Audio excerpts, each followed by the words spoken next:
All right. Hello, everyone, and welcome to the Global League Podcast. I'm your host, William, and with me today I have Ryan. Hello. All right. And we are talking about all of the league, all four major regions, including the Wildcards, my favorite, by the way. We've got a lot of hate recently about the Wildcards from Ryan and Raptor, but I love them.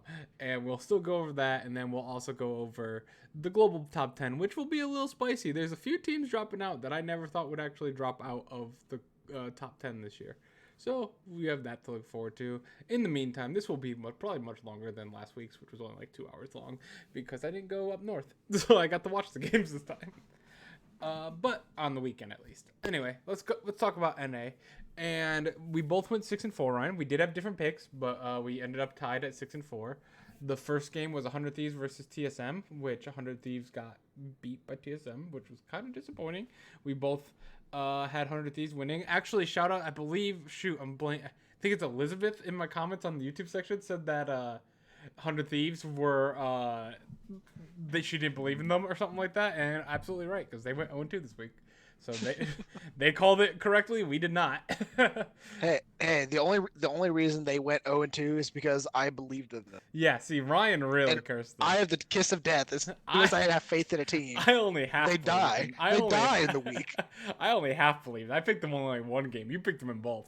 Well, Team it's Liquid, because you didn't want to pick them above your team. If they yeah. played like Golden Guardians, then you would have been like, oh yeah, sure, Well, 100 Thieves. that's true, but Team Liquid's also a tier above the rest of the league outside of C9. Are they? Yeah. Are they Yes, though? agree. Are they? We'll argue this in a bit, but It's like, I don't know. That Immortals game says otherwise. that was but like okay. 3 weeks ago. No. Uh, Nah. we'll discuss that in a bit. Team Liquid beat Evil Geniuses. Dignitas beat CLG because CLG is an embarrassment of an organization. Evil Geniuses then Called upset that one, Cloud9. by the way. Yeah, you did call that one. You didn't pick it, but you called it. And then TSM just got giga stomped to FlyQuest. That was one of the most one-sided games of all time. That is literally the game. The game lost its spawn. You know what that game reminded me of a little bit? Like, it wasn't as bad of a blowout, but IG versus T1 at MSI last year, I believe it was, where IG won in 18, 19 minutes. Remember that? Yeah. In the group stage with the Draven. Yeah, that was I've never seen. That's the biggest stomp I've ever seen in my life. By the way, that specific game, I've never seen a team get stomped as hard as that. A gig. What am I talking about? Golden Guardians beat Immortals. Team Liquid beat 100 Thieves. Which we'll discuss Team Liquid's greatness in a second. C9 beat FlyQuest. Immortals beat CLG, and Golden Guardians beat Dignitas. I think. I don't know if did Dignitas connect to that game. Right? I'm pretty sure they just accidentally aired a scrim game versus AI bots. Yeah. I think that was just the warm-up game between, like, Golden Guardians were just like, okay, let's just try this out real quick, like this combo, like just get our like fingers warmed up for your skill shots. Yeah, they're in the old practice mode. Yeah. And I don't know if we saw. Did you see the actual game? I don't know if they ever showed that one. I know. I mean, I saw a Nexus explode. You did. There was some kills. But all of that accumulates to a 6-4 week for both of us. So me and Ryan are still tied in the LCS, which is actually funny because I was just mentioning to him earlier. He's now we're tied in LCS. He's now 3 games ahead of me in the LEC. I am 5 games ahead of you in the LPL, and you are 2 games ahead in the LCK. So we are still tied across the globe, but in different regions. I told you it was gonna happen. It's gonna end up that we're just win trading. Yeah, basically. We're win trading to keep it even. Oh man. Alrighty. I'm the king of the West, baby. Only EU. Yeah. We're tied. Well, I mean, overall win rate in the West, I'm winning. You are correct.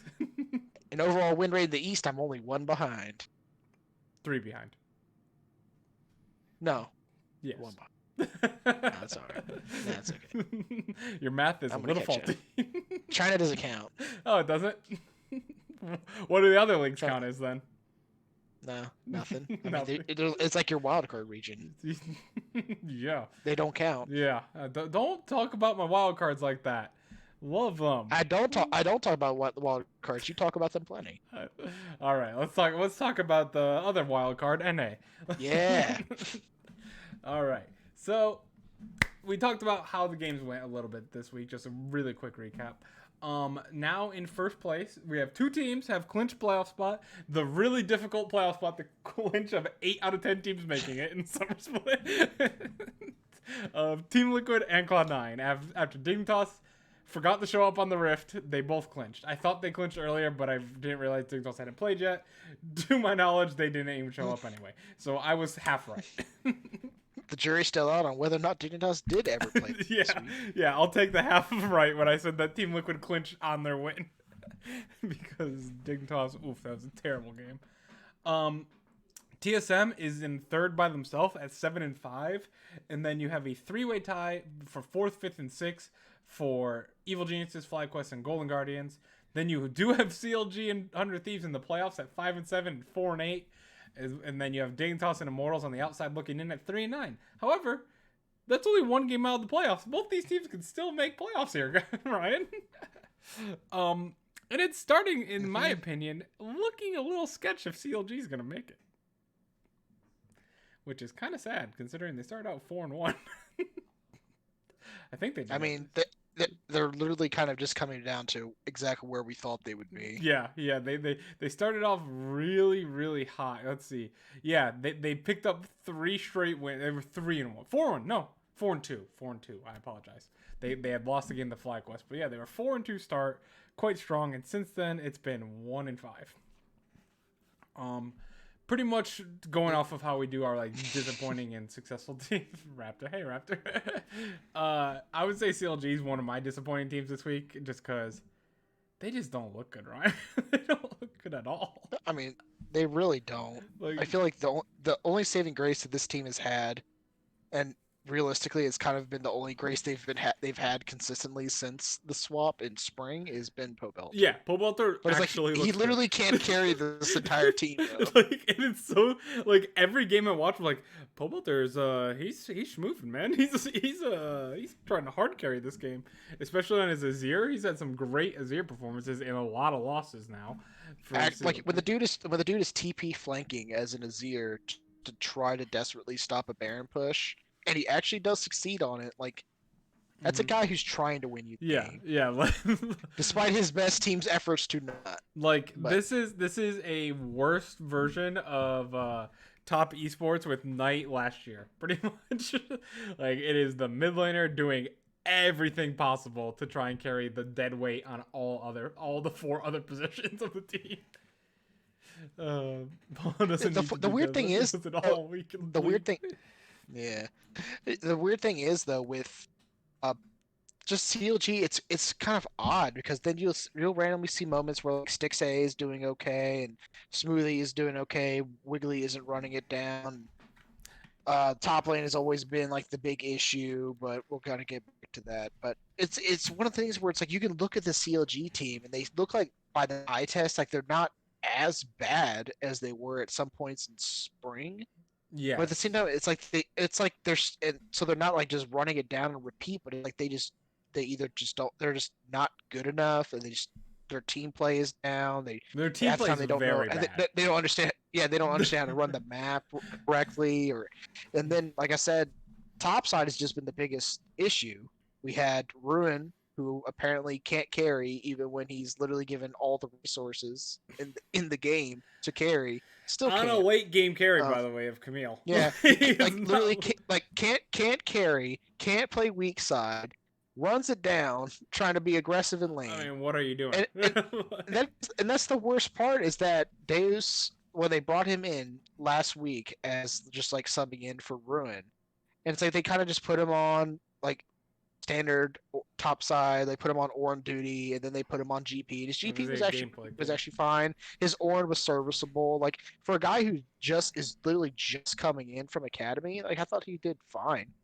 And if anything, it probably did wonders for how CLG can play the game. It's like a person who is somewhat stable, probably not going to run it down. He probably doesn't have like the upside to what Ruin could bring in a perfect world in like a carry performance, but it lets the rest of the team play to mid and play to bot and get them ahead, and then just have like a nice role player in the top lane. Whereas Ruin, it's like, okay, you're banking on an upside, you're banking on aggression, you're banking on carry performance. It's like, okay, but he hasn't had this upside for over a year. Yeah, it's been a long time since the upside is Yeah, shown and up. it's literally all downside. Like it's like you could at least see like, oh, here's like a game from like Huni where he's on Karma and he's inting. He's useless, but he's also Karma, so it just I feels bad. I do want to mention But that that's Raptor did say they have 5 wins now. Realistically, they can pick 2 random wins and at least force a tiebreaker for the last spot in the playoffs. If you think 7 wins is going to be the tiebreaker on the last spot, you're crazy. yeah. Like It's probably gonna be 5 or 6. yeah, it's gonna be like CLG might be at that moment right now at 5. Like I don't know if you forgot, but NA is 8 playoff teams this year instead of 6 for summer split. Oh yeah, I think he's aware of that because I mean I know like just over through the week me and Raptor were like chatting about it, and we were wondering like when Immortals actually had their loss earlier this week if they were mathematically eliminated from playoffs. Gotcha. And I did say like well they're at 9 losses now.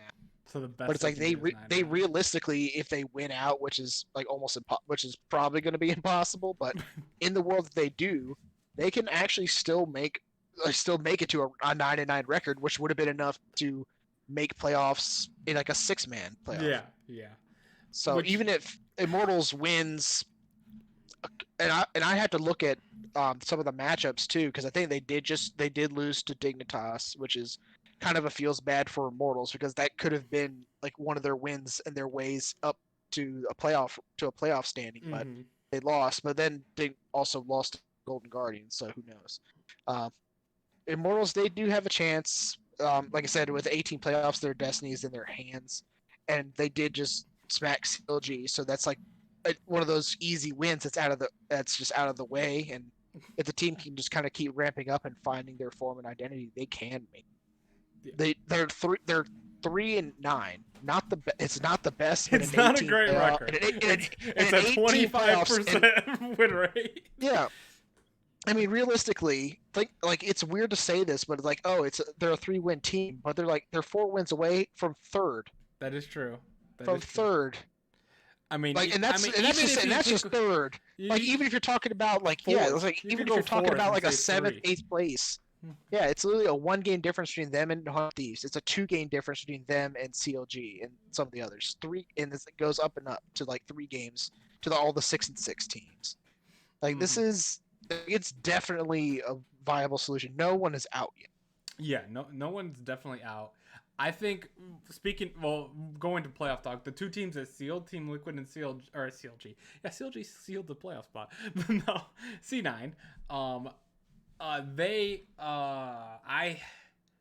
I don't see many teams. We're running out of games, let's just say, for any teams to surpass them.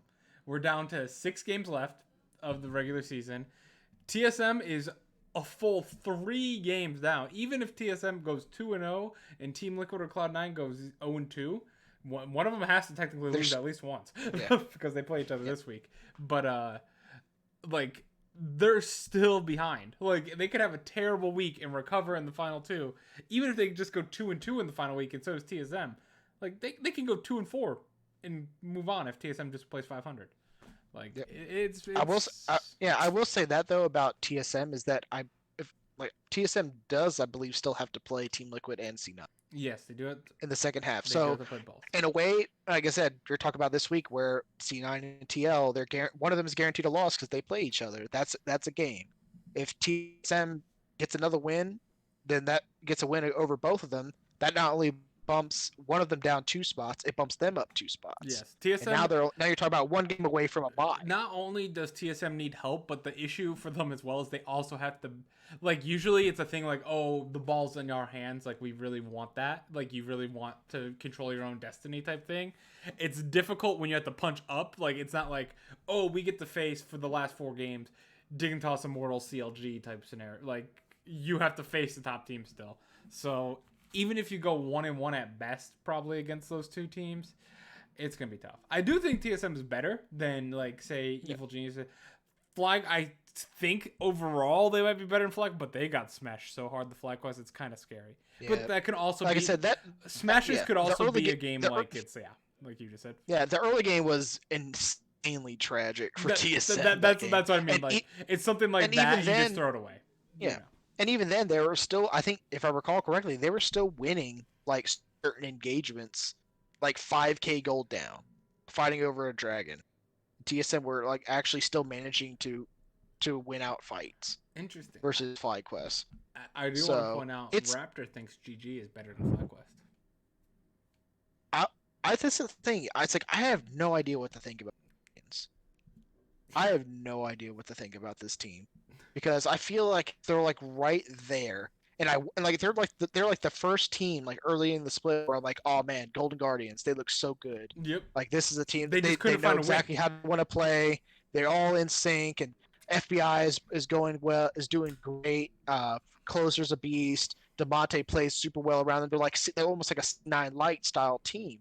And like that could be so good. That could easily get you into like top 3.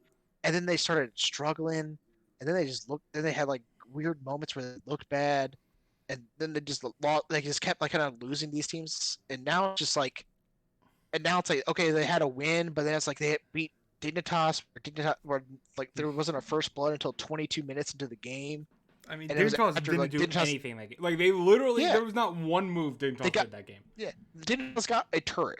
And that was it. That game by Dignitas looked like I can't even say it looked like Jin Air because Jin Air made very proactive plays for the first 10 minutes of the game and then disconnected from the game. It looked like Immortals from earlier. They look like this. Yeah. Well, no, yeah. What the funny thing is, like I think I made this just kind of in passing before the cast came on.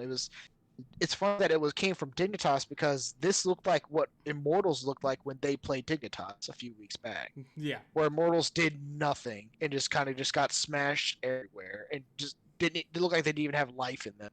They were still asleep at their keyboards. I mean, I literally, I wish we would have maybe done the podcast a little earlier, but I was busy with playing Valorant, very busy. Yeah.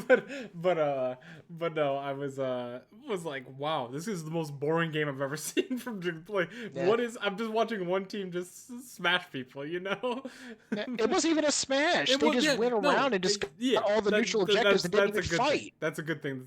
It wasn't a smash. It was one team just doing everything on the map without any resistance. Okay, it wasn't even a fight. It's like, it's Soul Point Drake. We're not even going to be there. Now it's Soul Point 22 minutes in. And then they just like walk in, get flanked by DeMonte, and they'll die. Then it's like a three for nothing, and they got the Drake. So and they got Ocean Soul, and it's over. All right. Yeah. So it's like, well, okay. I would say let's move on to discuss Cloud9 and Team Liquid. By the way, unless you had one more point you want to add to that. Yeah. I mean, we can I guess we can maybe kind of. Most I would say is that. Like it's weird that we're kind of like finally have a nice solid discussion about who's the second place team or who's second up there with Cloud9 right now. Yeah. And now like the conversation's kind of shifted downward and it's like, okay, now who's the third best team? Yep, I agree. Because it's like, is it TSM? Because they just got their ass beat. They got their ass beat and they pulled like Speak Ahead his worst game since the Kane game in the very beginning of the split. Like FlyQuest, it's like, oh, they look good in that TSM game, and then they just kind of got completely destroyed by Cloud9, who has lost the last 2 games, and they still can't beat Cloud9. This team cannot catch a break. Mm-hmm. They can't get a single game off of them this whole year. Not even in playoffs. They couldn't even get a win. FlyQuest, Raptors asks if we still trust FlyQuest. And he said that it seems that they are like FPX, where they got figured out. They can still pick up wins because of their players are decent, but game plan wise, everyone knows what they want to do. I guess in a sense, I guess I rate FunPlus Phoenix's players a little bit higher than FlyQuest players, but I would say FunPlus I can't even say that. I think that's not even a fair assessment. I can understand like the philosophy of that argument a little bit more, but I think that. Like FlyQuest, I feel like it applies to FlyQuest in the sense that I feel that they are they've been kind of figured out. The league has definitely caught up to them, and now I they're kind agree. of I overtaking agree with them. you that I think But they. FunPlus, I feel like they just don't know how to play the fucking game right That's now. true. We'll talk about that more in LPL. I Yeah, did want to break we'll into get to that a little bit, but I feel like the discussion there is like I feel like the players are underperforming individually, and they don't know how to play. Yeah, FunPlus. There's a lot of flame. FlyQuest, they know how to play, but I just don't feel like they're just not good enough right now compared to where everyone is right now. Going to finals in Spring Split was like the culmination of how shit NA was last split. I mean, not to be mean about it, but like they are still at the same level. But like you said, the rest of NA has at least stepped it up from the level of garbage we were in Spring. You know what? Here's a better comparison. Okay, think about FlyQuest from Spring, about where they kind of ended up by the end of the split, into playoffs and everything. Mm-hmm. They ended up being essentially the second place team. They kind of took advantage of just being that step above everyone else. I love them though. I was really I picked them to make playoffs. Make finals, but like that's I thought that was awesome. Finals was because NA was like holy shit. It was actually it was cool for that. It was unexpected when everyone thought it was like Evil Geniuses or TSM, but it's like no, it's FlyQuest. They made finals. That's awesome. A comparison that I think is probably a bit more apt is actually Rogue in LEC, where like right now it's like almost like where it's like right now FlyQuest is right now where Rogue kind of was in Spring. It's like kind of like a weird it's like a weird reversal where Fly in Spring, everyone else was just so bad, but Fly was just was a nice standard high floor low ceiling team that could gatekeep everyone, and just they ended up second place for it. But now the rest of the league is just, they have so many teams that are just outclassing them that they only gatekeep the lower tier teams, but they don't hold up against the higher tier teams. Yeah. Sometimes they may pull out a win, but more often than not, no.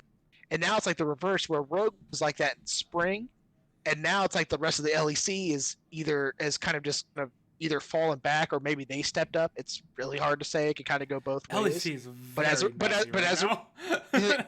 but as a result, Rogue is now 3 games ahead of everyone else, and they're second place in summer. That is true. But I guess we can talk a little bit more about that since we did have LEC this week. But that's all I want to say about Fly. I guess we can kind of move on to. I did have another point, but I think we can kind of talk about that when we get to C9 and Team. So C9 and Team Liquid, are tied in first place. C9 had a little bit of a struggle at the beginning of the second half, but I'm still totally down with C9. I still think they're quite good. I think they got a little cocky or a little too experimenty, maybe. Or just like sloppy is the word that I would use for it. I wasn't necessarily experimenting. It was more sloppy play. Yeah. The game against Evil Geniuses, I would say, is the culmination of that. Because that is not a draft. That's not really a draft that you can say, oh, well, that's experimenting. They're trying something out. That's a draft where it's just like, no, you just play. Like, there's so many aspects about that game that were just bad. That were bad, and they were like almost all but objectively wrong. This is literally this. You shouldn't be building this. You shouldn't be playing there. You should be in that fight. You should be going that deep. You shouldn't be there. You should be focusing this. And it did nothing. It did literally all of those things and lost. Yep. Yeah. It's kind of an issue where I agree with that. We've called it multiple times on this podcast. I don't like the Blade the Ruin King set. You're too squishy. You're too. I get it for split pushing, but like. But not as a set. I don't against like a GP. I personally don't like split pushing a set. Like I know. Yeah. Well, I think split pushing has a place, but it has to be against with a champion like a Camille. Yeah. Or GP's not gonna. Or a Fiora. Or a Jax that could be like, I can literally. Let me take that statement back real quick. GP chase you down and kill you. I get that, but like he's not Jax Camille. Yeah, but the reason GP can split push is he obviously. He has really good wave clear with his barrels. And his ult. His passive actually applies to turrets when he attacks them.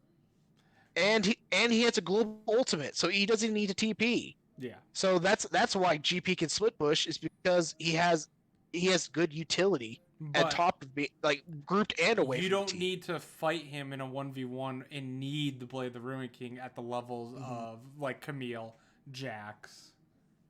Yes. Blanking. Exactly. Shen, maybe even. Fiora. Fiora.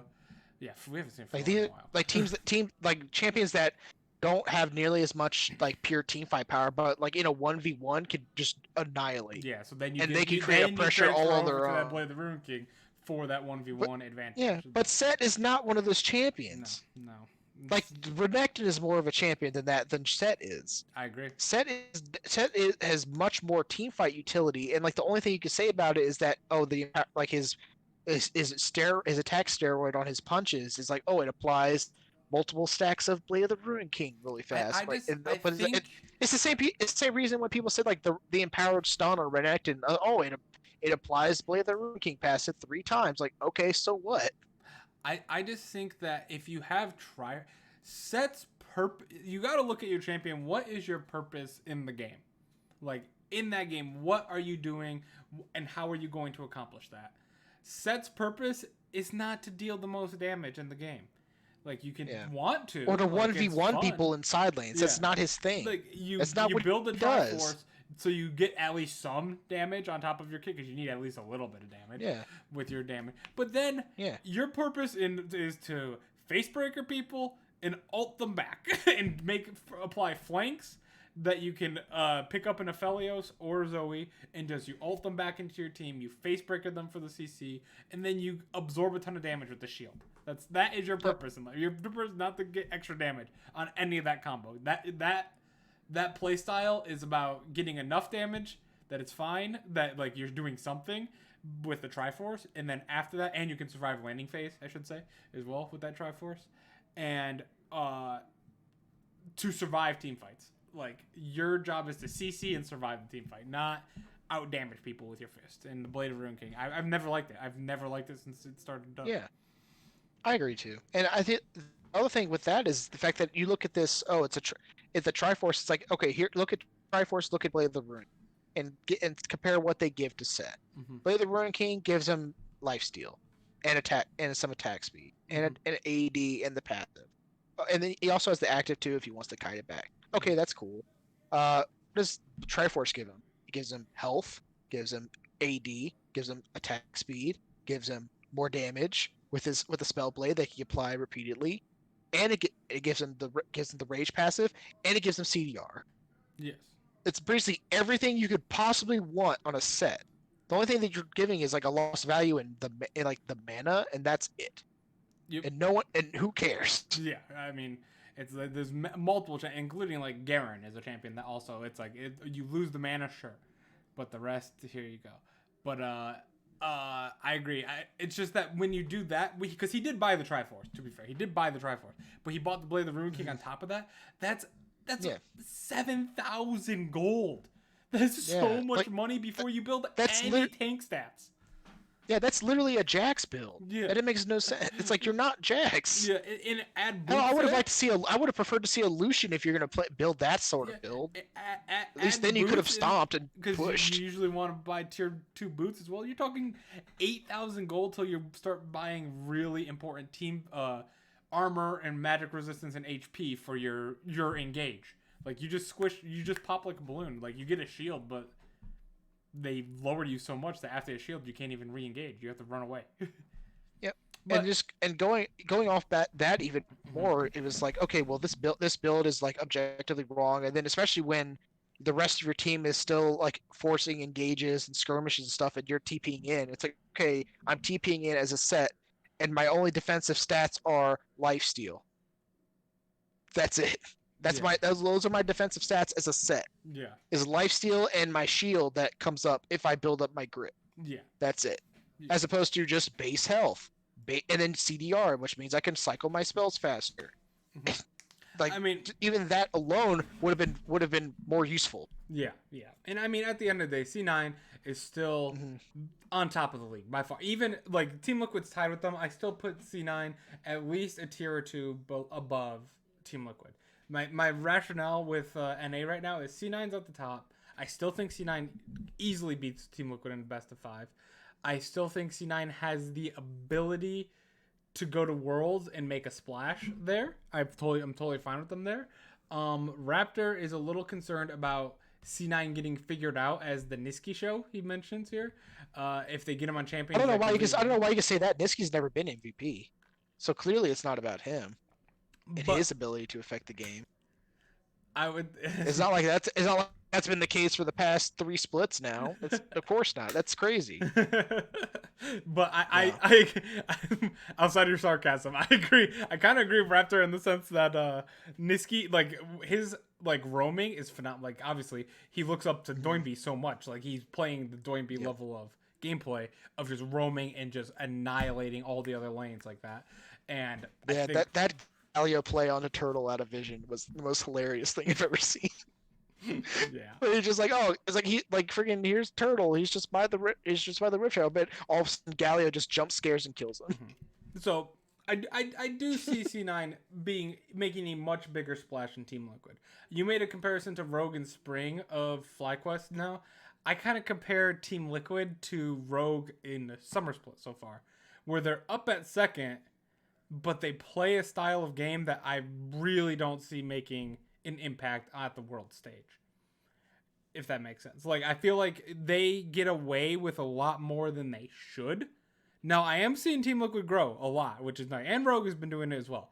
But I'm seeing Team Liquid grow quite a lot week to week. Like first 3 weeks of the season when Team Liquid went 2-0, they had a very good first game against TSM, shaky against Golden Guardians, shaky against 100 Thieves, and that was the bad 100 Thieves. I mean, 100 Thieves still up in the air now, but this is the better version in my opinion, as of what now compared to what By they far were. better. Yeah, and yeah. So this was the bad version. I'd say it's pretty safe to say by far better. Then they got crushed to Evil Geniuses. Then they lost to C9. They played okay the first bit, but then C9 just overwhelmed them. Then they barely beat Dignitas. Then they barely beat Immortals. Then they did good. It all started when they did pretty decent against FlyQuest. It was okay. It was a little shaky, but it was good enough to beat FlyQuest in week 4. And then like week 5, they CLG and Golden Guardians, they beat them pretty handily.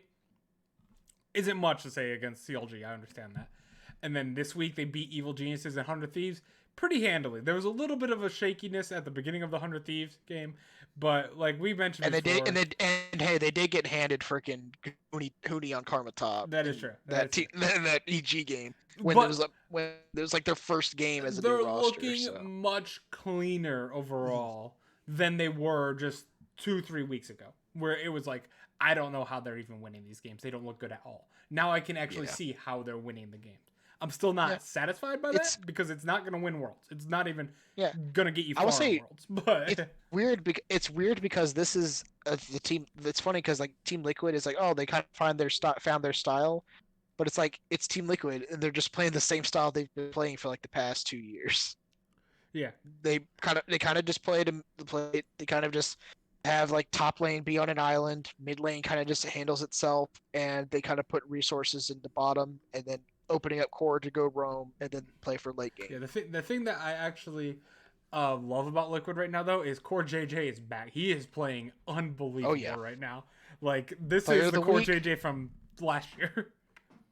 Yep, that should be real. That should actually be interesting. I mean, you're talking about Core JJ being back, tactical still super solid, 80 carry, especially as a new rookie talent. Jensen's back on form. Impact isn't running it down all the time, which is nice. Broxa is not inting, but he's not doing too much. Brox is taking that Dignitas strategy we mentioned earlier to like a whole new level, and it's I talked about it last week, really concerning me. Those concerns didn't clear up, even though it was like a solid 2-0 week. Broxa didn't really clear up any of my concerns that I've had with him. Let's see. And to kind of address what Raptor said in the chat, he said that if you took nameplates off, he couldn't tell that 2019, 2020 summer that Team Liquid had roster changes. I would say the only thing I would say to that is that the jungle. Maybe. I would say Xfinity would probably be doing a little bit more towards bot side. That'd be the only difference. Yep, but outside and Impact probably wouldn't be running it down as much. yeah. Because 2019 summer Impact was really good. Yeah. Like this is like coming off of MSI when he was actually playing pretty well. God, yeah. To be fair, Impact, I've seen improvements over the last 2 weeks. Broxa, I have not. Like Yeah. But I mean, Impact started at a lower level than Broxton was because, like you said, Brox is not running it down. Impact was legitimately running it down for the first 4 weeks of the season. Like, And and now he's chilled, and they put him on Shannon Orn. He's okay. Yeah, calm down. Like, They put him on. They put him on Mordekaiser so that he can't have the entire enemy team attack him for that. Yeah, But it's. But yeah, I I'll just, say. I can't. I'll I say. can see Well, the team at best getting out of groups. Like at best is what I see. But that's. I mean, that's. I don't even consider that happening per se. I think it depends on the group. Like I could see Yeah, like, oh, they depending on the group, they could go like 3-3, 2-4 in a group. Yeah, but I mean, if you get more than And one they get their group LPL of team, then yeah, they'll probably go dead. 1-5. You're dead. If you get more than one LPL team, you're goner. If you can get more than one LPL. Well, it depends on what LPL team. Yeah. Depends on what LPL team you're getting. Any of them. Any of the 4 teams probably going. You're losing. No. If IG goes, IG can definitely run it down. IG can I knew exactly run what it you down. were thinking. Yeah, that is true. And then it becomes a fight in the late game of who can get away with the shit. Fair. IG between Team Liquid. Team Liquid and IG late game is who is going to get away with more bullshit. Yeah. So that'll be interesting. I clicked off the other you're talking about. I mean, if we're gonna talk about an int contest, man, the Shy and Impact, that'll be fun. Yeah. So I mean, we saw what happened the last time they played each other. It did not turn out well. So as a Team Liquid fan, I am excited that they are 10-2. It is clear that Spring Split was just like a mental reset. Everyone like okay. Like almost like that TSM FlyQuest game, like just forget about it, never happened type scenario, you know. And we still have the players. I'm happy that I ranked them at least 3rd at the time, and now they're 2nd. I had TSM above them in preseason, but they're currently better than TSM at the moment. But which makes I had them higher. Yeah, you did. Ignore FlyQuest number 2, but I did have TL number 2. It's kind of think we have it's kind of crazy to think. Yeah, we only have 3 weeks left. Yeah, and with only 3 weeks remaining, this team is crazy. Really it's going so fast. I'm satisfied enough. I'm not like super satisfied. I'm at like a 3 out of 5. You know, like they are a good team, a Worlds team. I want a little more to see them make it further than just drop out of groups, which is what I see it happening right now. But it'll be interesting. I'll say, kind of just going off of going a little bit more since I let you go on about your boys, about your horsey boys. Talk about Cloud9, and obviously did talk about mostly the EG game with them, and overall thoughts, and I'll even discuss the Niski thing too as well, because I feel like Niski on control mages, obviously I feel like it possibly is a bit more of a comfort thing, but I mean we've seen him play Zoe, and he smurfs on Zoe. It's like one of his best champions. Mm-hmm. We've seen him before when there was meta, like he could play Aurelia, he could play Yasuo, he could play Kiana, he could play Sylas, and I think that, speaking of which, Sylas, I feel like that's a pick that him and Licorice are just sitting on, and they're just waiting. Because that was like when Sylas was out and he was like pick ban in every game, like that was like the champion. Those are like their signature flex pick between the two of them. That and Akali, but thank God they haven't picked that yet. Because there's really no point to pick Akali. Please don't even scrim with Akali. There's no point to do it. Not yet. Wait for the buffs. Yeah, wait until they say buffs are in the pipeline, then start practicing. Yeah, obviously. but right now, they gutted so much out of her kit, which she really needed, by the way. But like I think they gutted her too hard. You know, like she is in the dumpster level of bad. Yeah, here comes. Yeah, that's like Raptor said. Last patch before Worlds, Akali is Giga buff. Yeah, we're gonna get it's gonna be 2018 Worlds meta again, and I mean, IG's gonna win Worlds again. I believe. I mean, how many times did she get buffed? Like 6 times. Like after 3 buffs in a row, she started to become more fun to watch because it wasn't just like Giga broken. You know, it was like looking at some skill level that was needed there. It wasn't just free wins. Yeah, they took away the stupid mess where like her shroud would cloak her forever even when she leaves the shroud under towers, and that she wouldn't draw tower aggro. Yep. It was nuts. That stuff. She could she would throw down her shroud and then just walk under her turret. Yep. And not even like Pink Ward would reveal her. She had to attack. I was very okay taking away that stuff because there was a time where I'm like, well, this just sucks to watch because it's whoever gets Akali wins type scenario, or she's just banned. But after about 3, I'm like, okay, this takes it's you have to do things, you know, like you have to be a good player to play Akali at a high level. And then they nerfed her Yep. 3 more times. I'm like, don't even pick him. Like you have to be the best player in the world to play her at a good level. But then why are you stressing yourself so much when you could just play Syndra or something that will do everything you want to do but better? Or Azir. Or yeah, you'll do more damage like without hey, with like less hey, look, mechanical approach. I have outplay potential. Yeah. I have outplay potential, and I'm not trying to kill myself. Yep. I'm not standing But right next to the whole team while I have to do it.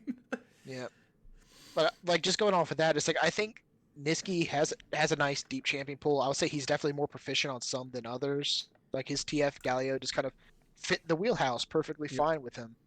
But I I think he's feel, gonna play and I feel, Malphite but I feel like even, and it's not even a new thing for this split. He's played Syndra before, and he's played it like a roaming support. He can still pop out, like if it was ever, if it came back in the meta with some buffs or something, like Rumble mid, could still be something he plays. Like he has a nice breadth of champion pool. I feel like I think like the issue with the draft, what's some of their play styles in their draft is that a lot of times they'll draft this way, but it can be very unfocused in their draft, and then they still play like they played when Niski was on these roaming champions. Yeah. Like they'll play it like Glabber will go in on skirmishes, even though he has literally no one around him. That's And a good point. they almost did that in the Scuttle fight where like Niski actually had Prio on Galio, and they're actually rotating in to try to contest Scuttle, and Blabber was on set. But it's like, oh well, I have a Kale in the top lane, but I'm still gonna go and try to force this, even though they can get to a 3v2 faster than we can. And then they backed off. I'm like, oh my god, they've learned. They've learned from their mistakes. They're not just gonna try to force a fight with a Kale about 3-6. That's good. That's So what we call learning. yeah, it's a good sign, and I feel like this was, and like the fight, it was the comp today was very much like, oh, it's a classic C9 comp. You have like Kalista lane for Sven, Galio for Niski, early jungle who can combo and team fight for Blabber, and like they did, and they still had a nice little experimentation pick. That was the first time Kale top versus the Ornn. Like I think we've seen it like one. I think we saw it like once before. I think ironically it was Ruin who played a Kale top in North America, but like I've seen the Kale pop up occasionally like in EU and like I think in LPL LCK. Yeah. It's just like a soft answer to Orange. It's like, oh, it's a free lane. Yep. I become ranged after a certain point, then eventually I can just split push and I still have utility for the team. And it's the first time, like obviously it was like late game insurance, and I think Licorice was actually really good, but I think the main takeaway from their game against FlyQuest was that the team themselves just looked like they were way more on the same page. They knew exactly how to play the game. And the big one was the fight around Rift Herald, where they actually managed to pull a full 5v5 engagement, even though Licorice was in bot lane. PoE hits a good Orianna Shockwave onto 2, which pulls Blabber in, and they actually they're chaining it with the Ornn ultimate. But then Blabber just goes right in and ults. He like ults the Ornn back into his team while the ultimate is coming out, and then he facebreaker stuns him to stop him from actually knocking the ram back. And then as soon as he goes in, Galio is going in. But in this entire time, they already had a ward down for Licorice to TP in, and he TPs in the fight, and then right before Niski dies, he pops an unsealed spellbook barrier to survive, and then right as Licorice gets there, he puts the ult on him to save him. So they combo their ultimates perfectly well. They just chase down the fight and they just win. And then of course, Niski was really smart. Even though he had like no health, instead of recalling, he went and grabbed the Eye there. That's just that's like heads up play, because otherwise the Herald Eye would have been crushed and they would have got nothing from it. Yeah, I feel like that, and that's really compare that to and I'll say like compare that to the play from the previous day when they played against Evil Geniuses. And you had, at one point, Niski, I believe, just used his ultimate to chunk someone out. I don't believe they actually even got the kill. They just got a good chunk. They have set split pushing topside. I think GP ult was still available. Volibear was still around, still had ultimate. And I think they already lost Sven. I think he got picked off by Zoe at this point. Like I think it was like a Zoe Bard combo. They either chunked him out or they killed him. And then Blabber just goes in on a kick insec, and he just kicks the guy right directly in front of Niski. Like, here you go, kill him. But Niski has like, no ultimate, no stun, so he can't do anything. So he just kind of cues him and walks back. And then all of a sudden now here comes GP TPing into the lane. Here comes Zoe. Here comes Volibear jumping up and ulting all of you. And then Licorice, like then he like TPs in, but it's like after 2 people have already died. Yeah, And it's too because late. it's because Blabber did all that, and no one put down a ward for him. Yep. So he TP'd late, and then it was basically literally that. just I hate that as a top laner. it was 2v4, and somehow Licorice got a kill. I'm like that. It's like this guy is. It's like, well, you know what? At least he's trying, and he's a team player because he came in that fight when there was no reason for him to do so. He could have easily just stayed in the side lane and split push as said, because. But that was like that shows that that team was just way off marker. They looked really unfocused. They were going with like full solo queue mentality. Like I see a play, I'm going in, and just not even really thinking about, oh, well, I probably shouldn't have done this because now I'm dead and they can take dragon, or oh, I probably shouldn't have done this. My team has no cooldowns and they have both their TPs, so it's going to be a 4v2 in like 2 seconds. And my top laner is built for split push, so I feel like this that was like those are like that was like an uncharacteristically bad game. The 100 Thieves game was like they tunneled too hard on trying to get a certain comp and just gave away way too much, and they basically end up counterpicking themselves repeatedly. Some question marks there, but I feel like the FlyQuest game actually did show like, hey, not only did we go back to comfort, we still tried a little something, and we just looked like we were much more on the same page. It's possible they could just they could try things like this more, but I feel like this probably was a bit more of a wake up call for them. Was like, oh, last week, draft was kind of weird. It was kind of the game's kind of unplayable. And then it's like, oh, well, we got this draft. We kind of ended this one. So this was definitely our fault. Yeah, and that's good to have a wake up call like that because because it's better to have a wake up call, I guess, against Evil Geniuses than maybe if they beat Evil Geniuses this week and they don't have that wake up call. Maybe Team Liquid, a better team, or like if Team Liquid takes a game off of them, then all of a sudden you're sitting at that one, like you're in a challenge for that first spot. Where if you lose one to like a team like Evil Geniuses, you're not realistically gonna. I mean, Evil Geniuses sure can still get up there, but they're 4 games back with 6 games left. Like, it doesn't hurt you in that sense. Yeah. And on top of that, it's also just like it possibly exposes a bit more of like the bad habits, a bit more sloppy play, and you'd rather get this off like, oh, let's get this off in like the first game of week 6 as opposed to playoffs or worlds. You don't, like we're in world scrims and like, oh man, this stuff we've been doing for like the past 5 weeks. Turns out it was actually really bad. Turns out it was bad and we can't just do this anymore. Oh, well, now we're in groups and we're dead. So I feel like it is probably better. And again, just kind of 2 more, just like last 2 points on this one. Okay. Just going off the Niski pool thing. I think he does have a fair enough breadth of champions. But the other thing I will say is that I feel like he doesn't need to expand his champion pool much.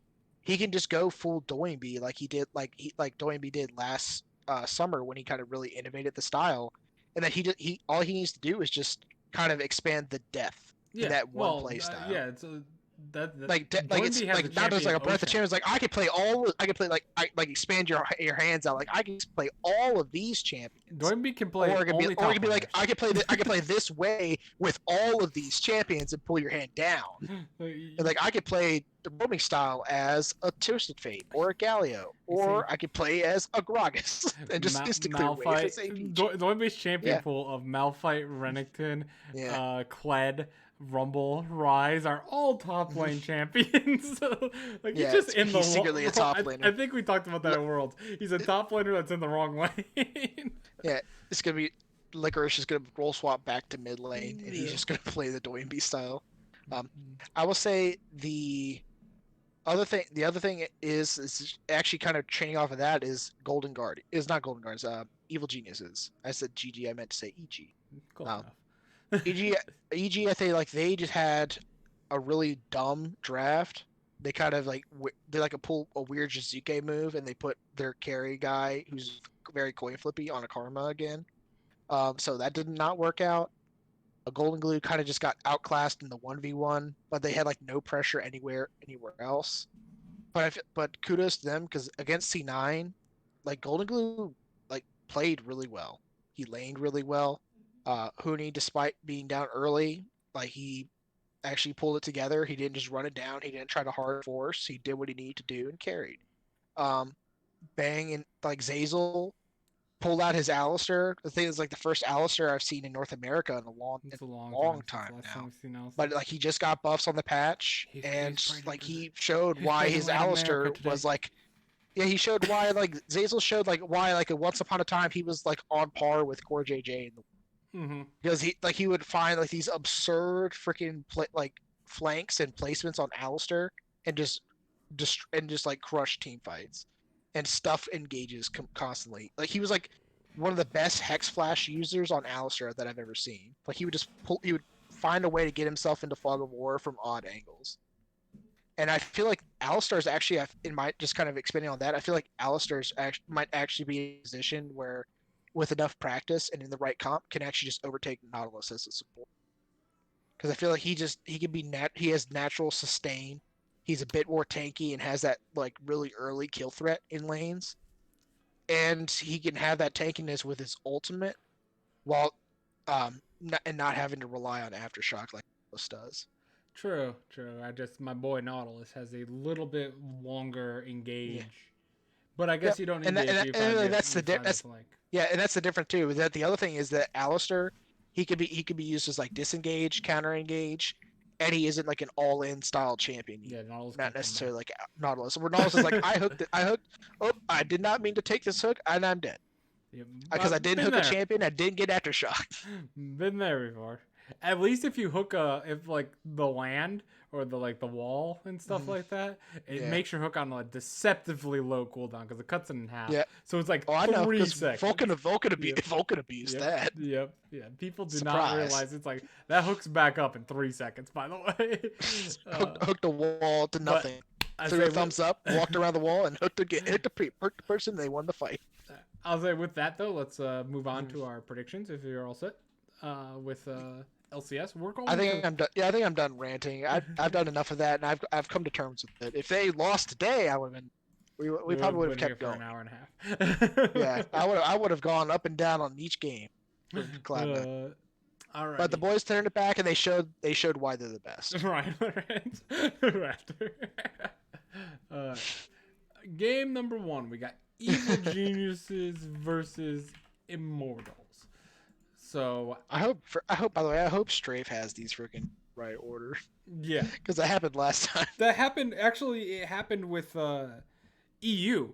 Our EU ones are completely backwards, by the way. Yeah, so I noticed that today. I'm like, wait a minute, why is GT on this early? Yep. But it's like, oh yeah. I did have to check too because I'm like second guessing myself for Korea because I'm like, oh man, KT's playing, but is it KT? KT has that bug. Of course it's KT. Out of all teams, that has a bug. It's like I kept joking that Strafe is like scripted because yet like when Cloud9 lost to Evil Geniuses, Strafe listed Cloud9 as the winner having beat Evil Geniuses, and then they did the same thing today when Team Liquid beat 100 Thieves. It was like 100 Thieves wins. Yeah, I was quite confused about that. Scripted. Alrighty. Anyway, Immortals versus Evil Geniuses. Yep, Immortals versus Evil Geniuses. This ended up being a lot closer than I thought it would be. Yeah. So, I don't know who's playing mid lane this week for Evil Geniuses. Yep. And they did beat 1 week contract. Yeah, it's a 1 week contract for Golden Glue, so I don't know if that's going to get extended. To be fair, my work contract, I've been working at my place for a year and a half, and I'm on a 6-month contract, so they don't look nice. So what you're saying is that Golden Glue has a job for the next year. Yeah, and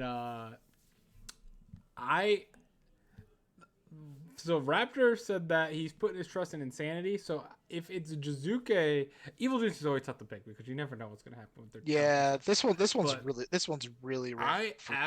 I did pick Immortals to upset Evil Geniuses this week. I'm not sold. They beat Cloud9, which could actually really help Evil Geniuses and like reset their mental because they were on a really bad mental like boom situation.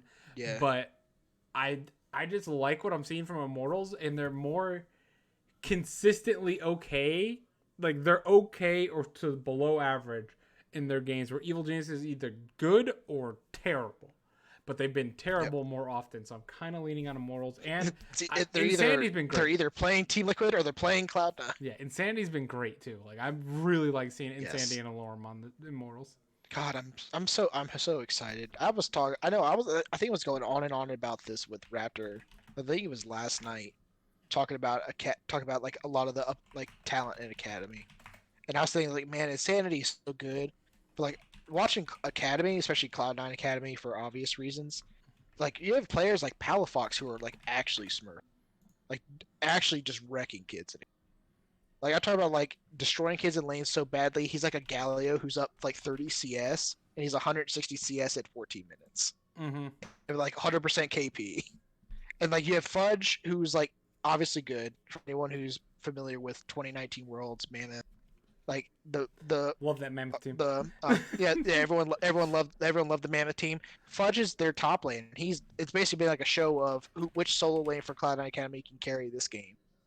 And I actually looked at this and I actually forgot about this. Fudge is just turned 18 a couple months. He's that young, huh? So he's because he was he's super like, young at Worlds. He's super young. He was only 17. He just turned 18 in May. This year. He's super young. Like the only thing that's holding him back right now is the fact he's import slot. And not I'm thinking it's like, man, I want him to play in LCS, but like I also don't want him to be on a team like CLG. Because I feel like CLG would waste this dude. Ruin. Well, debatable. Well, no, that's what I mean. Like I think CLG would waste Fudge's talent. Yeah, because like Ruin was phenomenal. They would have two solo games. Yeah, they would have like two solo games, two solo laners that could actually carry, and then everyone else just fall apart, and then waste them both. Yeah, I feel that's kind of what Ruin was when he first his first split on CLG. He was good, and I was like, hell yeah, I love this. I loved when he was on 1907 Fenerbahce Esports Club, but that was. You gotta say the whole thing. Yep, not anymore, but you do have to still. And, but if you live for the memes like we do, you have to say the whole thing. But he was amazing on there. I believe it was MSI, and then like CLG picked him up, and then he performed really well. And I was like, hell yeah, like. Anytime a wildcard person comes in, I root for them so hard. Like Levi, Levi when he came into Levi got robbed at JDG. I know. And 100 Thieves. The whole thing with that is that they couldn't play Levi and Someday at the same. Man, because they also had Bang. It's like there was like at one point they had like Ryu, and then they had Huhi, and then they brought in Soligo.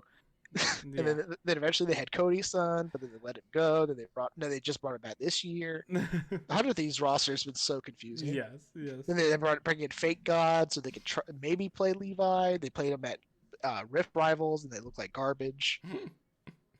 But yeah, like I'm very disappointed where Ruin has ended up. Like over the last year and a half of developing under CLG, you can see I don't know what developed by CLG TM is what Ruin's final product is. That's what CLG you get from CLG at this time. But at the same time, I feel like that's like almost like it's weirdly a similar trajectory to Viper. Yep.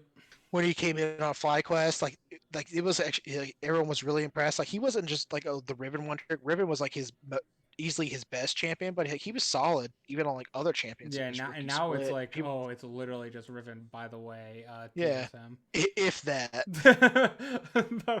By the way, you might want to pick or ban the Riven.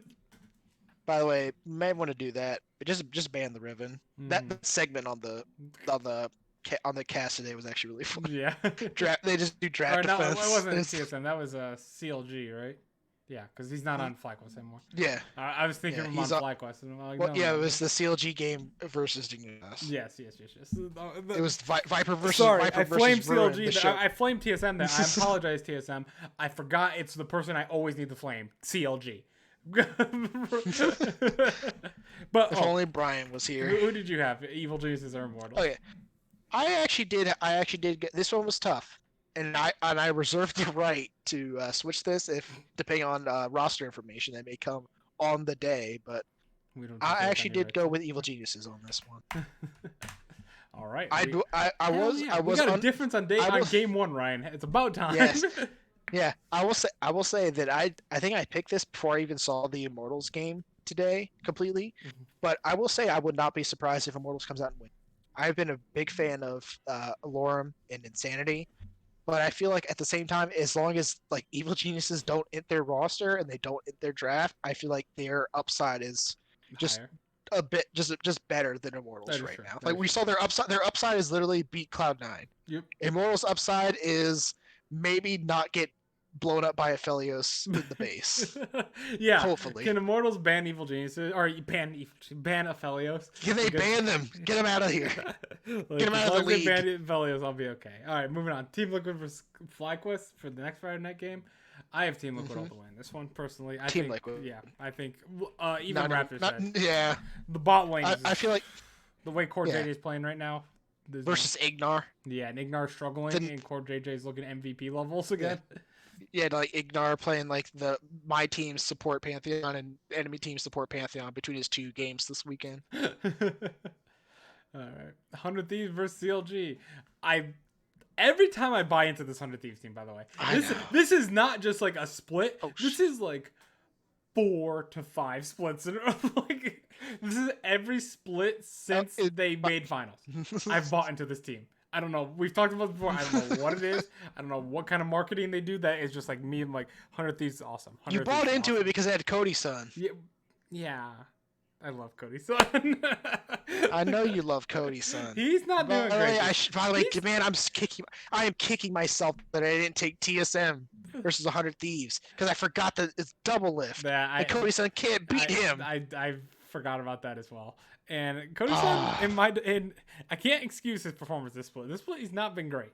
Like he really has. He's been very mediocre. It's kind of crazy to think that like arguably Johnson and FBI are both outperforming Cody's son. Yeah. It is. But hey, maybe the 80 carries in North America are just pretty good. That being said, he's performing better in 6A. You have Someday versus possibly Ruin if they don't bench him again.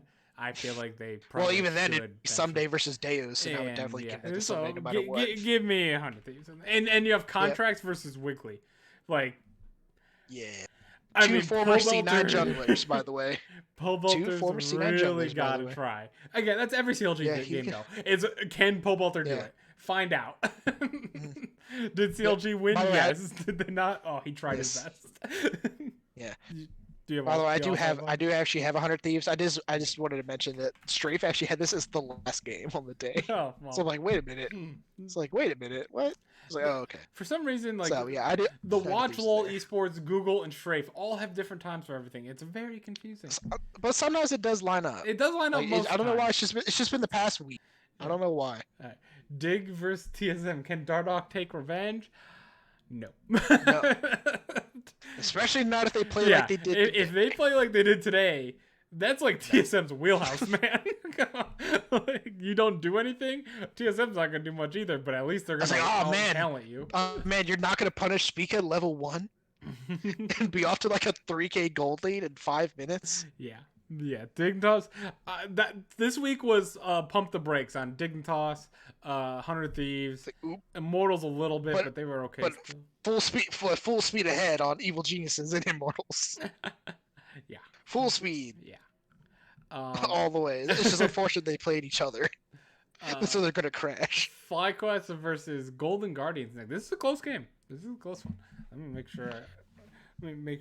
What do you have? Make sure I chose correctly. Yeah, that's why I gotta check my straight. While I check to see if I chose correctly, why don't you say your pick, Ryan?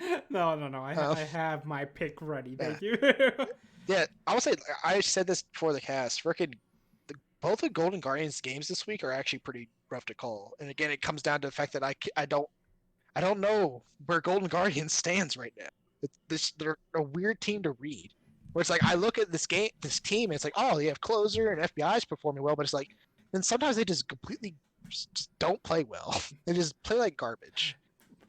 They'll have a good early lead and then do nothing. Mm-hmm. And like they had a game versus Dignitas where the enemy team just did nothing, so they just won. Yeah. So it's just literally the most free win in history. But they didn't. That said, I think FlyQuest got annihilated by Cloud9. And which is not saying too much because apparently it just happens to them all the time. But I also feel like FlyQuest were also handed a game, basically in the first minute. Yeah, by TSM. Those by are one TSM. Of those GG Go Next games. Yeah, and and even then, TSM still showed some ability to just outplay them in the mid game, despite being like like thousands of gold behind. So I think that like unless FlyQuest obviously FlyQuest can shape it up and kind of do what I said that they might do last time, where it's like, oh, FlyQuests they can hold it to late game and then just kind of take advantage of mistakes and win the game. That's what happened last time. That's why I predicted them last time, but Golden Guardians still managed to close that game. Mm-hmm. I think Golden Guardians will just win this time. Like I'm actually Agree. gonna have faith in them to just win. Fully agree, because my one Raptor of any people watching NA that does not trust Closer and FBI, those are my 2 wildcard imports, man. Yeah, those are his babies. Yeah. That's literally the OPO and Turkey. Like he loves these guys. Yeah, I love FBI. I've given FBI the biggest free pass in the world. I feel like I can make an argument why it's a free pass. I've gone over that many times. FBI's been popping good. off. He's been good. Though. He's been super good. This is what he looked like on Bombers when I was so excited that he came to Golden Guardians, and then they're like, "Here Man, he's." why weren't you excited about Ryoma? He was on Bombers. I was excited about Ryoma. I wasn't. You were not excited. I was not. You were not excited. I'm not. Not nearly as excited. No, I wasn't. FBI open bot. Yeah. God, I just love that. Man, I just want to see Golden Guardians and TL play again. Yeah. So we can have the battle. We can have the battle of FBI open bot and tactical in. So I do think Golden Guardians is actually going to win this game because them, like Team Liquid, have been improving slowly throughout the split. They finally know how to close games now.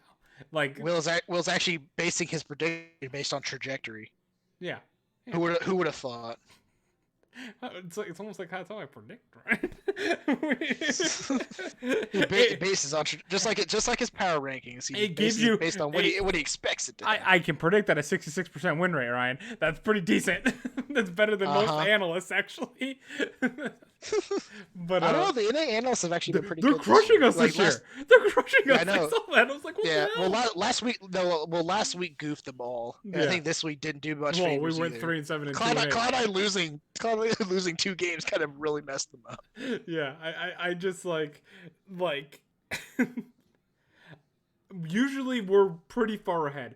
I've noticed the LPL were extremely far ahead, even when I give them the handicap of a win on every single time they don't pick, because they don't pick on the off days for the English broadcast, which really frustrates me when trying to add up my math. Wait, are you beating them or am I beating them? I'm beating them. You're beating them too. But like, hell yeah, I'm an expert. I'm beating them at the level. My first time watching the LPL full time, and I'm beating the analysts. I'm beating them at the level if I gave them a win for every single thing, like every single game they don't predict, because they don't pick 4 of the games each week. If I gave them a win on all 4 for every week, I think I'm still like almost ahead of them. It's not because no one believed in Victory 5 like we did until a little late. Put a space. Oh yeah.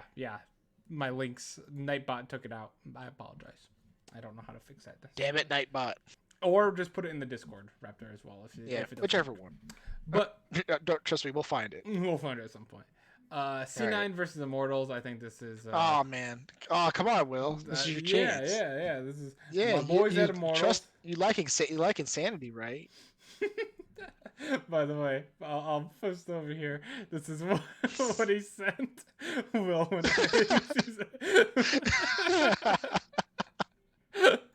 Wait, from Cuphead? That's fun. Yeah, that's what Cuphead. Oh my god, that's so great. That's pretty. It's literally just the flower boss from Cuphead. It's when NA ADC ends, and just the flower just screaming, and then Will when FBI ends, the flower's just all happy and demure and smiling. Oh man. I got C9 versus C9. I'm sure you have C9. FBI is his boy. FBI is his boy. He is. And any wild, like I said, you pick up a wild card player, I'm all for it. Broken Blade. Ruin. I liked Broken Blade. I loved Ruin when it was signed. I thought it was a great signing by CLG. Because they were replacing Dardoch. You didn't love Broken Blade when he was brought on. I wasn't as when they kicked Hanser. I wasn't as excited because he didn't want to play weak side. I think it was because I hadn't watched the Turkish league yet.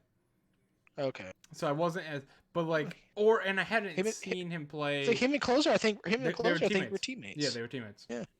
But Everyone thinks that freaking Niski and Closer were teammates. I'm like, nope, no, they weren't. nope. Niski's Belgian. You picked C9, right? Against Immortals. Yeah. Yes, Will. I picked C9. just making If you sure. mark me down for Immortals, I will kill you. I will find you, and I will kill you. The Dignitas Oh, versus Evil what a great last game of the day. Hey man, I mean, Allure can't possibly get destroyed as much as he did the first time, where he just got literally giga camped by a freaking by TF and Wukong. Yeah, hopefully it goes a little bit better for Immortals. What do you think about Dignitas and Evil Geniuses? Because I think this game's actually really close as well. Damn it, they mess up the games again. They actually have Sunday as the first game being Team Liquid versus Cloud9. It could be. That'd be a hell of a start to the day. Yeah, it is a hell of a start to the day. But I actually have I mean this is kind of like the game that kind of turned it off to me. I mean, we saw like, oh, here's high form Evil Geniuses, and here's low form Dignitas. Yeah, I'm gonna go with Evil Geniuses on this one. I'm gonna stick with my prediction, but I made these predictions before the Dignitas game. I picked Dignitas to upset Evil Geniuses. Yeah. I mean, here's the thing. I mean, it might happen. I mean, knowing North America, I'll probably be right about Evil Geniuses versus Immortals, but then I'll be wrong about this game. Absolutely. I'm actually predicting Evil Geniuses to go 0-2 this week. I am.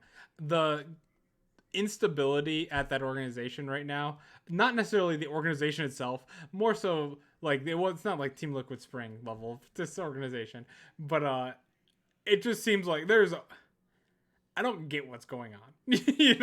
Like all the players seem tilted all the time when they're playing. Like you said the Jizuke Kog'Maw are passive. I've never seen a player just not use the Kog'Maw passive. Like literally stand still every time. Like he lives in a permanent state of tilt. Yeah, like I feel like there's, and then Bang, we've talked about Bang multiple times. He's been tilted and since coming to it. Hootie, I feel like ironically, I feel like is the only person who doesn't suffer from tilt. Yeah, he sort of just like overcorrects himself all the time. I feel like Svenskeren tilts a bit too. Like, oh yeah. I mean, he tilted right out of C9. What are you talking about? Yeah, he definitely tilts. There's just so much tilt on this team. I don't trust them to win games. Like I really we talked about this in Spring Split actually. Like we talked about it before, where there's such a same thing. Team. Nothing has changed. Yeah, nothing's really changed with this team. It's like, I don't. My freaking put him in 6th place, and freaking the beginning of the split is looking more and more like optimism. So I got Immortals and Dig upsetting them. I'm done with them. I still think, but it's weird because I look at the team and I'm just like, it's like I feel like if you took just taking out maybe just taking out Jizuke and putting in even just like from a personality perspective, putting in Golden Glue. Golden Glue is the opposite of tilt. Yeah, maybe I know he literally he's the like I know it's a meme, but it's like he's the ultimate hard worker. But it's like between him and Zazel, it's like maybe that's what the team needs in order to actually like not fly off the face of the planet. Maybe it is like it's like a Crown Pobelter situation where you're looking at like, oh, Mechanical Highs is. No, we're close. Crown at his absolute best is a world champion. Jizuke at his best is like top 3, top 2 mid, possibly even best mid in the league. But it's like, and then compare that to like, oh, NA talent, Pobelter, NA talent, Golden Glue. But sometimes maybe that's all it takes: communication, positivity. Just it's weird, as dumb and like wholesome as it may sound. Like that, maybe that is just what it needs. Maybe that is what Evil Geniuses need. Golden Glue basically said as much in his post-game interview, where it's like the first days of practice were like he said, like as soon as he came in for practice on his first day, he wasn't even expecting to be a player. He was ready to accept a coaching position with a different team, but they asked him to start. He came in and he said, just practicing with his team, it said it felt like it was like the best team he had ever played for as a player, which is huge. Yeah. Because he's played for some teams. Yeah. He made finals with C9. He did, for sure. Like that C9 team was also pretty good. Yeah, like that was like Blabber's breakout split. Jensen was still on the team. Like Licorice was in his Giga Smurf rookie year. So speaking of There was a C9, whole lot going on. the next But game is C9 that's why versus Team Liquid. it's like, yeah. By the way, I do have Evil Geniuses that game. I think that they actually probably, like I said, high form. I feel like they can pull through. I think if you give them a week more practice, and if they stick with this roster, I think this roster could actually make at least like higher mid tier team if they keep this up. They showed me a lot, but who knows? I mean, this I just said the same thing about 100 Thieves, and you saw what happened then. Yeah. Anytime Ryan puts faith in a team, bet against them. By the Yeah, way. that's It's what I'm true, though. secretly doing.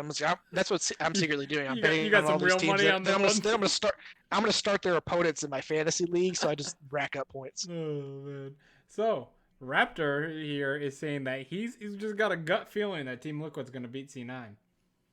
I will say right now, I was actually really considering. I literally had to wait for the FlyQuest game to be over before I could make this prediction. Hmm. I still did go with Cloud9 this game I did because too. I feel like Cloud9, if they may have been taking games unfocused, but I feel like between like coming into the FlyQuest game, they played a lot better, they drafted smarter, they kept it simple, and they were all on the same page. And I think they're going to go into this week. If there's ever a week that they're going to go into this week, like, no, this is a team where we're going to crush these nerds. And It's going to be T versus Team Liquid. yeah, and they are also facing Immortals, which is like you can blow off some practices if you're facing Immortals. Well, don't say that because TSM did that when they had to play Cloud9. True, but it's first. And it did not turn out but well. It's first. Like, Yeah, it's a little different if it's second. Yeah. And then Team Liquid still has to do some decent prep for FlyQuest, I feel like.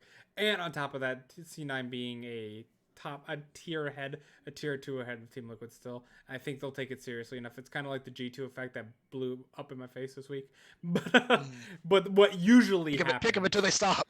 Pick them until they stop. Oh, they had losing? Keep picking them. No, They'll turn it around. What to do, man. I do not know what to do. There are 3 teams like that this week that I will discuss in detail that I have no idea To be fair, oh, I know. Well, that was also like Team Liquid last. Yep. Remember? They can't possibly miss playoffs. Yeah. Ninth place. I agree. That's hilarious that Team Liquid, if they finished that way, they wouldn't actually make playoffs again. Even with an 18 playoffs, they would still miss it if they finish ninth. Yep. But thankfully, no worries about that. Yeah. But now they're looking for second place, or just they need to win essentially one best of 5 to make Worlds. Which I do want to see Team Liquid at Worlds, not just as a fan, but as an NA in general. I do think C9 Team Liquid really need to make Worlds compared to the other teams. Yeah, I will say this too. And this is actually kind of a similar thing that I mentioned in the Cloud9 TSM game.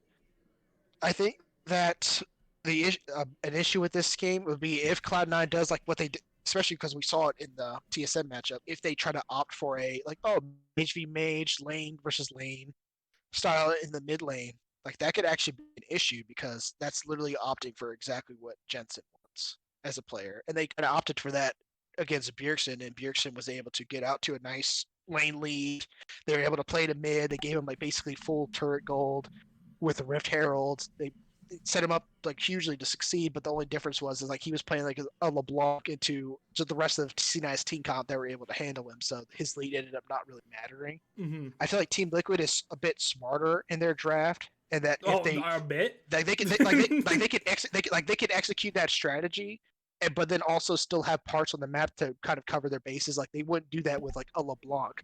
It would fit like an Azir and do the same thing. Yeah. So I would say expect if Cloud9, they might try to opt to like what they did with TSM and try to deny the Azir by picking it themselves, or they might just ban it. And I feel like at this rate, you might as well just ban it. Do they ban the Bard? Do they?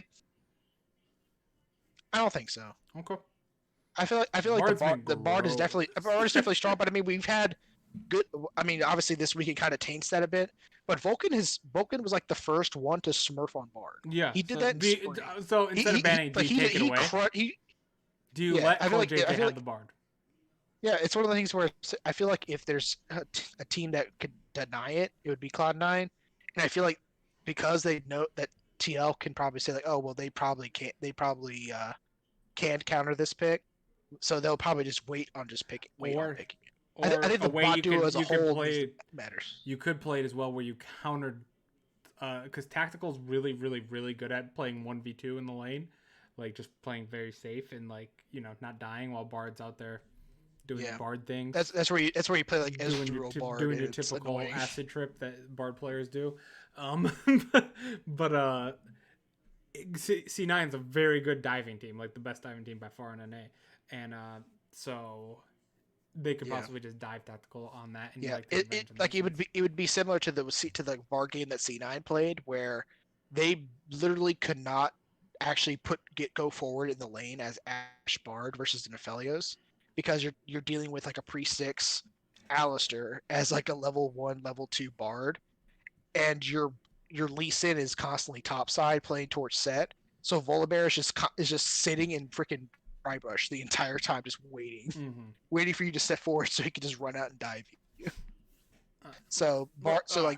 Ashe could never play weak side against like the all-in potential from a Nephelios Alistar with a Volibear and a Zoe who had constant priority in mid lane, and because of that, Bard could never leave bot lane.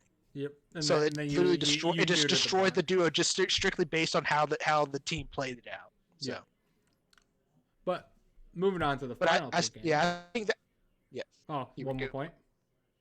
No, that was it. Okay. Well, yeah, I think El Clasico. Yeah, I really think you just crush the Bard pick, though. I think you're absolutely right with that. There's ways to play around it. But TSM versus CLG, the classic, like you just mentioned. I mean, I can't pick this CLG team for the life of me. Like, I really can't. Oh man, are we picking CLG to go 0-2 again? Yeah, we're just stockpiling the Spirit Bomb, aren't we? They're gonna drop it and kill us. They need to pick it up soon. They need to. When was the last time I picked CLG? I actually don't know when. I didn't pick them against Evil Geniuses and they won. Okay, so did they burn it there? Like, do you count that as a burn? Because the last time I picked CLG was... That wasn't so much CLG burning us. That was more Evil Geniuses. Week 3 against 100 Thieves is when we both picked CLG. Outside of that, none of us have CLG picked. And that was like you said. So they've only won one game since week 3, by the way, as well. So it's not like our picks, oh man, we're just like not respecting. They're losing these games. Like, we're 5-1 picking against them, by the way. And so you got they are who we thought they were. You got TSM as well, I'm assuming. Yes. I honestly think CLG looks like the 9th to 10th place team in the league at the moment. Like, they look like the team that's why we talked about like mid-split stuff. It was hard to put Immortals in 10th place, but it's like that's just kind of where they were at the end of this week. Yep. And then they cut out this week. They look great. Yeah, I trust Immortals and even Dignitas barely. I think it's Immortals could have beat Golden Guardians, man. Oh. It's really, for me, it's between Dignitas and CLG for who's the worst team. But I almost want to give it to Dignitas to be better. I don't want to give it to Dignitas for that one game. Yeah, for that one game. That really made me mad. But like, I feel like Dignitas has more upside just because they're bot lane. Like, CLG really don't. CLG has Pobelter, but like, it's not. That's not upside. It's 2v. It's like, I mean, do we have to bring out the formula again? Yeah. About how many points their players are worth? Yep. Golden Guardians versus 100 Thieves to wrap it up. Yep. This is a tough one. Let me actually make sure I got my pick. You don't have to make I'll make my prediction first. Okay. But if you don't believe me, but okay. Why'd I do that? Why'd I pick that? I'm gonna stick with it. I'm just gonna stick with it because it's. Do it. Stick with your gut. That's why you picked them. I picked 100 Thieves. You want it. It's like you want to take the lead in North America. I picked 100 Thieves to go 2-0 this week, after an 0-2 week. Nice. Oh, you believed in them. This team. You believed in them fully. I believe in Golden Guardians so much too, but I think that contracts and Closer are really good. I think that like contract can nullify a lot of what Closer does, because there's a lot of games that Golden Guardians are where it's like Closer carry, like that Lee Sin game where he had like 12 kills. But I think Ryoma and Demonte are relatively similar as well. Yeah. It's just like the difference is bot and top side. Yeah, you have Someday on top versus Haunter. And then you have but Haunter's not like terrible, but Haunter's like not terrible, but he's not as good. Who's not terrible, but FEI's just been better. Yeah. And then you have Poom, who's still working on Canadian ping. That's crazy to me. I'm gonna stick with 100 Thieves. It's a really toss-up game, to be fair. They kind of overlap. They overlap like perfect. Well, yeah, Raptor said it's perfect. It's like a perfect overlap. Yeah, I will say. Well, I will say I was hoping that we would actually have a difference here, Oh, you also? and we do, and we do because I picked Golden Guardians. I was like, no way, we got. Nah, this is the week, man. It's gonna happen again because I believe in two teams who are middle of the pack. I believe in Golden Guardians and I believe in Evil Geniuses. I'm waiting on the 0-4 now. We have 3 differences now, so one of us is going to take the lead in NA after 2 straight weeks tied. Because I caught up last week and tied you. Yeah, unless our predictions just go 1-1. No, there's 3 differences. Oh wait. I'm who different did you, on who both. else did you On both Evil Geniuses games, I picked them to lose. You picked them to win on both. Oh, that's right. Yeah, you had Immortals. And then and then and Dignitas.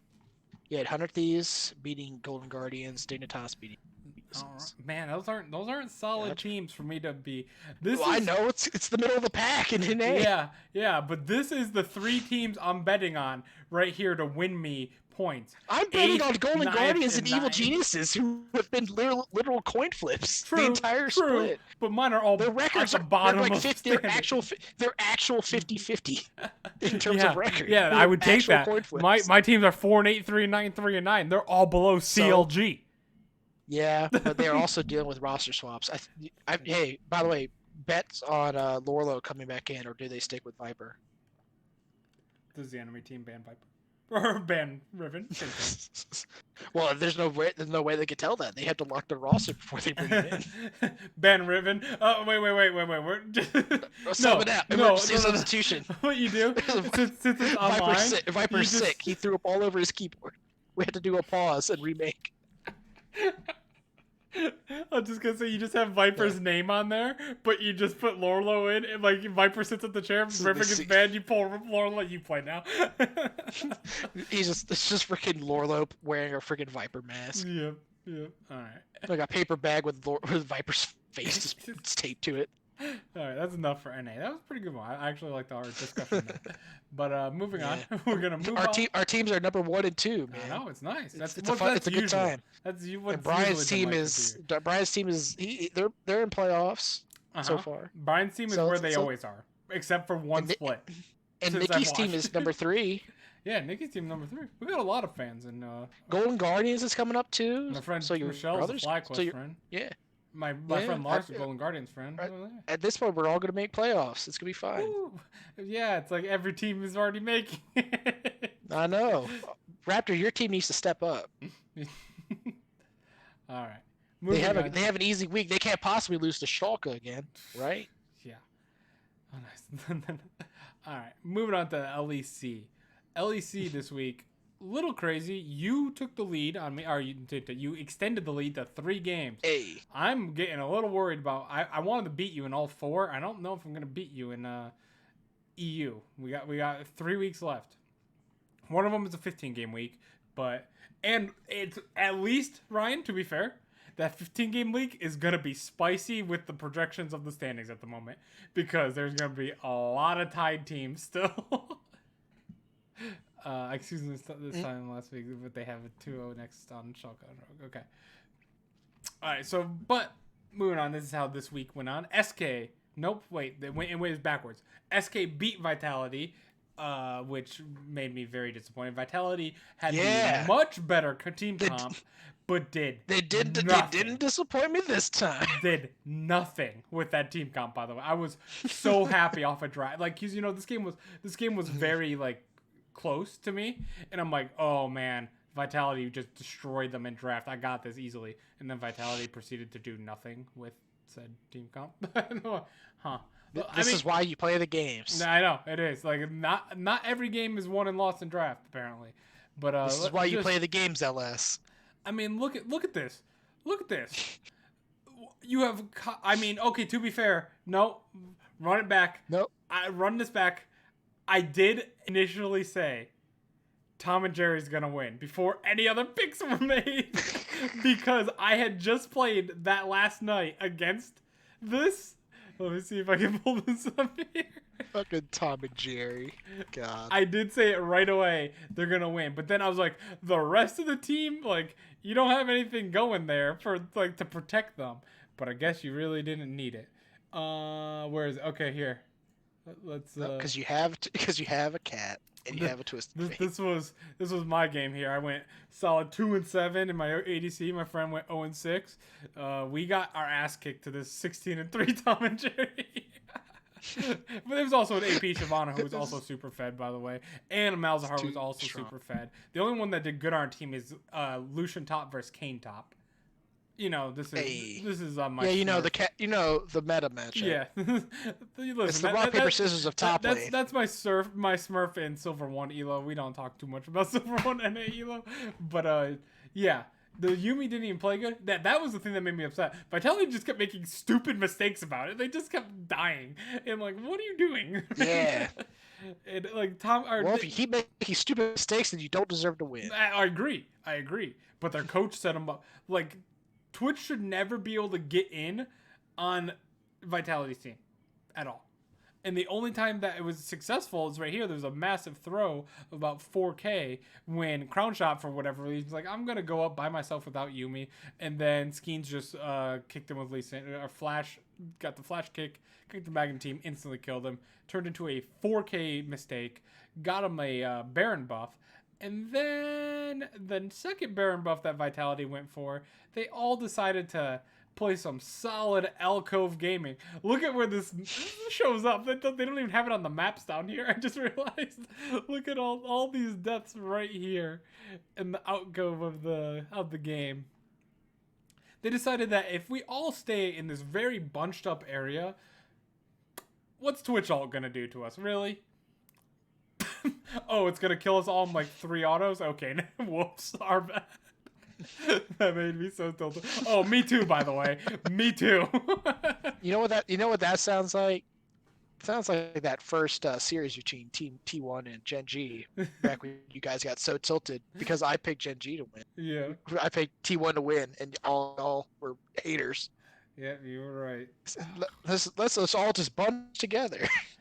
It doesn't make sense. Those are just like stupid level mistake. Those aren't like, oh damn, the other team outplayed him, or damn, even if it was a mistake, it's not even just like a basic mistake, because you can't just assume players are going to be perfect the entire game. Like, there's obviously going to be mistakes. It's just such stupid decision making. It is CLG levels decision making. And I hate it. That kind of stuff I can't. Stuff that I would be flamed for that kind of decision making in plat level games makes me frustrated when pros do that type of decision making. It doesn't happen nearly as often, obviously, but it pissed me off, especially because I lost the pick on it, like, against you.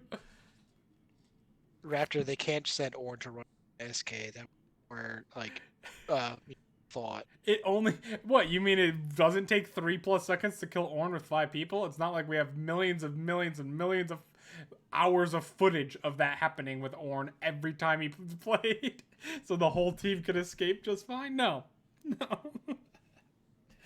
Oh, that can't possibly be the right idea. No, it can't possibly. The right idea is all sit forward and try and back at the same time while they're all chasing us into the alcove. That's the right. They're doing a pose. They're like Team Liquid during the NA finals. They're all trying to get you GD Force pose during the Baron recall. Oh man, that's literally the first game we're talking about, and I'm already tilted. Yeah. By the way, I'm just saying right now, Raptor, you can't blade NG for this one. No, you can't. Moving on, because I'm too tilted. That game. I'm just glad SK actually freaking showed up and didn't just randomly throw the game again. No, I blame all. Yeah, how did no one veto that play? No, move on. I blame all 5. We're gonna talk about it forever. I blame everyone but the draft coach. Yeah, the coach has. How bad did the coach cuss them out after that play? I'd be fuming. He's gonna get the belt. Yeah, like, I'd be so fuming in the post game. Like, oh. All right, Rogue took down SO4, which we kind of expected. To the surprise of no one. To literally no one. Mad took down Excel, to the surprise of no one. That wasn't that. We'll talk about Excel in a second. Fnatic took down in heavy quotes Misfits What are you doing? Again. Fnatic. Just throwing it and throwing it. Is it terrible to say that I have more confidence after G2 went 0-2 than I do on Fnatic's 2-0? Like, there's not much on G2 either. G2 confidence is down as well. But Fnatic, you did not sell me even slightly. This is literally. I think we can name at least one team from every region right now. At least one. Where it's Team Liquid in A, Fnatic in Europe, Invictus in China, and I would say probably T1 in Korea. They're starting to lose. Of literally teams that just don't deserve their record. Just win with absolute bullshit. Yep. Absolutely do not deserve multiple wins. And out of those teams, weirdly enough, can't keep getting away with this shit. Well, IG's the best out of those ones, but Team Liquid's the one that's improving at least a little bit. IG just has the raw pure talent. And T1 is not. T1 is doing T1 might be the worst one out of those. Like, oh man, I wasn't fast enough because of stream Rip Raptor. And we literally can't even tell. We literally can't even tell if Fnatic's even. Yeah, isn't that great? They went 2-0, and I'm like, no idea. I literally have no idea. Only thing we can say is like Nemesis played better. Nemesis, okay. Maybe. Give Nemesis. We got to give Nemesis credit. He played a lot better. Considering we were telling them to sub him out for Magic Felix, like to just give the team a spark. Like, oh, and I won't get into this again. We won't do another 50-minute segment of this. But the damn Cho'Gath does not work. I'm telling you. He went 0-3 against Aatrox, by the way. And that Cho'Gath build doesn't work. No, dude, it worked. What are you talking about? He's won twice with this bullshit, and he's just been useless. Except for hitting a Q, which happens anyway on Take Cho'Gath. Yeah, dude, it was fine. He did it. They won again. Don't let me go into this build again. You're missing the forest for the trees, man. Look at every team fight before Misfit starts choking like insanely. Look at how squishy Bwipo is in every team fight. There's no point for him playing Cho'Gath at that level like that. No, it's fine. It's like Blade the Ruin King set on steroids to me. No, man. Hey, now. Let's not get crazy. That build's actually insane. People got over that like after like freaking 2 weeks, and Licorice is still building it for something. He's squishy when he wins lane because he doesn't build any armor or magic resistance. He takes 3 items to get there, just like Set takes 2, but they're probably around the same cost. Why do that, man? See, this is why they just need to build freaking like he just needs to build like Super Soaker and Leandries and be a monster. No. He needs. Oh, sorry, Protobelt and Leandries. It's the same thing. It's the same thing I was talking about with Set. Build Protobelt and Leandries with grass. What is your goal? And then you play like a Galio. What is your goal as Cho'Gath? It's the same thing I was talking about Set. To kill everyone. No, it is not to kill everyone. It is to kill the ADC. It is. You have one target. Yes, you have an ADC. You only have to kill one target, and it's to CC. If there's an affiliate of the team, you eat him. Your goal is to press R on Squishy. Yes, which build Righteous Glory to speed up to get there. It's the same thing, and it provides you takey stats to actually survive getting hit. You just have your support build a Shirelias. And then make him speed you up. And then you make them build a Sivir. And then they speed you up. And then you go eat the AD carry. I don't know you kill Tom and Jerry. See, that's what would happen. I play so much Cho'Gath. That's what would happen. But I don't know. If your top laner instead of playing freaking Lucian and Decane or whatever, if they just played AP Cho'Gath, they would have eaten Tom and Jerry. Yeah, is it the same thing still? Yeah, it's still. I don't get this. I don't get this Glacial Augment that's so popular. It makes 0 sense to me. It gives me like an aneurysm. I hate it so much. I don't understand this rune whatsoever on Cho'Gath. I don't get it. And he didn't even. He did. Okay, he did go Cosmic Insight. That's understandable. The only thing understandable in this inspiration tree is the Cosmic Insight compared to what you can get on Resolve. On Resolve. Thank you. It's I don't want to talk about it anymore. We're not talking about it anymore. I'm done. No more. I'm not going over this. Build Rabadons. No, you don't build Rabadons. Moving on. G2 lost. Get Orin to play mid, and then have him build you a Death Crown. But Raptor, one so flash much R AP. can win the game. We went over this on a stream. It wasn't on a podcast. I did a practice tool. One flash R as a tank still wins the game. Now, see, this is why you just need to go for. You just need to use the rupture. Then you could have a Q. A Q can win you the game. See, I'm not telling you to build freaking Leandries. You're still building tank. Raptor's correct. And you can always build a Zonias if you're fighting his AD. It's fine. Misfits is so lucky that they had this stupid Cho'Gath build again. And it's not like I'm blaming Whippo for this build. He didn't come up with it. This is what like we just looked at this is the common Cho'Gath normal build. people build. Like, I don't get it. I really do not understand it. Like, this is the common build on Cho'Gath now. And it makes you get it. You just don't agree with it. That's different. I don't get the glacial augment part of it. I get the item part.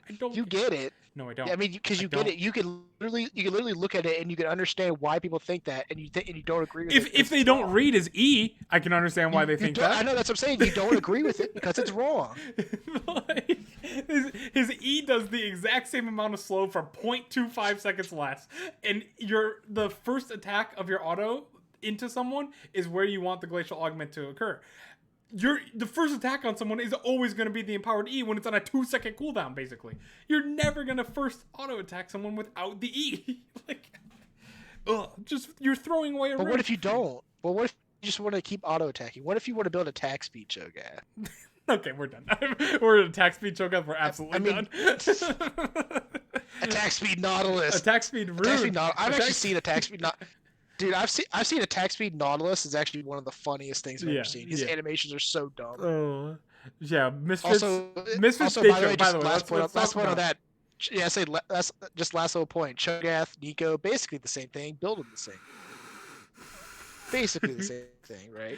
Never been so tilted in my life. But Misfits have a mental block. Misfits have a mental block. Misfits have a mental block against Fnatic, like freaking Cody said has a mental block against Double Edge. Yeah, I don't know what it is with Misfits. Like, ignoring the Cho'Gath, this is the second time Misfits has blown like a 7k gold lead, basically at the Nexus both times against Fnatic, and they've lost it. Yeah. And the last time it was because they freaking blew a freaking Baron call and they lost like 2 objectives back to back and lost the game. Yeah, this time was kind of worse because it was like systematically they lost. It wasn't just like a bad call. One bad call blew the game. They just proceeded to do nothing with their lead and lost. Yeah, kind of. Or do negative things. Negative gaming. And then, as they would say. Okay, so enough of that game. I'm sorry. No, let's talk more about Cho'Gath. No, let's talk about AP. Let's talk about AP Nautilus. That one's meta. If that was acceptable, why can't Cho'Gath? No, I hate it. Doinby said it was fine. I don't even like AP Nautilus that much, to be honest. I like Protobelt because it helps you clear, but outside of that, you don't need anything else. Maybe Zonias because that's nice, but outside of that, no more. Leandries. No. There's no. You get the empowered burn because your autos root him. It's fun. You slow him. You're giving me a headache. You don't even need to build a Rylance. Ryan, you are giving me a headache. Like Cho'Gath. Origin crushed G2. That was kind of sad. Again. And this was with Jack Troll on Tom Kench. You couldn't have asked me a worse person to play on a worse champion, like support, not like personal life, by the way. Don't take it that way. But I don't know how he could be a great guy. But worst support. The worst person. Yeah, worst support. The worst person ever. I hate him. Worst support on a worst champion at the support. And I'm just like, how did you lose to this? Like, I thought it was when I saw them draft Tom Kench for Jack Troll, I'm like, Origin's going to 10th. Like, Raptor's correct. They've lost their minds. And then G2 loses to it. So now G2's going to 10. They did pick them. The Malphite was quite genius into 2 immobile AD carries. That is very smart. I will agree with that one. But I love it. By the way, I did like Alfari's tweets after both of the games this week. Imagine picking Malphite to Cannon. Then he played the freaking Cannon into Malphite. It's the exact same thing. Yeah. Alfari, I think at this point it's just Alfari difference. Yeah, it's definitely Alfari difference. He is on a okay team that they did step up. Okay, like we saw disappointment from Fnatic and G2. We do have to give props to Origin. We have Raptor over here with his bold prediction of them missing playoffs. I didn't agree necessarily with that at the time, but when they signed Dractroll, I did. I was on board, but then they signed Dractroll and they pulled off a 2-0, which, I mean, we gotta give them props. They look good in their games too. Like it's not like Fnatic. Fnatic 2-0'd, they didn't look good. Origin 2-0'd, they did look good in the games, which was very weird. You have to come back to me. I need another week to download and analyze them. But from right now, I have a feeling it's only going, like, it should go back down, but I don't know. Ryan, are you there? Or did you just? Oh, there you go. Okay. Yeah, I'm pretty sure I'm still here. Yep, you're good. You're good. I don't know. I was just trying to think of more champions that could build AP. Everyone builds tank instead. I'm like the opposite of when people would build freaking tank Echo. I think that build like broke my mind and I hated it. So now I want to build everyone AP. And then so but yeah. Yeah. So G2 needs to improve. Next game was SK versus S4. Good job, SK.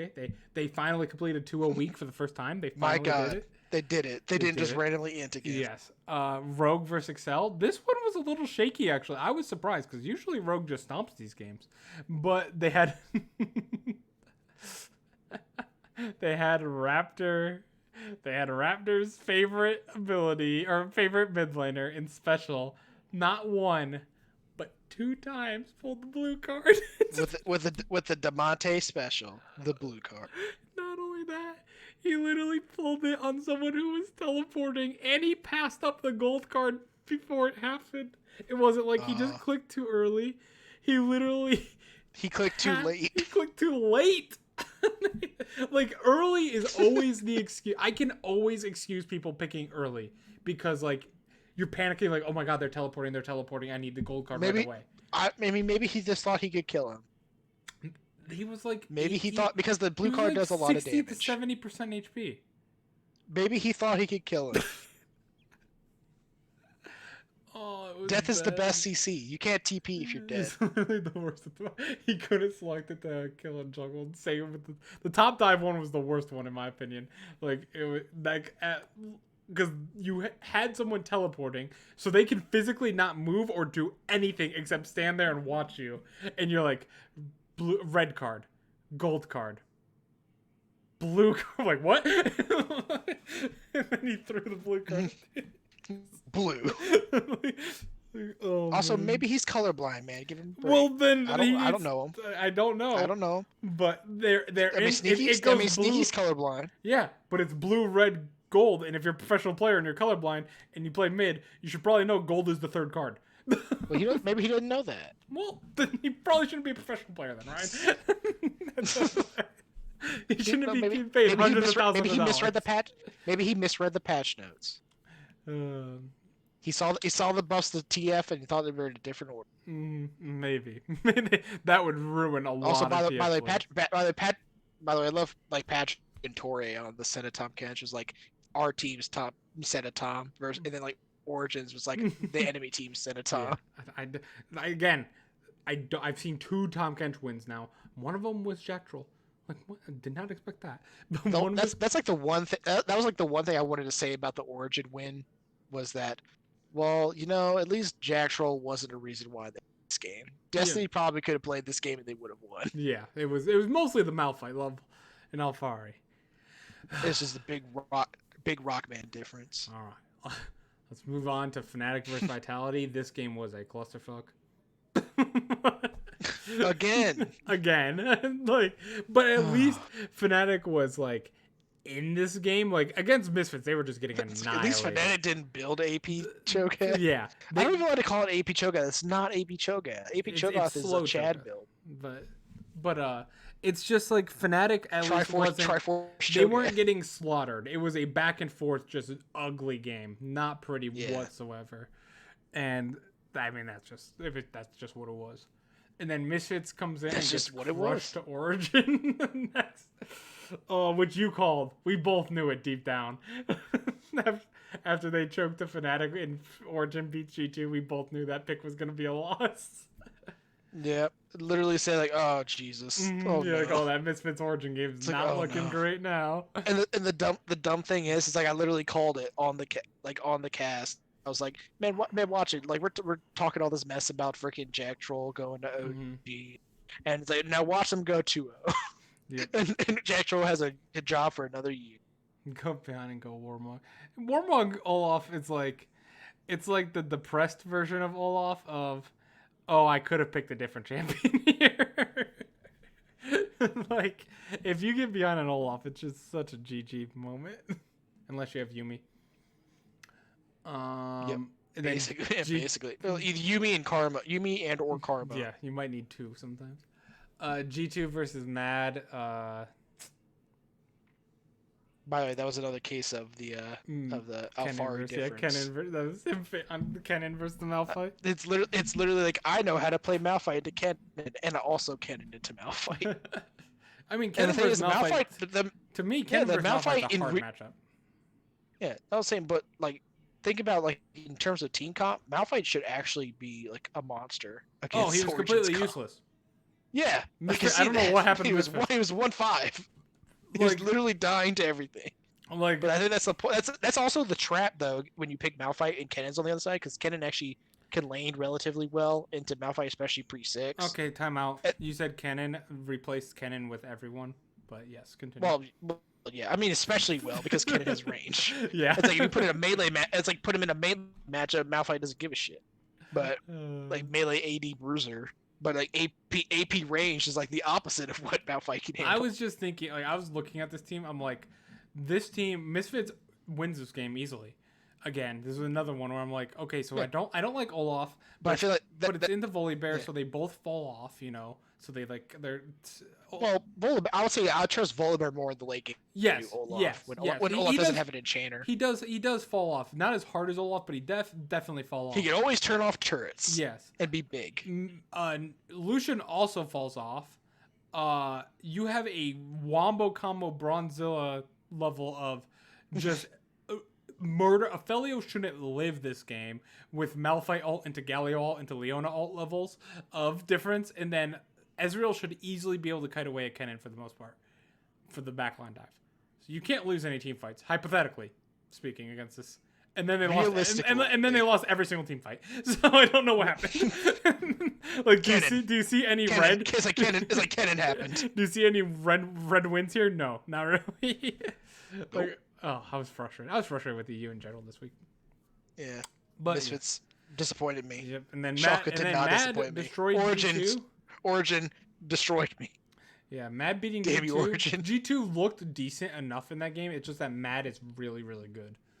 Like I wasn't. G2 actually looked like they were ready to play the game as opposed to day one. Mm-hmm. But Mad was just like, no, we're gonna take you and beat the hell out of you for beating us in game one of the year of the split. I mean. So with that being said, some teams that were we talked a little bit in detail. Origin was very successful this week. They were the props. I almost want to give Fnatic the disappointment this week, but I can't because they did go 2-0. It's a little too harsh to give them disappointment. I mean, we can give them a disappointment to Vitality. Yes, I would give it to Misfits. Vitality and Misfits are my number one. By the way. Yeah, I mean, not just because we expected better from Misfits, especially after they beat Mad before the break. So not only are they a disappointment, they're also one of the teams that lost to Fnatic, and they lost the same way the last time they lost to Fnatic. Yeah, Vitality was a disappointment. Misfits was a disappointment. G2 was also a disappointment. To an extent. To an extent, yeah, exactly. Vitality. Day two, G2 was not a disappointment compared to day one G2. Mm-hmm. Still went 0-2. But both G2s were a disappointment compared to. Look at this actually. The top 5 teams are on a win streak right now of 2+ games, and the bottom 5 are on a losing streak of 2+ games. That's pretty rare. That doesn't happen too often. Yeah, it seems like there's a pattern. Yeah, apparently you'd say they're breaking away, but really it's only a 2-game difference between 3rd and 9th still, so there's still plenty of time. But that's the difference. It's the same thing in North America. Yeah, I know. Origin was most impressive. Mad as well. I think Mad really solidified themselves by beating G2. They're the best team. Yep. And Rogue, we gotta give Rogue credit. They're like Team Liquid. They're just winning. You know, they're tied with Matt. Well, they're not. Yeah, well, they're not that. They're not that bad. No. They're they'll have version. games where they're just crushing kids, and they look like they're actually in control the whole time. Yes, for the most part, they are much better in that sense, but they are in a situation to me where I don't see them going further than past like quarterfinals at Worlds. Where Mad I can see being a honestly. that's what I'm saying. I think their best is the same as Team Liquid's best case scenario, if that makes sense. Like Team Liquid versus Rogue, who wins? Rogue. Right. What would you say? Best of 5. What's the score? 3. I want to say 3-2 because Team Liquid's pretty good in best of 5s. We haven't seen Tactical in a best of 5 though. That is true. Usually, Double is actually the one clutching a lot of best of 5s. Yep. It depends. I would say that's fair. Jensen form also depends on impact form. I mean, we haven't seen playoff impact. I just think if playoff impact shows up, then that takes away a huge weakness for the team. I think because it means he's actually not inting. It's a huge shift. Yeah, I would still favor Rogue. I still think Rogue is better than Team Liquid. I think right now definitely. But I said this even if Team Liquid goes 2-0 this week, they still I have to give them another week and they have to prove it to me. Like if they go 1-1 and acquit themselves well with C9, I might want up to them and say. What if they go 2-0 and beat C9? You tell me they have to prove it to Well, then if they go 2, well, here's the thing. It depends on the win. Okay, if C9 is literally into draft and the game somehow still goes to 40 minutes again because it's Team Liquid and then they win because of bullshit, then no. Yeah. Circling back, I do think Rogue is better in Team Liquid. I just think their high trajectory of where I see them going is the same as Team Liquid. They're just on a higher part of the same tier, if that makes sense. Yeah. Where Mad is like C9. They're closer to their ceiling, and Team Liquid is like maybe halfway there. Yes.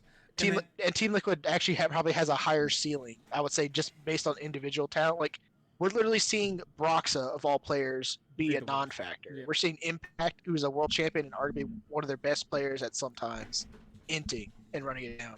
Core JJ literally only just now starting to play like MVP Core JJ.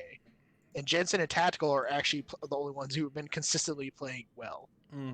Whereas now we're literally now seeing Rogue playing probably their best League of Legends ever. Yep. Individually and as a team. Agreed. And that's what it takes for them to be second. Tied for first. Lose tiebreaker, but tied for first. Well, yeah. They're second. Like Team Liquid is second because they don't have a tiebreaker. True. But oh man, that week 8 is gonna be insane. I feel like.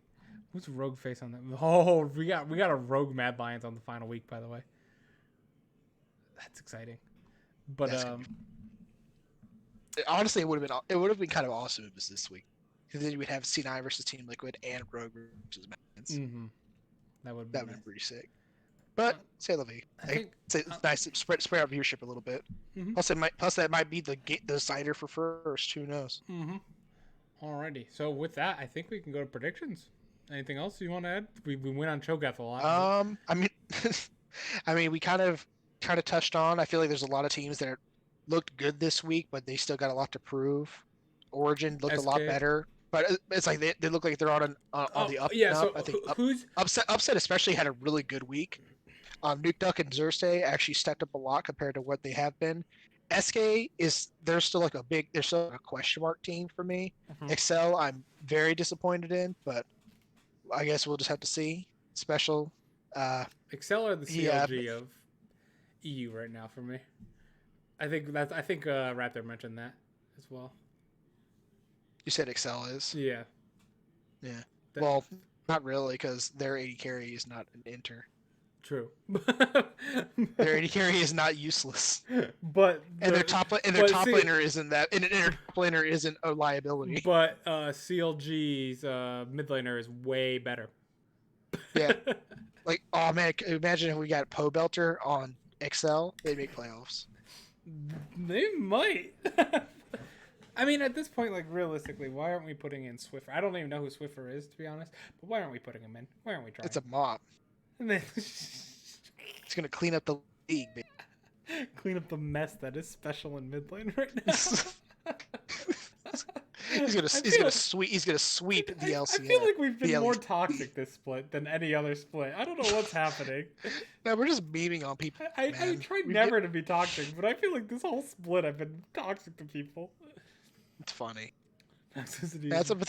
It's within region. It's within reason, man. Yeah. You picked blue card twice. Hardline people like this person needs to die, jump into traffic or anything like that. That's stupid. But like we call people out on stupid shit. Yeah. Call people out on mistakes. Call people out. Build criticism. Put it out there. Yeah, because there's no reason not to. If you're not going to criticize anybody, then no one's going to grow. If it's something or actually become better or recognize that they're making mistakes. Yeah, if it's something I would get super flamed for in a plat game of picking the wrong card, then you get flamed for that in a bronze game. Like picking the wrong card, and you're getting paid thousands of dollars to play, and you picked the wrong card twice. Like some of them more than that. What are you talking about? Yeah, it's only getting paid a lot more than that. I know they are. The friggin' I don't know how much $1 million blue card. Special, it's too much. But the $1 million blue card. Yeah. But yeah, it's one thing. It's like the same thing. Like if I'm out in public and I make a mistake, or if I'm doing something, sometimes I may be doing something and I'm not even realizing it. Whether it's a bad habit, or maybe I'm just misinterpreting a situation, or if I just maybe misunderstood something, then if someone would call me out, I'm like, oh, well, and then I would actually work to actually correct a mistake and be better. Sometimes people just don't know that, and sometimes you may recognize it, like, oh yeah, I know, that's fine. But people who can get too defensive or too angry or stuff, or just can't take criticism, then oh well, get used to it, get better then, because you definitely messed up. If you realize it, that's good. Mm-hmm. If you realize it and you try to lash out people, then you're the one being toxic. It's a situation where if special starts popping off, I'm gonna be very happy. That's what I want to. I've told you this before, where I want to see literally every team play really well. I want to just see good League of Legends, and I know that's not possible. You gotta have winners and losers, but I want you gotta have some DMO games. Yeah, you gotta have some DMO on your team. And if to have a top esports, you gotta have some Shulker games. But you know what? At least Shulker can win sometimes. It's just that I want you to play well in your losses. You might not be as good as them, but at least show up, kind of, you know. And sometimes people don't do that, and it makes me frustrated. Realistically, NAF Fnatic, OG, you could play 7,000. Yep, it's with 3 weeks left. It's gonna be quite messy. But with that, let's move over. I feel like I will say that of those teams, the reason why that's so like shocking or whatever is because of some of the names. It's literally just because if it was like if you had Fnatic and G2 and you replaced it with Mad Lions and Rogue, no one would be surprised because it would just be status quo. But it's just because Fnatic and G2 are in that conversation that it's different. I mean, like look at North America. If that was like let's say it was FlyQuest and Evil Geniuses were number 1 and 2, and it was Cloud9 and Team Liquid and TSM and all of them. They could all somehow miss playoffs because they're all tied with everyone else. But because it's not as exciting. It's actually a weirdly similar scenario between LEC and LCS right now in terms of standings. That is actually really weird. I've noticed that they're very similar to each other right now, and I would my faith in EU has actually gone down a little bit, and we'll talk about this with the LPL, but I'm sorry, there are LPL teams that are disappointing me as well. But it's like the top of the LPL to me. Some of them are. Some of them. Yeah, some of them are. But that's what I'm saying. The top of the LPL teams now, the ones that are actually going to make Worlds, like probably for sure, type level, is just like, good luck. If the rest of the regions are really struggling, good luck, man. Like the only thing you could hope for is that the rest of the LPL are actually just a bunch of like complete shitters. But they're not. You can watch. And the top teams are just beating. You can watch, and it's not true. Exactly. Oh, exactly. I know. But I mean, some people watch freaking Korea and they just assume that they're better than I've seen stuff on Twitter. People are like, man, the EU sucks so much. This is going to be an easy year for LPL and LCK. I'm like, are you watching the LCK right now? it's like, well, LPL I'll give you, but Korea, not sure about that one. Mm-hmm. It's like very Dam1 and DRX I'll give you. Gen G to an extent, but look at the rest of the league, man. Like, including T1. They're really, really, really bad.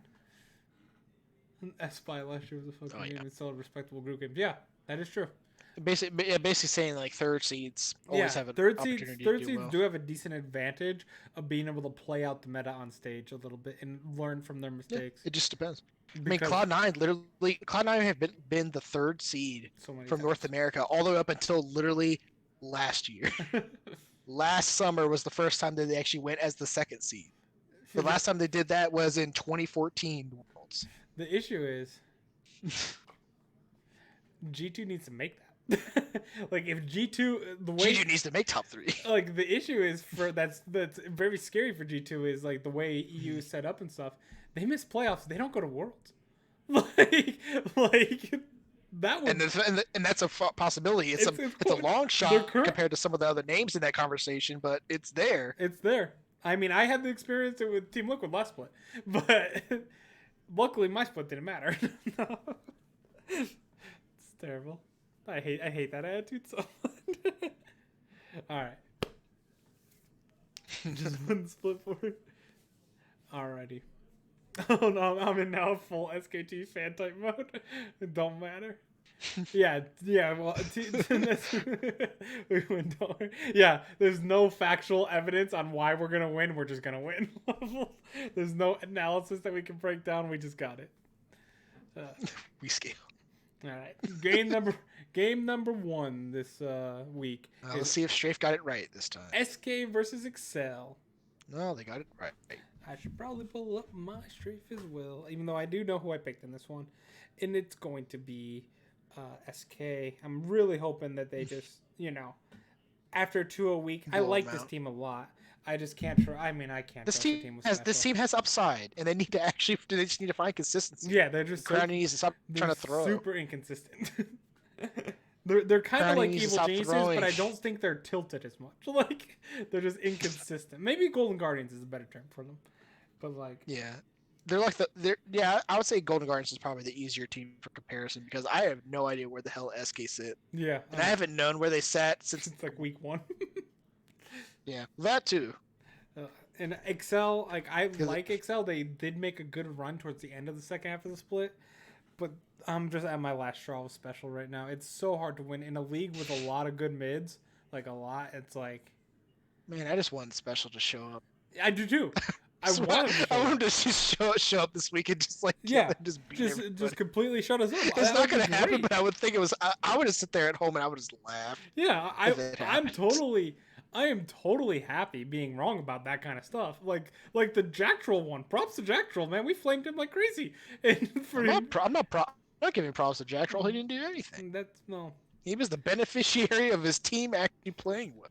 If Origin wins 2 more, Destiny could have played those games and they would have won. Fair enough. Easy. I'm gonna give it to you there. That's fine. Destiny was not the problem.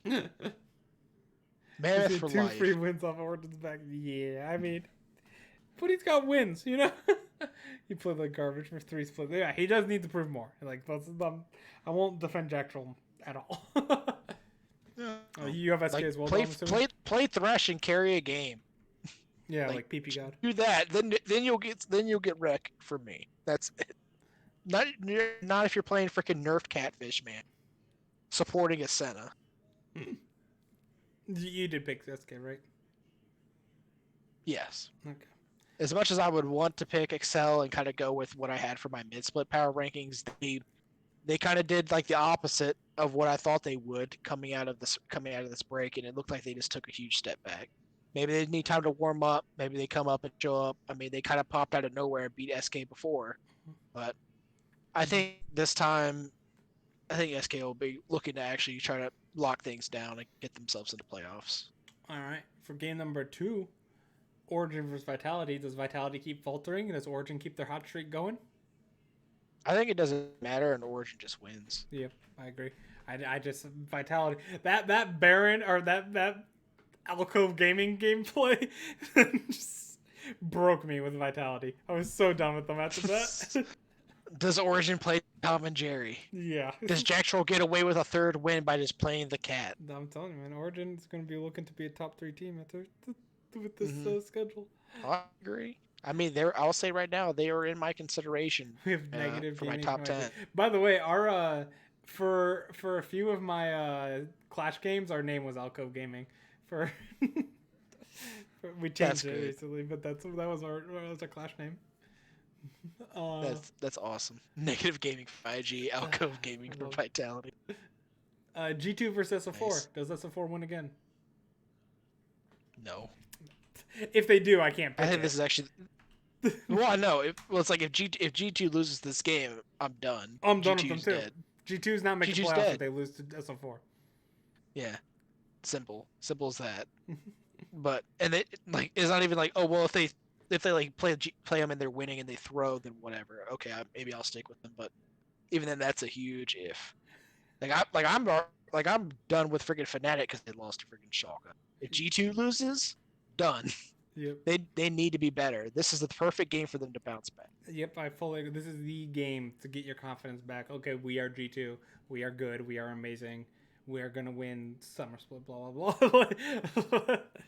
The only thing I can imagine is if they over prep for their second game and they overlook this one and it ends up being a trap. It's possible. But it's like pure talent wise, there's no reason they should lose this game. I agree. Rogue absolutely no fear reason they should lose this game. Rogue versus Misfits, how you feeling? Are Misfits gonna bounce back after a god awful?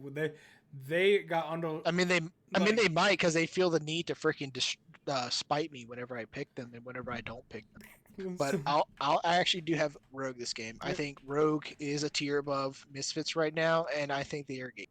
Yeah, so, the buff is too strong. I just think that Rogue, they're too good right now in the sense of just beating teams below them, which is everyone besides Mad Lions.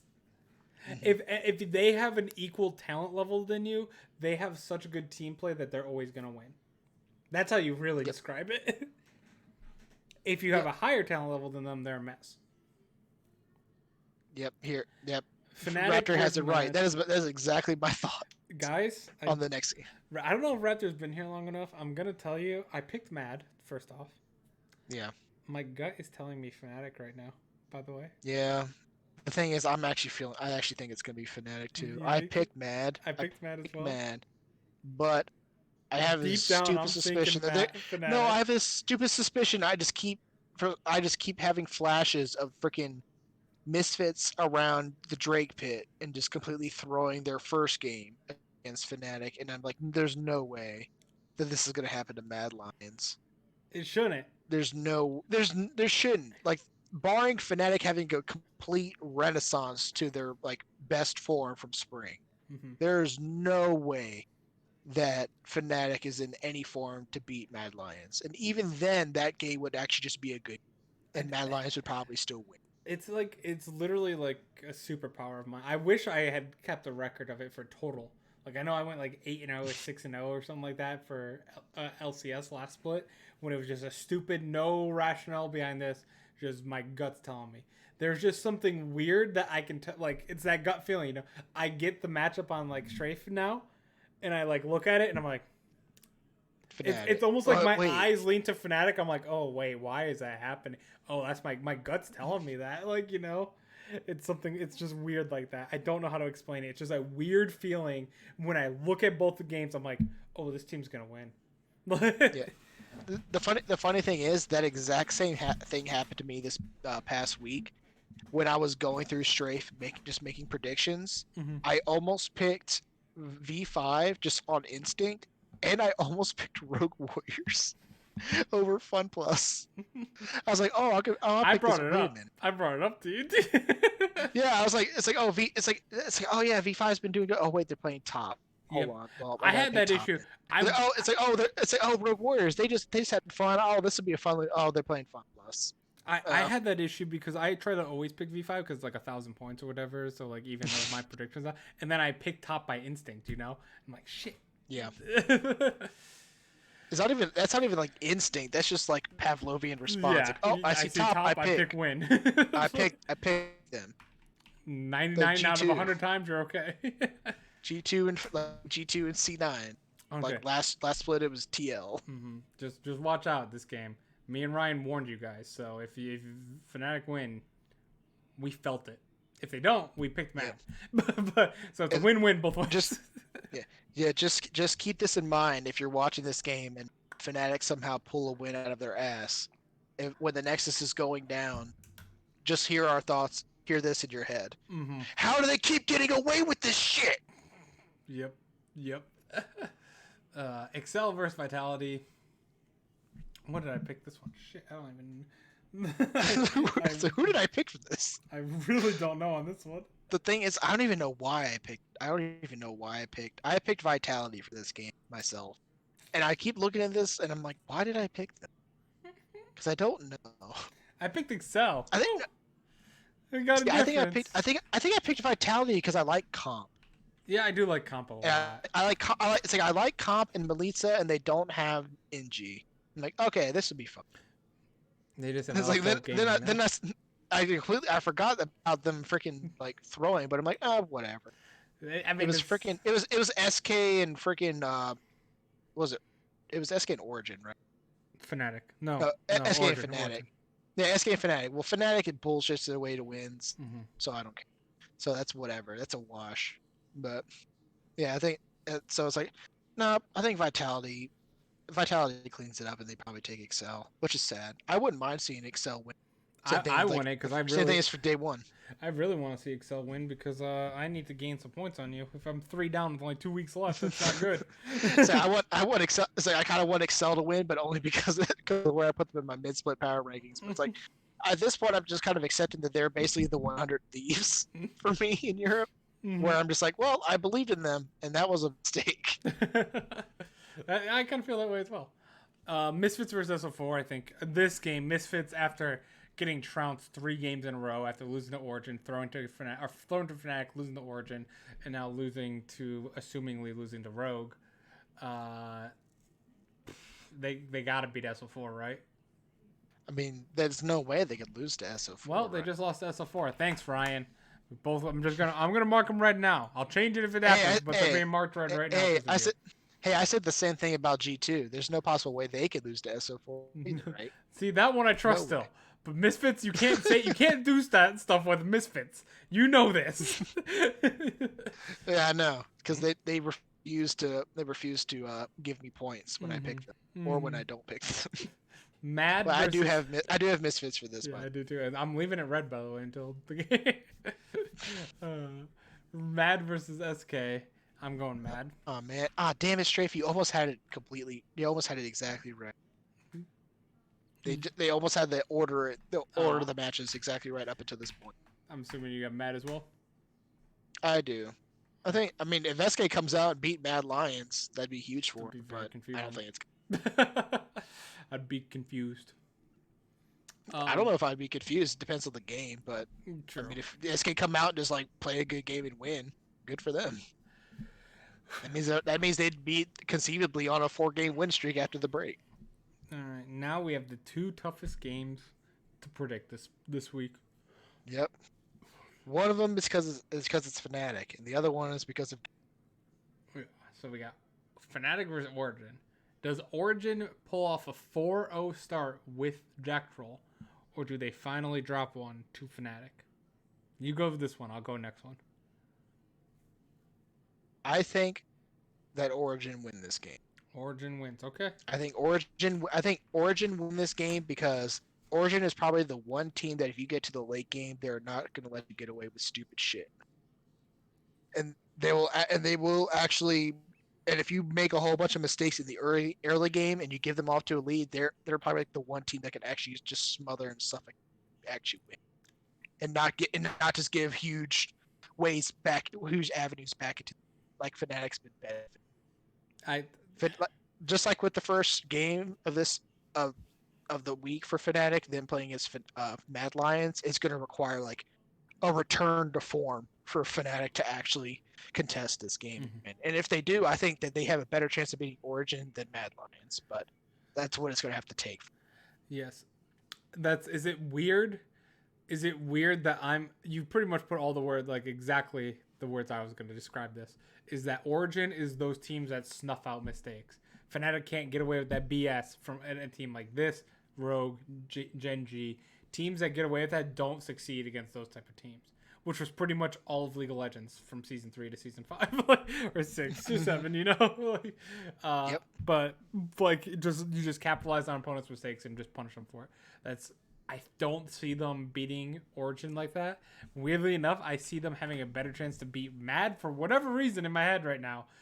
Fnatic's gonna beat Mad. It's the chaos. Yeah, it's the chaos mentality that I just feel like Fnatic is going to beat Mad here. I don't know why. I picked Mad. They beat Mad, but then they get crushed. Because I don't want to throw away a pick. Everyone's power rankings go to shit again. I don't want to throw away a pick on a gut instinct, but for some reason, that's always usually correct.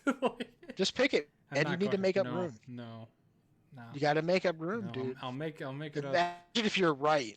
Imagine if you're right, and that's exactly what happens. Yeah, but if I'm wrong, I'm just way too far down to make it up. Like I can make up. Well, you're already way too far down. I'm 3 down with a 15-game week coming up soon. That's my week. I'm gonna make it up if I have to. If Excel pulls through, I'll only be down 2. So I'm just gonna wait. I'm gonna wait till that week. I'm just gonna pick all these picks. I bet Will's gonna pick all of these. No. Can't do that. Or I'm gonna have to double think, who do I usually pick? Who can I pick this time, etc. I'm gonna pick the opposite. Right. That's when you just go into week for the 15-game week and you start flipping coins. Mm-hmm. He'll never predict this. Rogue versus G2 is the final game. Now I'll do this one too. Rogue, like we said before, very good stomping team. G2 kind of TSM-like, if I dare. I know that's Raptor's gonna kill me for saying that, but high talent team in the sense of big name players, high talent, who are just not performing to a level that they should be performing. Yeah, Rogue definitely plays snail pace slow. This is my last one, okay? I'm picking G2, but if they fail me again, if they fail me against Rogue, they can still make playoffs, but I'm starting to really doubt. If they fail me against SO4, I don't see them making playoffs. I picked G2, but man, I am. This is my last giving you the last lifeline. This is one of the teams I'm going to do that with. What do you think? I'm thinking Rose coming out for revenge. Ooh. I think they're gonna play hard like Mad Lions did, and they're gonna hard prep for this, knowing that this was their only loss besides their loss to Mad Lions, who's the first place team, and they're gonna be like, this team is beneath us, and we're going to gatekeep them. Okay. That would, if Rogue beats, on the flip side, if Rogue beats G2, that solidifies them as a Worlds team for me for sure, a good Worlds team. I just think I need to see it. They didn't beat Mad. They didn't beat G2. And if they lose to G2 again, I'm you just don't have the... You have the team coordination, but you just don't have the skill level to compete with the top tier, elite level teams. Yeah. Now, granted, this is, obviously G2 definitely has the capability of just bouncing right back, getting a full week of scrims for this upcoming with the whole team.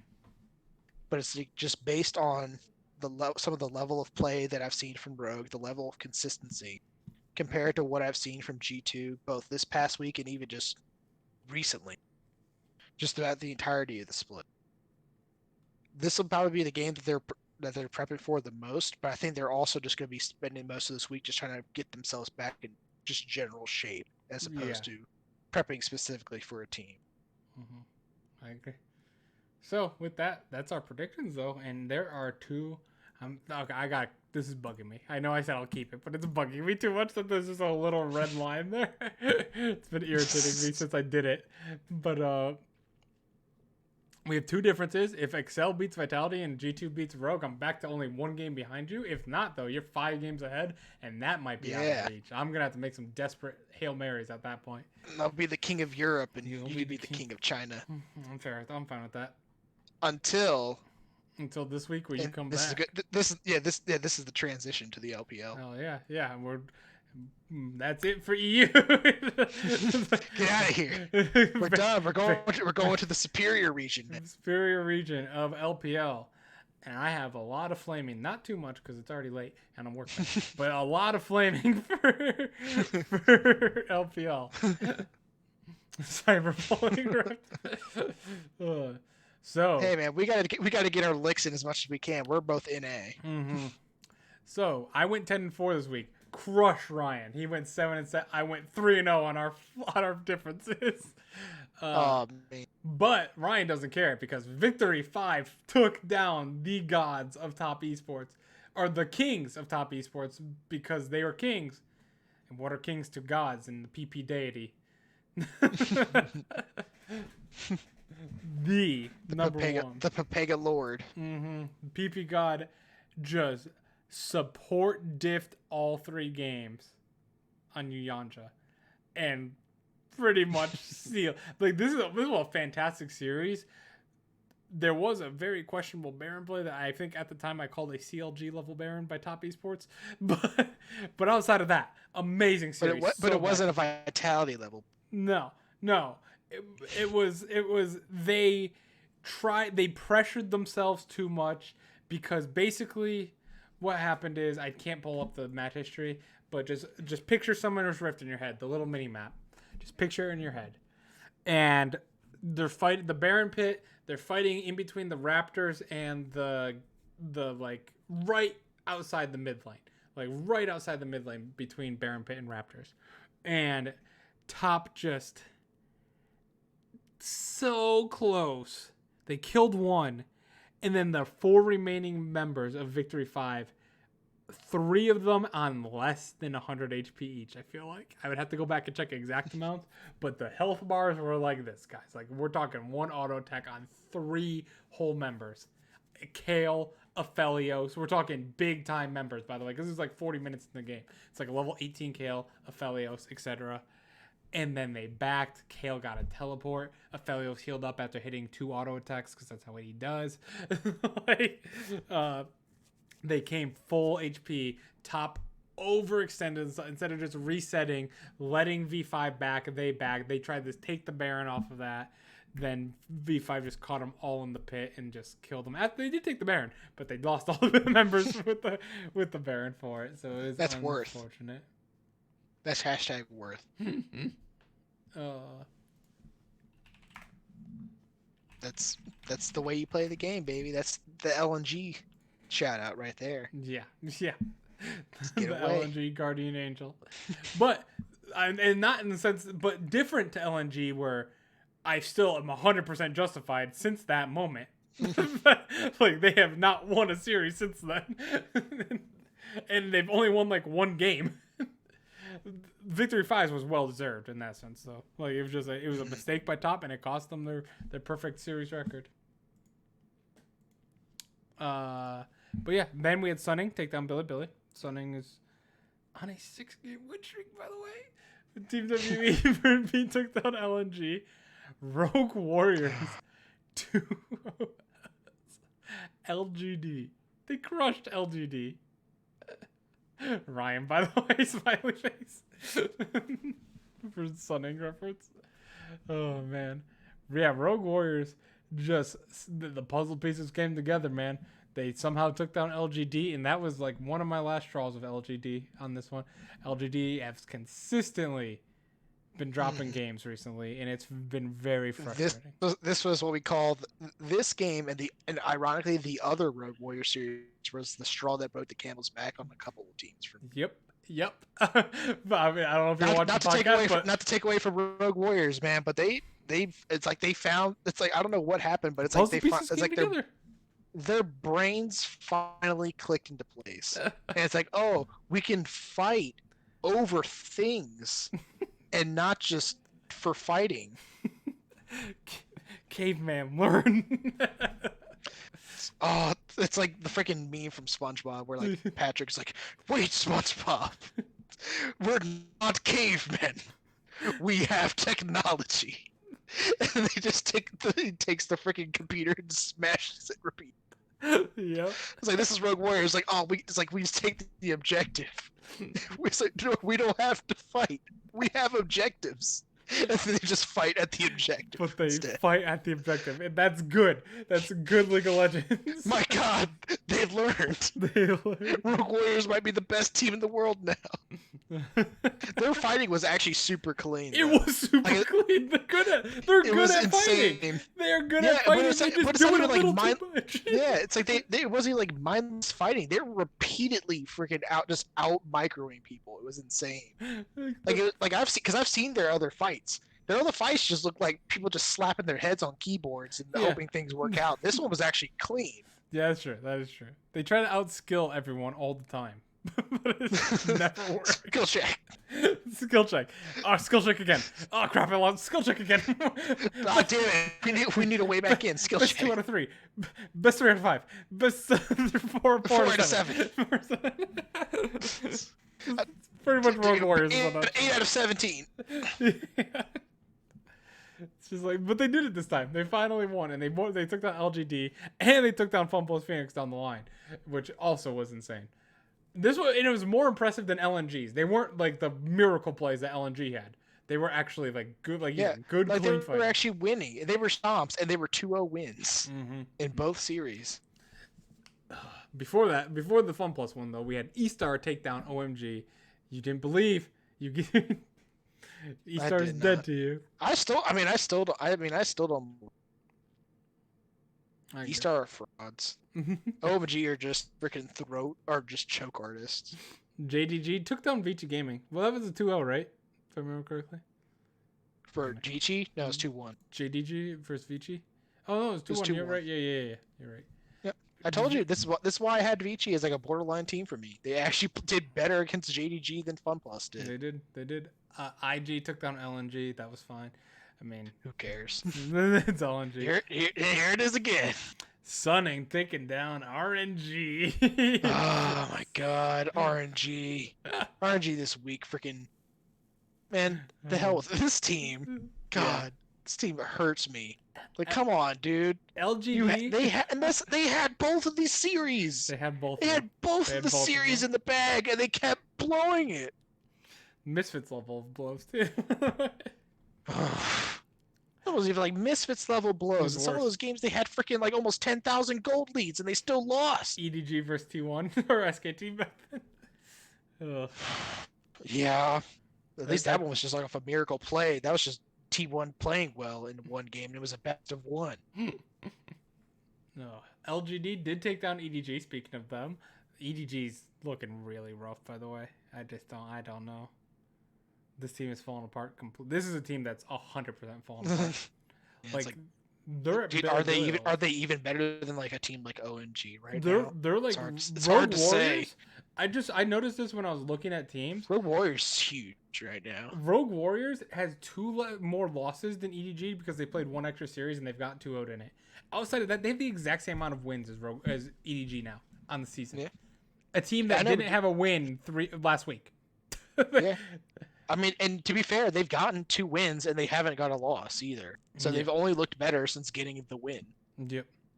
I don't know what the hell happened. I'm telling you, man. I literally finished the outline of the puzzle. It's because I flipped a coin. It's because I flipped a coin and picked them, and now they've been winning ever since. It's all me. It's the reverse of every other team in the world. FunPlus Phoenix. I believed in them once, and now they keep winning. You're very confused about it. You don't know how this works. I know. Well, it's probably because I don't pick them. I kept picking against them this week, and so they kept winning.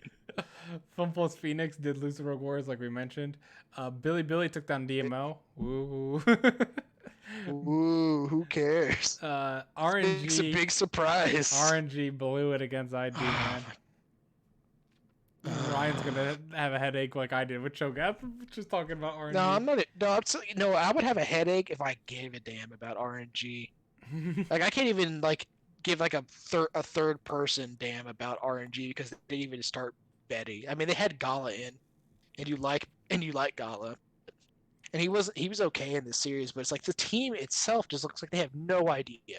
They have no idea how to play the game, and then they tilt themselves. They off the face of the earth. Still should have beat IG because They should have. It should have been a 2-0. It should have never even gone to a game 3. And the dumb thing is that they threw game 1, and then they had game 2 and almost threw it, but then they closed. So you're thinking, oh, well, that should be good. They should have momentum and mental. It's like, oh, they got the win. They're going into game 3, and then it's like they boomed themselves. They boomed themselves after a win. What is that? That doesn't make any sense. The Vici Gaming special, man. It's like win game 2 and then just immediately lose the series. I think RNG is Vici Gaming. Like I remember back at the beginning of the split. And they've won too many games already, man. Yeah, you were giving me shit over like because I picked Vici Gaming over RNG, and then RNG went on their run. It's like now I think Vici Gaming is better than RNG. Yeah. I think I was just a couple of weeks ahead. Yeah, one's going like this, one's going like this for sure. Yeah, the trajectory of the teams, man, they're completely opposite. Mm-hmm. And then top took down Vici. That was the freaking RNG, man. They screwed me. They were like the misfits this week. They screwed my record. They screwed me on that IG one as well. I really thought they were going to take down IG.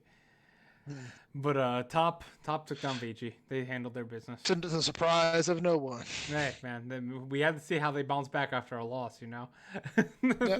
And to be fair, I will say I think Vici actually played them relatively. Yeah. Like it wasn't even like it wasn't like terrible loss. Like the game 2 was insane. Mm-hmm. Game 1 they got stomped, but game 2 was dumb.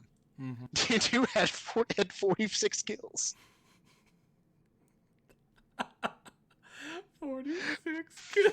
46. Oh. They had almost double the amount of kills of their first game. Welcome to the superior version of League of Legends, guys. 46 superior league. Unironically though. Jackie Love playing freaking Poke Varus. Ryan, what the hell? Where were you what when patch are we on? Died?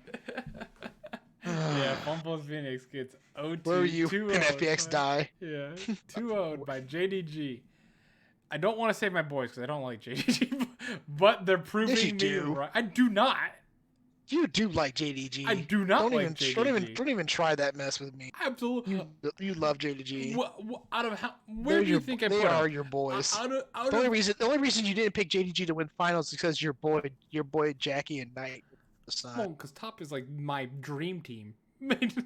You put PP God as the support. Raptor said it right there. You like them. I like them in the sense of I like top better, Victory 5 better, Invictus Gaming better, Fun Plus Phoenix better, RNG, and then JDG. I would say is my fifth favorite. No, Team WE I like better than JDG from a fan perspective. They're like my 6 on fan. He's playing hard to get. That's the thing. I almost wanted to use my freaking like a mulligan or something because if I had seen freaking Pulse Phoenix lose to Rogue Warriors, I would have been like, nope, they're definitely getting crushed by JDG. The only hope for them is that they like over prepped and completely overlooked freaking Rogue Warriors. Yeah, but they just like I said, it's almost like with RNG, except this one was like, well, at least RNG could get out to early leads. I mean. They look like they have no idea how to play the game. We have to eat crow, and so does ESPN. Like I saw people making fun of ESPN at the time, but I thought I totally justified what ESPN did because we did as well. Fun Plus Phoenix, we had in our top 8. We had Fun Plus. They had them 8th. We had them 4th, I believe. I had them 4th. I know. You had. I had them 4th. I think. You had them 2nd. Last week. No. Oh yeah, that's right. I did last weekend. You had them 2nd best in the world. I had them 4th, and that was when they were 9th in the LPL. If you multiply them together, you get 8, which is still higher than where they were actually in their own region. And now it's like, do they make playoffs? They're on a 4-game losing streak now. They were 5-2, which was fine, but now they've lost 4 series in a row. And it's not the BMW curse, man. It's not to great teams. Rogue Warrior, JDG's a good team. Top Esports is good, but they lost to Vici, who's borderline. That's decent. They lost to Rogue. Rogue Warrior is unacceptable. But those are that's the thing. Rogue Warriors, Vici Gaming. Those are the teams that Fun Plus Phoenix should have no problem. They should have absolutely no problem. Much less getting 2-0'd by like Rogue Warriors. Yeah. They completely outplayed in team fights. It's weird because the Rogue Warriors wins, like their losses they took in those matches, were arguably worse than the ones that they took against JDG. Like they got smacked hard by Rogue Warriors. They had like no control in that game Yeah, at it's all. crazy. I don't know what's happening. Does Fun Plus Phoenix make playoffs? It's the BMW curse, man. Maybe C9 winning today finally broke the curse, and maybe now that's why G2 is going to go 2-0. Fun Plus Phoenix is going to surge back into playoffs. T1 is going to win Korea again somehow. I'm already Cloud9's making world finals with V5. Preparing myself for T1 to win Korea for no stupid reason. But T1 can't keep getting away with this. Does Fun Plus Phoenix make playoffs? They're a half game out right now, behind Vici. They do not own the tiebreaker. I don't know who they're behind right now. They are currently so top is number 1 at 9-1. JDG is 9-2. Invictus Gaming 9-3. Victory 5 8-4. Those are your top 4 that are 8-2. Sorry, that are not going to. Victory 5 is not 8-4. 8-2. So those are your top 4 teams that are like you're probably not going to catch up. You actually can't catch up because you're 4 games. You only have 1, 2, 3. You have 5 games left. So technically, you could catch up to Victory 5, or Invictus Gaming, but you can't catch up to the others. Freaking Fun Plus Phoenix has been riding that. Oh, they beat Victory 5 a couple weeks ago. They've been riding that too long. So these are the teams that are ahead of them. Sunning, 8-3. Team WE 7-3, LGD 6-4, VG Gaming 5-5, and that's the playoffs. RNG are still ahead of them as well, are tied with them at 5-6 apiece, but RNG has 1 extra game win. And then Billy's only a half game behind them, only 1 series behind them. Billy could go 5-6 and be tied with Fun Plus Phoenix and RNG. That's crazy. I think the interesting thing with this one is the fact that I'm actually kind of looking ahead in terms of schedule upcoming for the LPL, just kind of see where some of the teams go. Like FunPlus actually has they have winnable series ahead of them. Mm-hmm. So obviously it's going to be in their hands to actually win those damn games and not drop 2. Yeah. VG Gaming has 3. And that's the thing, though. But the thing is, though, Vici has the benefit of being ahead. Yep, they automatically. They're actually in already, and Vici does also have winnable games as well. They play the exact same teams this week. FunPlus and Vici, they both play OMG and EDG. Yep, that's weird. Yeah, you're right. and then you have teams like WE, LGD, all playing each other. Billy also plays W. So you have a lot of these playoff teams are still playing each other. Mm-hmm. I'm trying to see if any of them actually play like one of the top teams that might sit there. FunPlus does play LGD, so they literally can fight for a playoff spot later down the line. LGD plays Vici, so like you have these ways that FunPlus can make their way back in, but they need to actually play the games out and they need to actually win. Like you have a free win against DMO down the line. But like that's not going to get you in. That's right. That's not going to. As I said, that's not going to be. Even if you win that, that's not going to get you in. Because then you also have to play Sunny. Just so you know, by the way, that's hilarious. By the way, that's FunPlus Phoenix's last game. I think that's their last game. It's Sunning of the split is against Sunning. So it's hilarious. That Sunning of all teams is the one that could deny FunPlus Phoenix from playoffs. Yeah, they don't make playoffs. They don't make worlds no matter what. It's just like which would be insane. I want to know when was the last time that a world champion from the previous year failed to make worlds. I want to say it was SK. I want to say it was SKT in 2017. No, because that was Gen G. No, because that was Gen G, which is Samsung back then. They made world. They still made worlds, but they got knocked out in groups.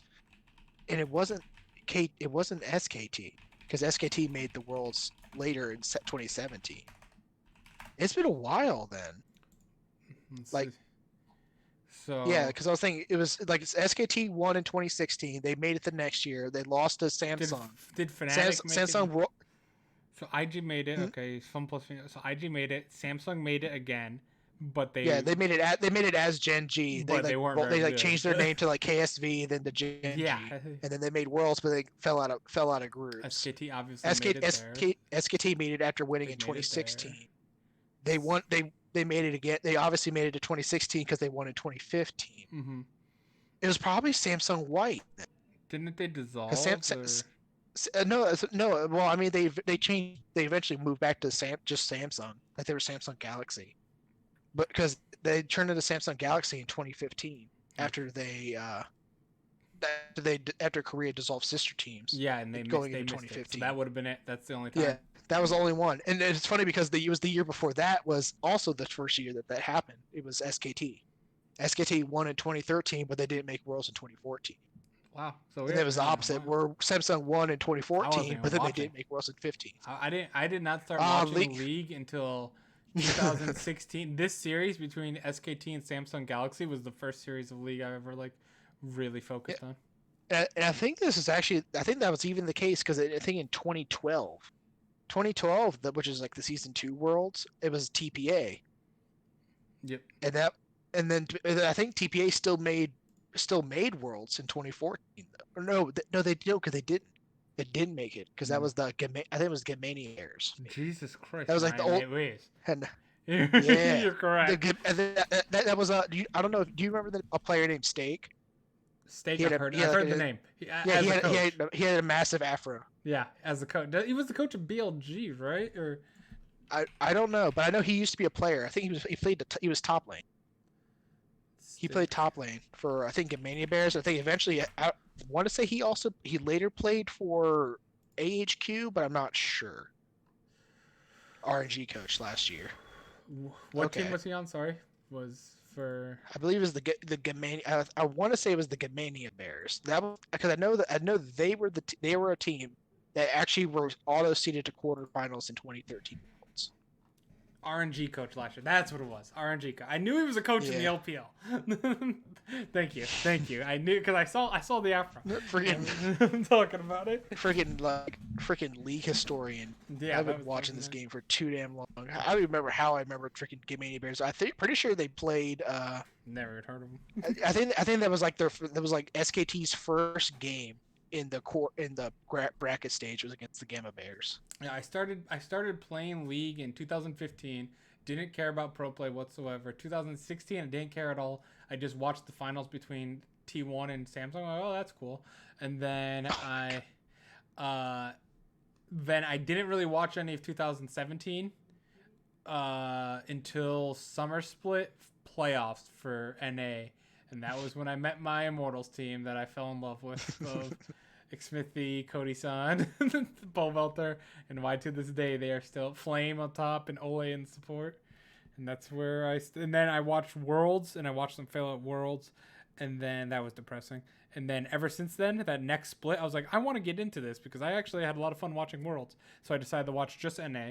I watched NA for a full year, and then 2018, I watched everything pretty much. Like Summer Split 2018 is when I started watching everything.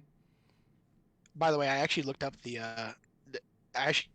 Gamma Bears just to kind of just to make sure I was right. Steak was on that roster for the Season 3 World Championship. Damn right. Here's some other names on that list, by the way. I recognize them? Listen. Well, there's Galala, which probably I'm not even familiar with him. Is that I know NL because I remember they always joke that NL's name NL means never lose. I don't know that joke. Wins, Maple, and Sword Art. Oh, my boys. Yeah, and that's where they went. NL, Steak, Maple, Sword Art, and Galala all moved to the Flash Wolves. Hell yeah. Which I think they were actually called the Yoei Flash Wolves before they just became Flash Wolves back then. That was like the original Flash Wolves roster, essentially. Galala, I think he was a sub top laner. Steak was the man. Gotcha. All right, now I actually knew. It's funny that I didn't know that. I didn't realize.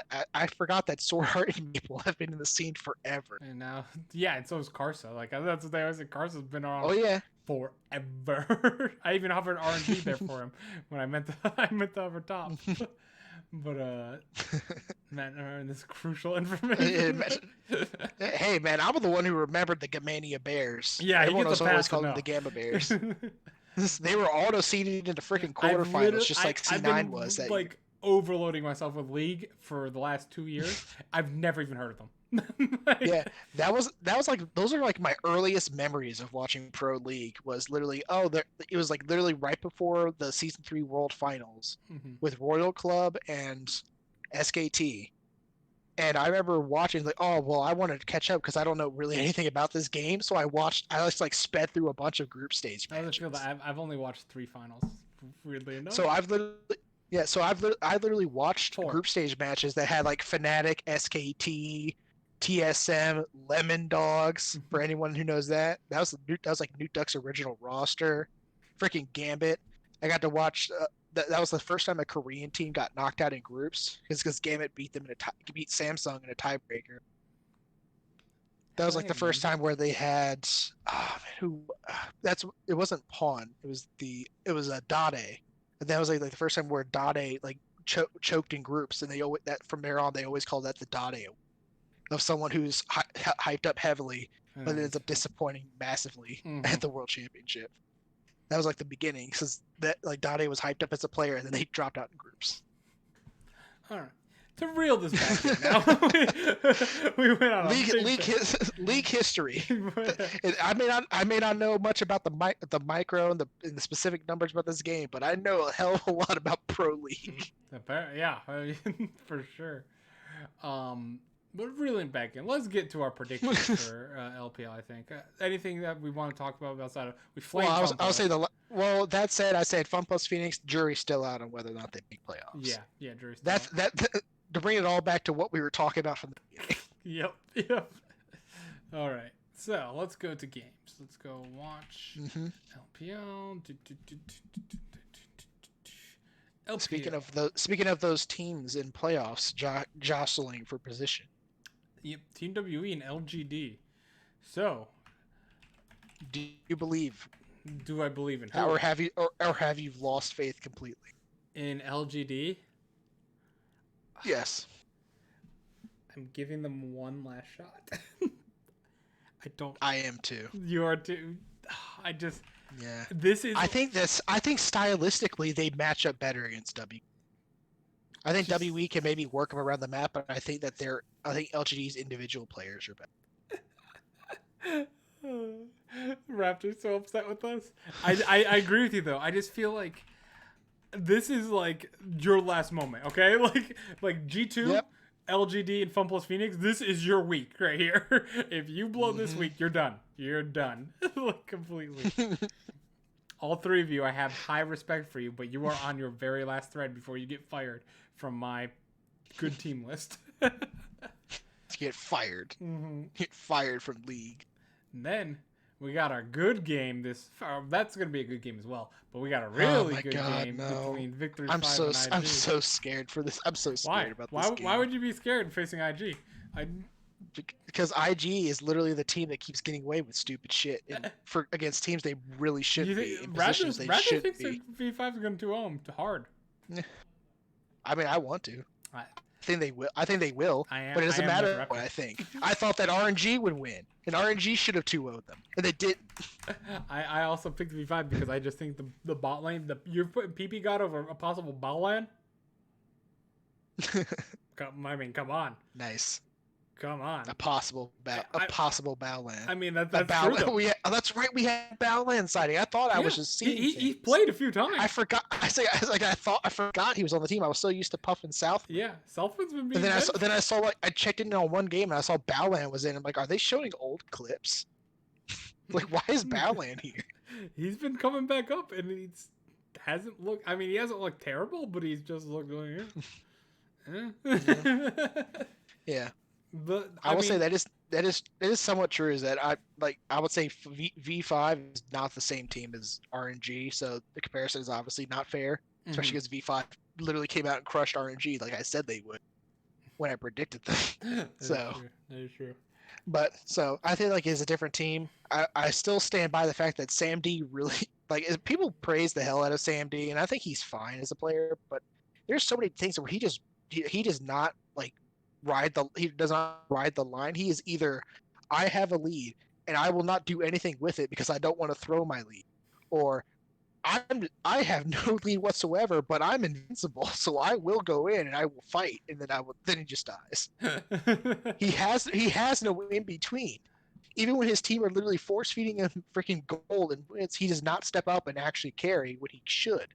And then other times he's in no position where he shouldn't, but then he'll play weak side and then go in as an Ezreal under turret, go out of turret by blinking in and get himself killed to a 3v1 gang on bot. I just saw my Nightbot just went off as well. Because I logged in for it. Yeah. That's the wrong Twitter and the wrong Discord. The Twitter's up there. I gotta change the Twitter name to be fair. It's League Review Podcast or Pod. But I gotta change that to Global League Pod. And it's still Stun Muffin on YouTube. And the Discord, I gotta change that as well. We got a Discord. I'll post it in the link on YouTube as well if we have it. Hell yeah. I will give a sneak peek. That's where the meme came from. It is the Church of PP God. Praise be. Praise be. This is our Discord. There's me. We don't have many members yet, but we will soon. We have me, Ryan, Raptor, Nikki, and Raptor's friend, Perks Fanboy number 1. Nope, Perks Fanboy number 1 is his real name. I know I know they changed their name. Nope, that's their birth name. Their birth name. Fanboy. All right. Let's move on to the next game. Fun Plus Phoenix versus OMG. Speaking of teams like LGD, does Fun Plus Phoenix finally get their shit together? I think they don't get their shit together. I think they still win because OG can't buy one. Fair enough. I did pick Fun Plus Phoenix. This is another situation where it's like, this is their last chance. Oh yeah, Fun Plus Phoenix loses. Well, we already are holding the ashes of the Phoenix. It's just will it be reborn? It's like come on, will man. It not? Will it not? Like we're wearing oven mitts because we're expecting it to burst into flames and rise back up, but it's nothing. Mm-hmm. We're just holding dirt right now. Yep. We've already kicked out a hole in the ground, and we're like, come on. And then the next game we do have is Vici Gaming versus EDG. I've lost all faith in EDG. I'm sorry. They're as good as Rogue Warriors at this point. I think Rogue Warriors is better. Yeah, this exact moment. At least through their play, they look a lot better. So Vici Gaming should easily take this down. It'll be classic old Vici if they don't. I'm assuming I gave you Vici. I'm assuming. Yeah, I have Vici as well. I have no reason to pick EDG this game. I almost called them Edward Gaming just because. I just realized I screwed up. Edward Gaming, I'm very disappointed in you. I just realized I screwed up. Hang on 1 second. I am putting these predictions in the LCK. Yeah. We're jumping across. We're playing on Korean ping. Rogue Warriors versus E-Star. Does Rogue Warriors continue their 3-game winning streak? Yes. Yes, as well. And the thing is, I've now screwed you all because I picked them. I picked them that didn't involve a coin flip. Every other time they've won, I did. If E-Star wins this game, I'm coming after you, Ryan.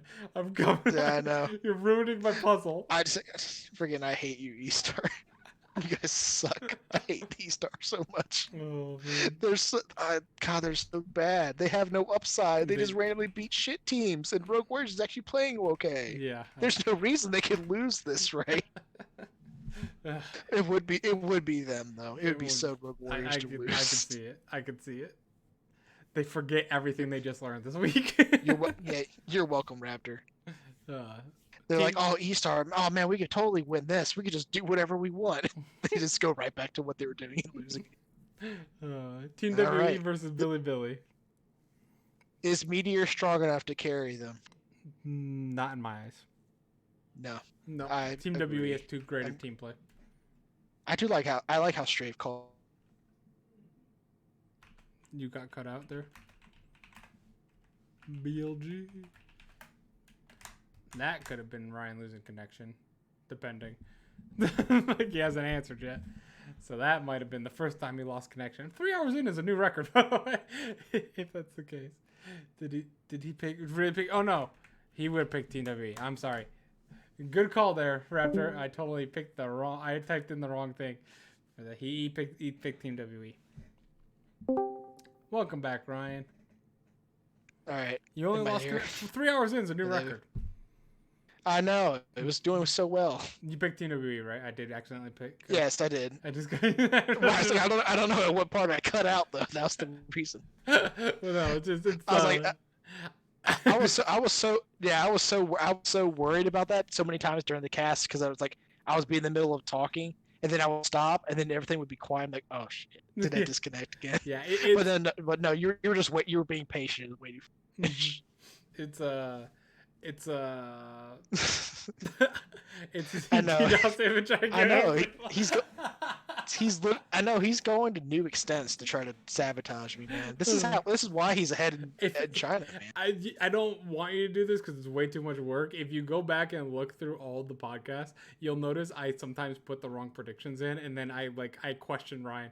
I'm like, wait, did you pick this? Because I put you, like, I've done that once too. Usually I'll just watch it back myself, but I think I've messaged you. I'm like, did you really pick this? Like, no, because in my head, as I'm typing, I'm saying WE versus Billy Billy. So I type WE here, and then I type Billy Billy on the second line.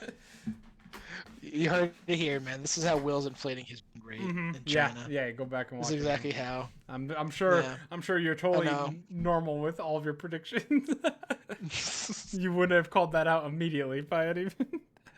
I think what I was saying was like I just said, oh, I like how in Strafe they call them Team World Elite instead of WE, but I think they're technically branded as WE and not World Elite anymore, but I don't care because World Elite's a cool name. That is true.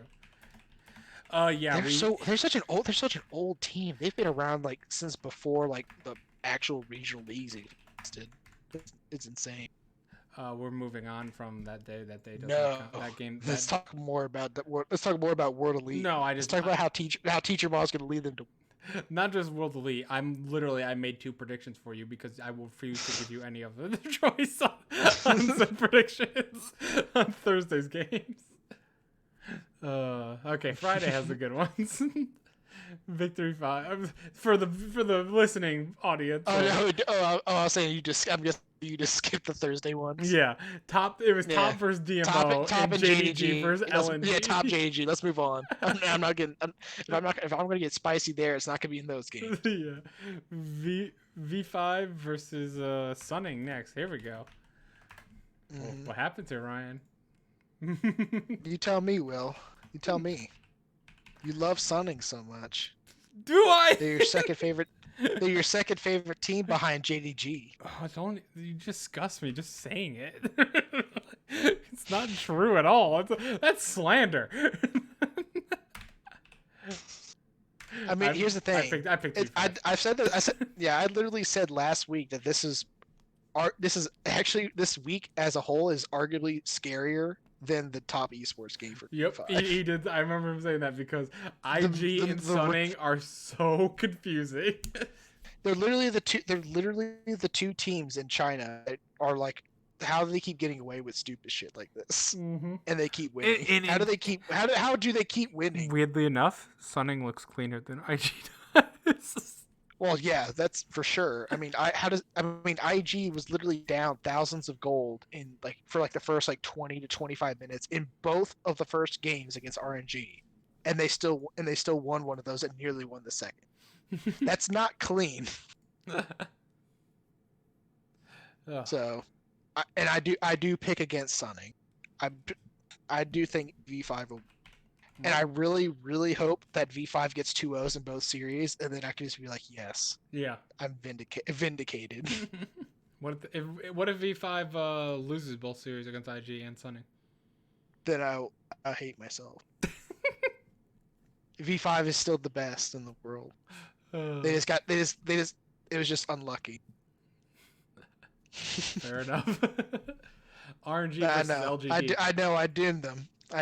It's funny because I would have faith in V5, but it's like the one time I don't pick them in a high profile matchup, it was against Top, and then other times where I picked them in a high profile matchup, like against Fun Plus Phoenix, and then they lost.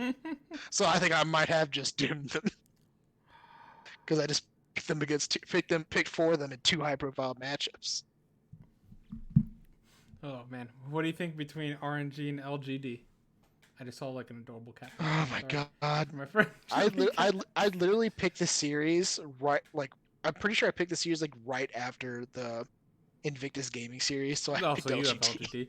I also picked LGD because I have more faith in LGD to turn around their season than I do RNG right now. LGD just needs to take it to Game 3, where apparently RNG decided to blow themselves up. Yeah. So Picking LGD. Yeah, we both have LGD going 2-0 right now. We actually have every single pick the same this week. Damn. I know. It's LGD is kind of like the G2 of China right now. I thought you weren't gonna pick LGD. We're having faith in that. We're having completely misplaced faith in them. Yeah. LGD, G2, and FunPlus Phoenix this week. By the way, spoiler alert for the other game isn't that hard. It's against EDG. That's not next. It's Vici Gaming versus OMG. It's next. Vici versus OMG. Yeah, easy. Vici Gaming. And then FunPlus Phoenix versus EDG. Edward Gaming. FunPlus Phoenix. I mean, they gotta win. They simply have to win. I mean, they can't possibly lose, right? Yeah, right. So so we're both picking LGD and FunPlus Phoenix to go 2-0 after we just flamed them completely. Yeah. But like they have. I mean, we also picked Vici to go 2-0, so literally the playoff picture does not change. That is true. That is true. That's hilarious. Except die Phoenix. Except RNG dropping a game to be even further back. Well, who cares? They're barely in contention anymore. They're in the same boat as FunPlus Phoenix right now. They're literally tied. They were barely in contention anyway. That's like saying Billy's in contention. I almost brought that up. I almost brought that up. They're only 2 games out. Billy is trash. They're as much trash as RNG. They're like the same tier. Why is JDG and FunPlus Phoenix is riding the line right now. Why is JDG and Top playing on the same day both times this week? I don't know. But JDG versus Billy. Maybe it's like they could watch each other's games and be like, "Oh, I could do you better." Maybe. JDG versus Billy. I'm assuming. JDG. I just said Billy are trash, dude. Yep. Why would I pick them above your favorite team? They're not my favorite team. I'm just gonna do that, dude. I'm gonna find out. I'm gonna get you a PO box. And I'm gonna send you some JDG merch. Send me top merch. No, I'm gonna send you the hat that's shaped like that stupid little devil thing in their logo. Little fucking white goblin monster. I'm not. It's just gonna be like one of those like Mickey Mouse hats that you get at Disney World. It's just gonna be a big stupid goblin logo. And I like. I mean, I don't hate JDG. I don't hate them. It's not like I like you anyway, Babaka. JDG Sama. Fucking weeb. Daisuke desu ka? Top versus IG. Top esports. Yep. This is a very tough week for IG, by the way. Good. Imagine having to face the top 2 teams in the world. Stop getting away with this shit. Yeah. There's no. But here's the thing: if Invictus Gaming go 2-0 this week, I'm gonna lose my shit. Do they go up to the number 1 team in your rankings to go 2-0? I don't know. It'd be like you saying like, oh well, what happens if Team Liquid goes 2-0 and they beat C9? I'm like, it depends on how they did it. Mm-hmm. If Top Esports is like running it down on repeat, IG's are gonna be the new T1 or T1 of Korea. Where it's like they just get away with it. Like they play very sloppy league and they just win. And just win because they can. I mean, it makes us like we probably look like idiots like the way we flame IG. They're literally 9-3. But then you look over here, they're 19-12 in the games. Like I think we mentioned this before. Like there's only like one other playoff team that has a worse win loss record than IG. Who is it, Will? Vici Gaming. 44%. Exactly. 44% win rate on Vici. But that's the difference, though. Look at where IG is compared to Vici is in the playoff rank. Yep, 3rd and 8th. They're like opposite sides. They would almost play each other in playoff. Want to know something funny? Sunning and Vici Gaming have the same winning percentage in regular games. Hey, that makes sense. Oh man, but freaking Vici Gaming and reverse Vici Gaming. But other than that, that should be the LPL this week. Here we go. Yep. That's two exciting games. Mm-hmm. Yeah. Victory, like IG can, if IG can show up, man, that's make it so that they're not just a coin flip team. Actually, show that their record is actually legitimate. Yep. Or you could have Victory 5 just come up and show, hey, you know what, we're the best. They had that chance. I forgot to put this table here for LCK, but we are moving on to the LCK. We are doing a power rankings, The and mid now split. you have to see. Yeah, we had the mid. Yeah, it's funny. Man, feels like it came by so fast. It does. It But just started mid June. I would It's love to already say that mid split. this gives us a lot of time to talk LCK, but I have a feeling we're gonna be very similar. It's I not want to say we probably are. like Raptors said, the top three are so clear cut above the rest. It's not even funny. So let's go over the games quickly, and then we'll just jump right into the power rankings into predictions. Genji 2-0 to Frika, nice and clean. Yep. Damwon 2-0 Dynamics, nice and clean, back on track. T1 2-0 KT, totally fine. Sandbox not really clean, but expected. Sandbox 2-1 Soha Prince. Sohaewon Prince. I'm so bad. I'm such an American. Yamato hype. Yamato it was Yamato hype, and then Yamato sad later. DRX took down Hamo Life. Very much expected. Damwon obliterated a Freak of Freaks. Kind of expected. Didn't they just obliterate them? Yeah, they just literally obliterated them last week, and they just did it again. Like in the same it's 10 days. Literally, Freaka got 0-4. Literally it's literally that Goofy. It's that Goofy meme where it's just the fucking crazy ass Goofy. It's just I'll fucking do it again. Yeah. They just murdered them in back-to-back weeks. KT 2-0 Sandbox Gaming. Sad. Huh. Sad. Yamato sad. Genji. This I'll say this is the game. This was the series, by the way. Yeah. We'll get to it in our power rankings, but Genji and here it is. Say it. They broke their mental block. Y'all doubted me. Y'all talk all that shit. We did. Talk all that shit. I had this whole freaking series on lock. I've had it locked down since the first 2 weeks. I knew exactly what was going to happen. T1 was going to get away with their stupid shit, and then Genji looked a lot better, and now they're not going to let him anymore. I feel betrayed by my misclick because I stuck with a misclick. I wanted to pick Combo Life in the next game, but I picked Prince because I misclicked it on Trafe. I'm like, it's not that bad. I'm like, I'll just keep it the same. Oh, boo-hoo. Yeah, I lost it. I don't want to hear it. I pulled the same mess in week 2 in China, where I actually did pick Victory 5. Yeah. But it's because I picked it before I saw them play. Ugh. DRX over Dynamics. That was fine. Yeah, it was whatever. I mean, that's just that was like the most whatever series. That was like the most whatever series. This is what shows why it's so blah in Korea right now. It's because it's so different. Unlike NA and EU, which are just a mess of everyone beating everyone. Look at these game scores: 2-1, which was a very big upset, by the way. Then a 2-0, 2-0, 2-0, 2-0, 2-0, 2-1. Which is between the top two teams, 2-0, 2-1 in another big upset, and then 2-0. This week, 2-0, 2-0, 2-0, 2-1, 2-0, 2-0, 2-0, 2-0, 2-1 between the two worst teams, and then a 2-0. Like, it's almost all 2-0s.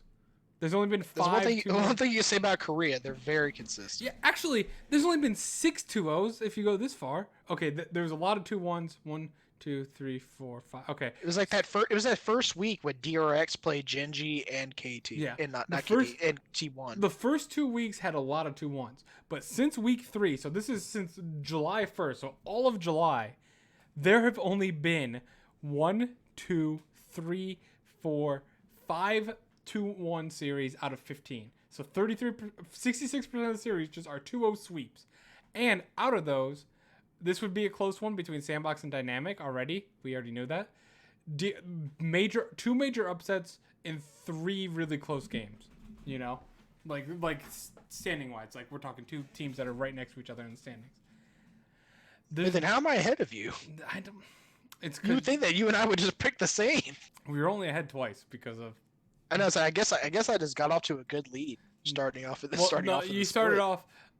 You went actually in week 3 you picked T1 to beat Genji and Sandbox to beat Dynamics. Right. Oh, that's You right. won both on those. Gen G carried me. Yeah. Both because they carried me to sucking and then they carried me to winning. The only game I've won that's been different than you is I picked Damwon to beat T1, and that's it. You've won every other flip. And then yeah. Oh, that's right. Because I think I had. Did I have? No, No, wait, no. You I did picked pick Gen G to DRX. beat Damwon. Okay, so there's No, I meant the DRX Damwon game. Yeah. I thought you swapped to the Damwon. I remembered you didn't. stick to DRX, but you just wanted Damwon. I wanted it really bad, but I stuck it on purpose. Yeah, you should have switched. No, I shouldn't. I won. I don't care if Damwon did technically look better before they threw. I still won by sticking. That doesn't give me a point. That was actually a good comparison. Freaking Damwon. Freaking RNG Damwon that series. So, that's definitely the analogy. Yeah. With how everything went, let's do our power rankings. I'm very curious if we're pretty much the exact same. This will be interesting. So I guess for this one we could just start bottom to top. Yeah, I think the bottom teams are probably the top teams are probably really clear, but the order might be different between us. I think the bottom teams are very, very clear. I think the bottom teams are very clear.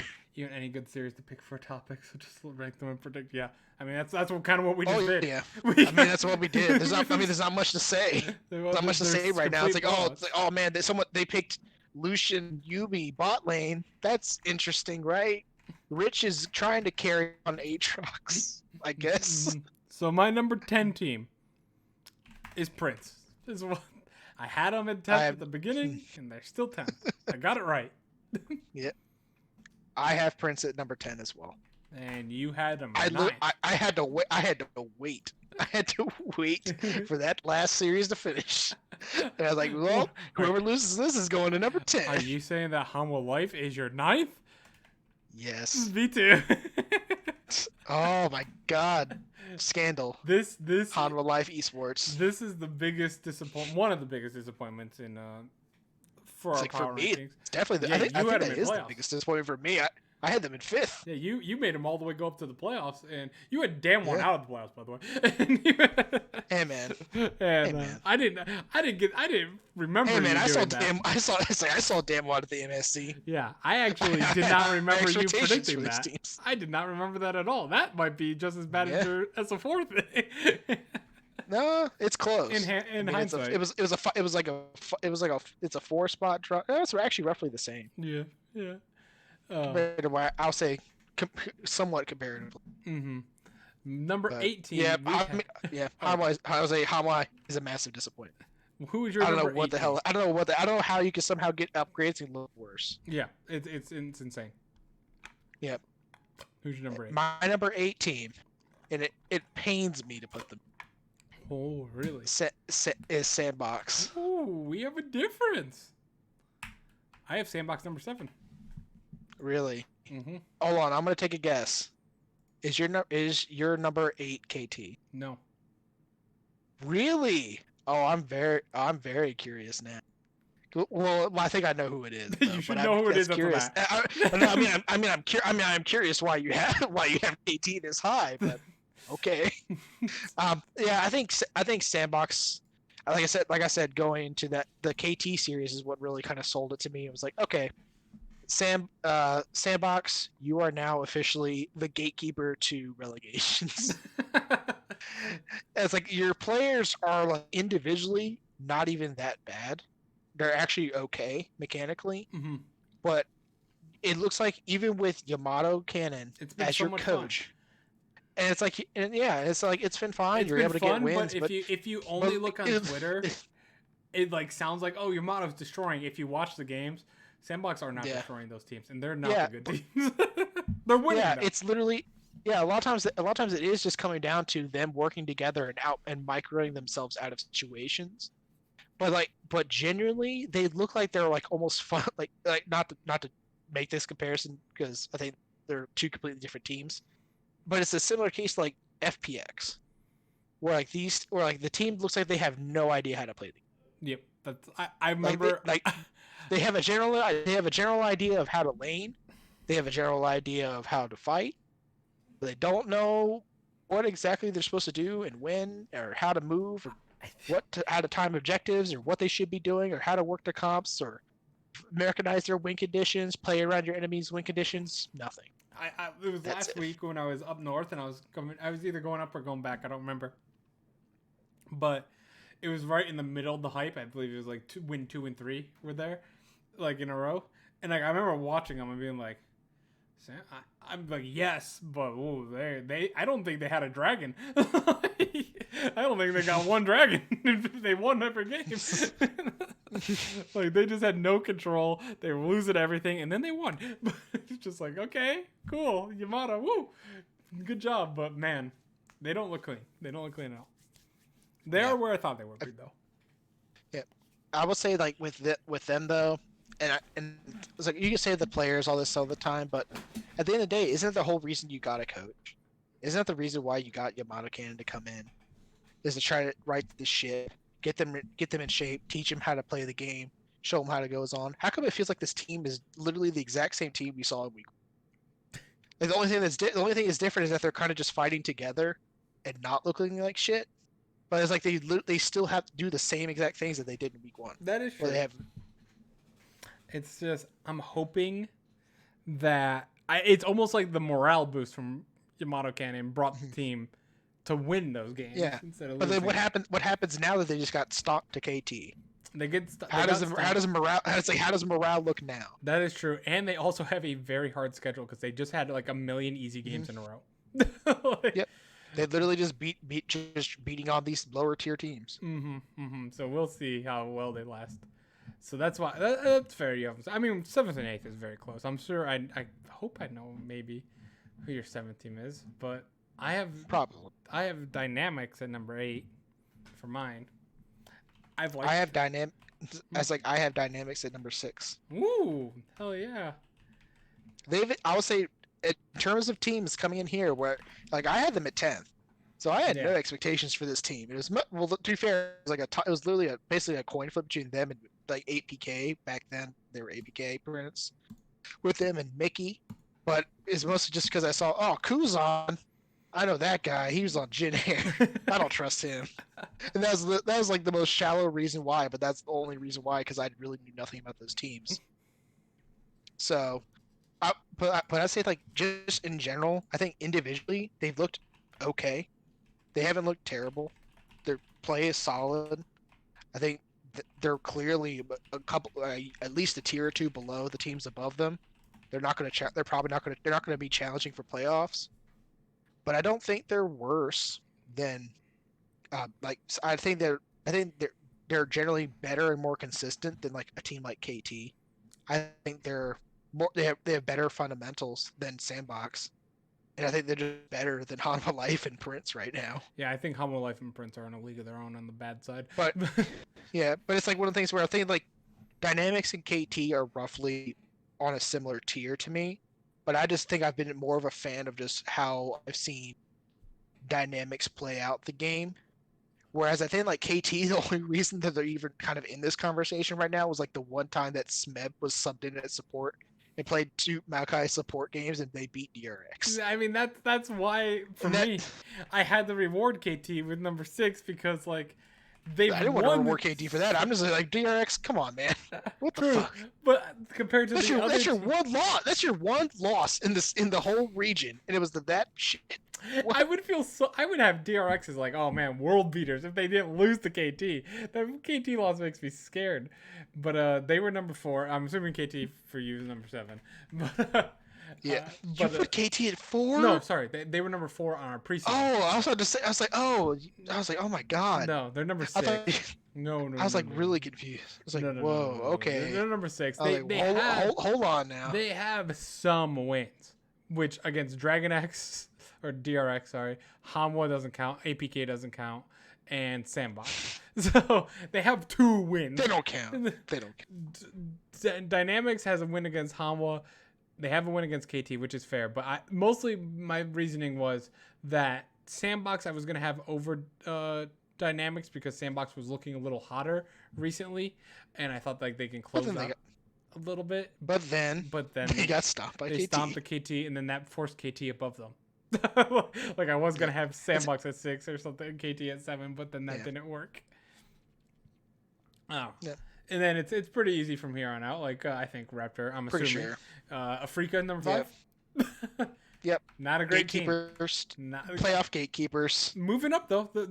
It's bad to say they're not a great team because we didn't expect really anything from Frika.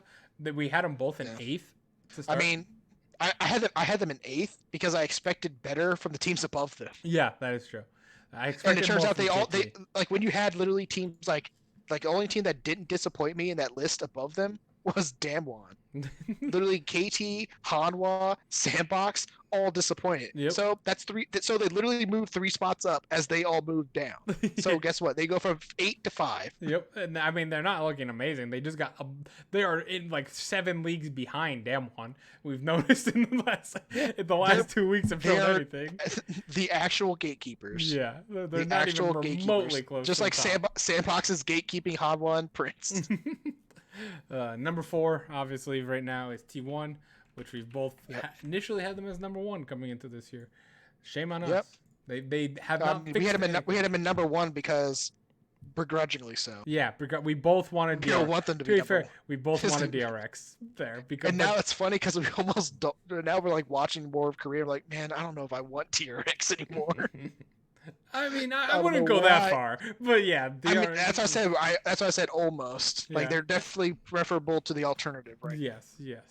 Number 3, Genji. Tell him. I have Damwon. Oh, you son of a bitch. No, that's me. I would never do that to my boys on Damwon. Genji. I know you wouldn't. That's why I said. That's why I said like we should probably save the top 3 for last because I have a feeling that you and I would have differences here. Yeah. I was like, man, I'm just waiting for Will to put Damwon number 1 because he wants.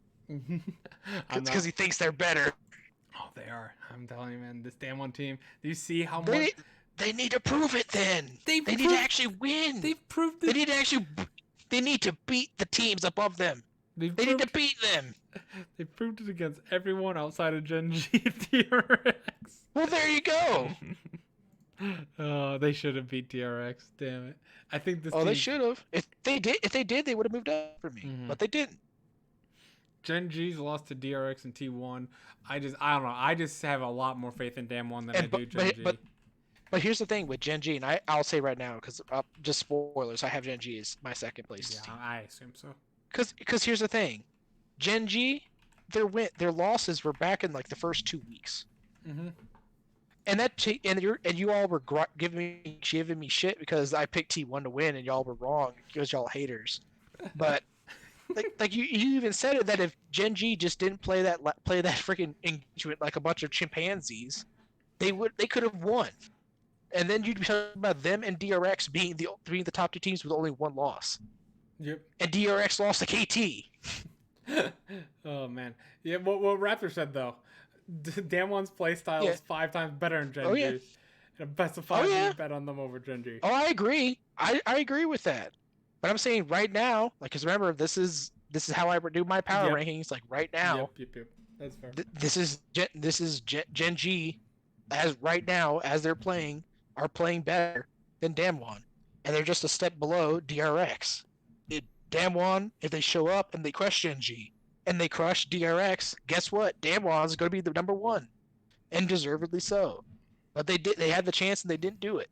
Damn, if Damwon crushes and I'll say right now, if DRX showed, and there's the thing, if I said that I said right now, if DRX showed any signs of BS against Dynamics, I was legitimately going to put Genji above them. Gotcha. That is how bad it is. Because Genji have not lost since the T1 loss. That is true. And they've actually only been looking better. And they've actually been playing somewhat proactively instead of just doing this Origin style play. They're actually like waking up, which is good. And they're just like actually just styling on kids mechanically as well. So it's like if DRX plays sloppily against this team, like they have been, and or Genji takes the fight to them early and takes advantage of mistakes, Genji could conceivably just beat them, right? That's fair. So I mean, my question is because like these aren't the top 3 for sure. Yeah. How far behind is T1, and why are they still gonna win? T1 is good. T1 is so far behind because it is similar because they're cursed by BMW, similarly to FunPlus Phoenix. and they're no longer able to play the game, or at least have any semblance of an idea of how to play the game. It's also a similar curse to why G2 lost both games last week or this past week, and why C9 was on a lost both of their games before almost losing to FlyQuest, but C9 apparently cannot go 0-2 on a weekend. So the curse may be broken, and that's why T1 is going to make a surge going forward in the split, and then all the other teams will get worse in playoffs because they always do, and then T1 will just get better in playoffs. Gen G's gonna look terrible on a best of 5 again. Like not even show Yeah, up. they're just gonna get completely. Gen G's gonna get up with the number 1 seed. They're gonna be auto seeded to finals. T1's gonna run the gauntlet and just beat them in finals again. It's literally just gonna be the exact same thing that happened in spring. The scary thing is I could totally see that happening. Yeah, absolutely. Shouldn't it's unfortunate, isn't it? It's unfortunate, isn't it? These three, I absolutely want to see at Worlds for Korea. Korea brings these three. Korea brings a legitimate Worlds fight. Yeah. I don't want to see T1 on World Tour. In the form right now, I don't want to see him. I absolutely do not want to see this. Get out of here, Faker. No one wants to see you. I mean, sure, obviously that sounds bad when you say it like that, but like at the way they're performing right now, I don't want to see them.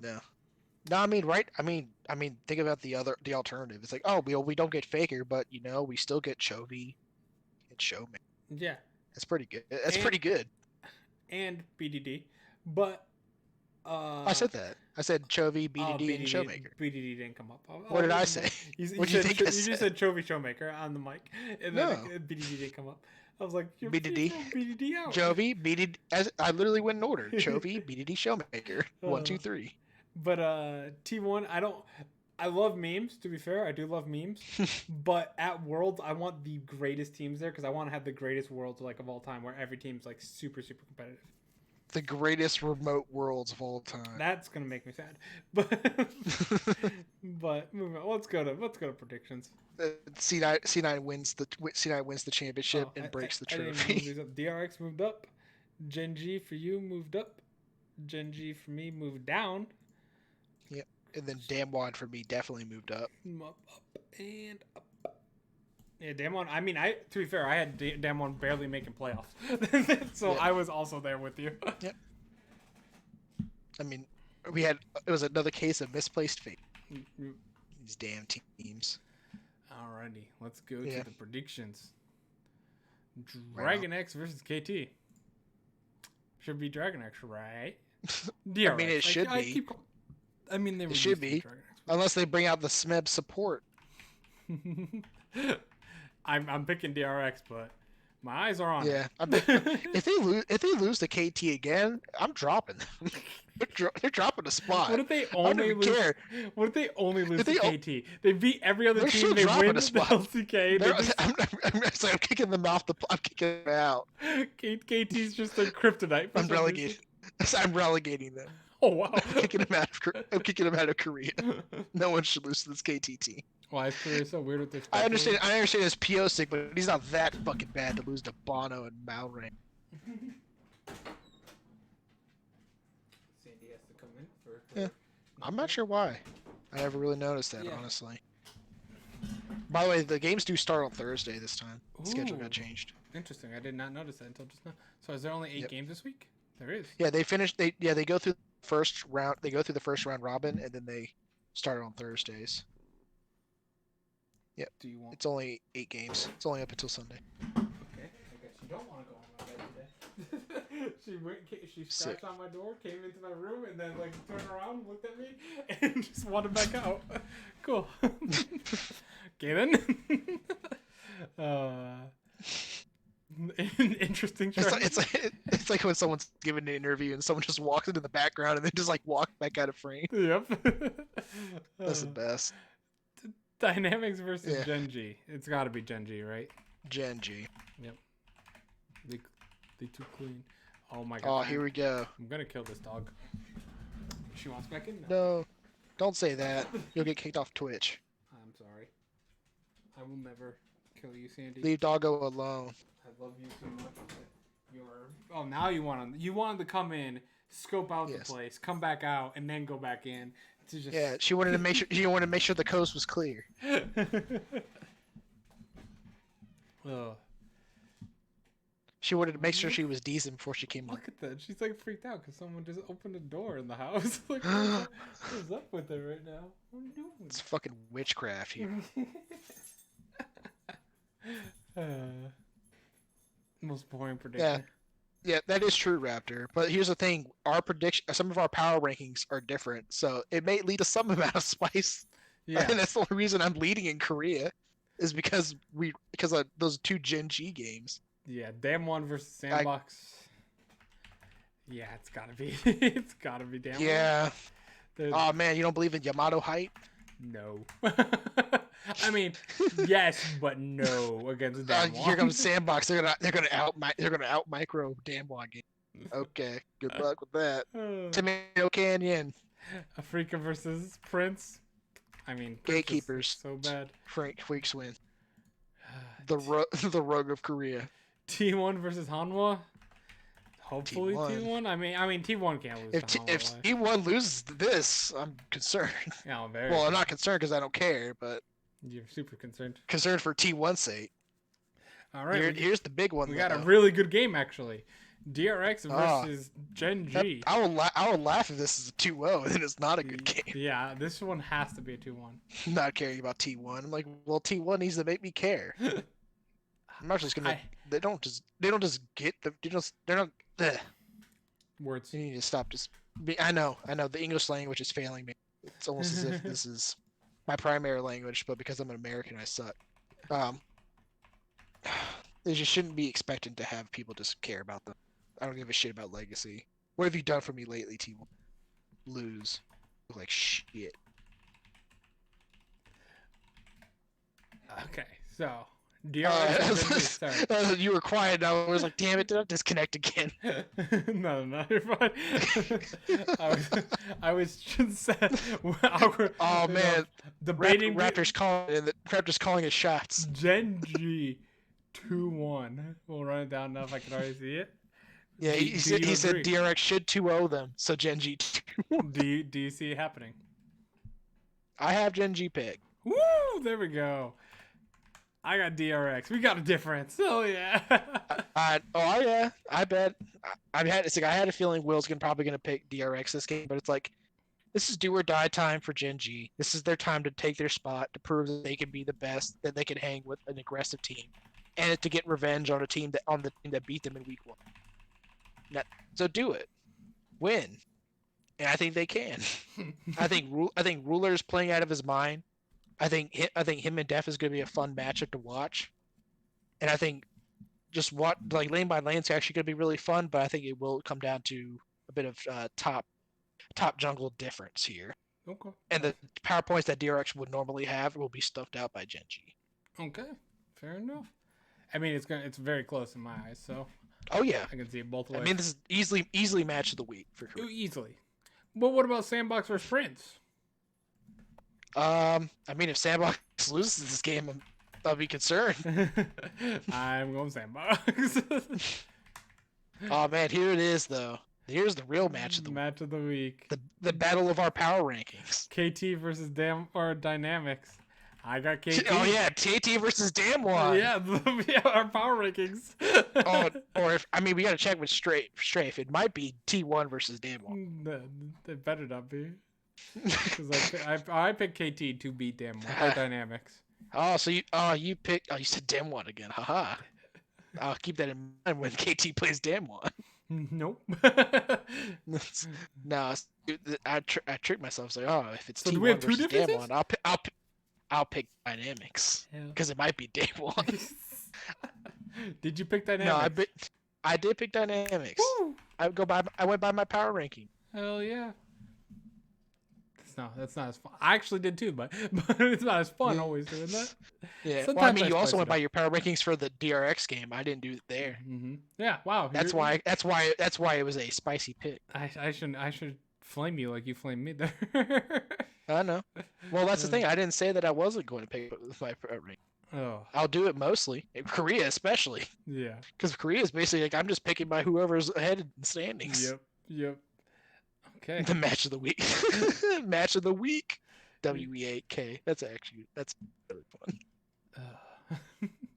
Prince versus Sandbox. That's great. That No, should that be... was Prince versus Hanwha.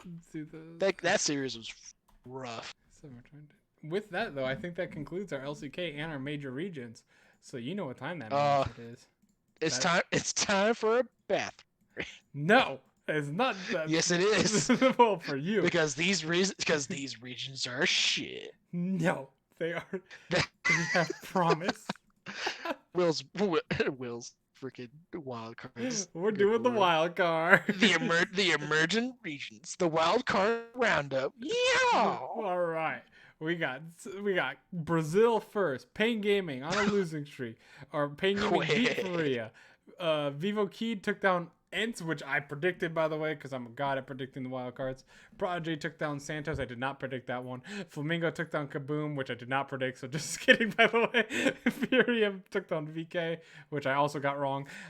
Ents took down Kaboom, which I won. Flamingo took down Santos, which I also won. And Prodigy took down Pain in a big upset. But Prodigy is now in a 6-game win streak. Like, they are crushing it now, and that's giving me a lot of points on Strafe for picking them up. And Santos has fallen completely flat after their super hot start. They were 7-3, but I think they were 7-1 at one point, if I remember correctly. But they are now 7-7. You two resident sleepers, get out of here. Leave. So it's very close in Brazil right now. Brazil's very exciting, actually. You got Pain Gaming at the top at 10-4, but then you have Ents at 8-6, then you have Flamingo, Kaboom, Prodigy, and Santos all at 7-7 tied with Furia at 6-8 right behind it. So we only have there's only a significant team at Pain, and Vivo is definitely the bottom tier team at 4-10. But outside of that, it's anyone's game. From like Furia is only 2 games out of second, and they're in second last right now. So keep an eye on Brazil because it's actually pretty exciting right now. Whew. The LCL, Russia, Mother Russia. We have last week we had Gambit take down Dragon Army, Crow Crowd take down. Wait, did they play last week? By the way, they did not. They did not play this week. I lied. I was gonna say I don't remember them playing actually. that was last week's games. I apologize. They are playing here. That's the same as it was before. 8-0, 7-1. Already made playoffs, by the way, because they only do 7 weeks. 5-3, 5-3, 4-4 for Dragon Army. Rocks at 2-6. Elements is 1-7, and Vegas Squadron's already eliminated at 0-8. I mean, can't be harder than that.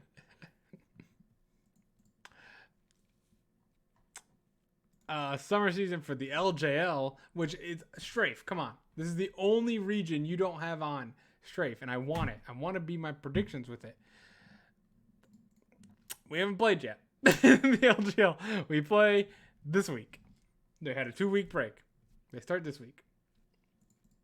Wow, Wildcards going really quick. Closing season for the LLA, one of my favorite regions to watch. All nights at 8-2. Furious Gaming. Fantastic pick on Strafe, by the way. Just like Victory 5 with all the points, you get a lot from Furious Gaming. They did lose to Isurus. But before that, they are 6-4, and they're usually the underdog. Isurus is on the upswing again. They're getting their season back on track after being 3-4. They're now 6-4. Rainbow 7 is still also 6-4. Azules is 5-5. Infinity 5-5. So we have a really tight-knit group here between second and sixth. Is between 6-4 and 5-5, and then Pixel and X10 are towards the bottom, like they usually are. The only issue is Furious Gaming's not there with them, because Furious Gaming's all the way up in that second spot. All Knights took down Rainbow 7, Azules took down X10, Isurus took down Pixel, Furious Gaming took down Infinity, Infinity took down Azul, All Knights took down Pixel, Rainbow 7 took down X10, Isurus Gaming took down Furious Gaming. So now, as much as I do love Isurus Gaming with Adi, Seiya, and Aldum, I do really want to see All Knights finally make Worlds. This is the team that has been so good and neck with Isurus. They just always choke at the end, at the very last, kind of like the Chiefs in the OPL. They're very similar to that, but I want to see Pancake at Worlds. We've got to make it happen. And they're from Chile. And one of my bosses from Chile.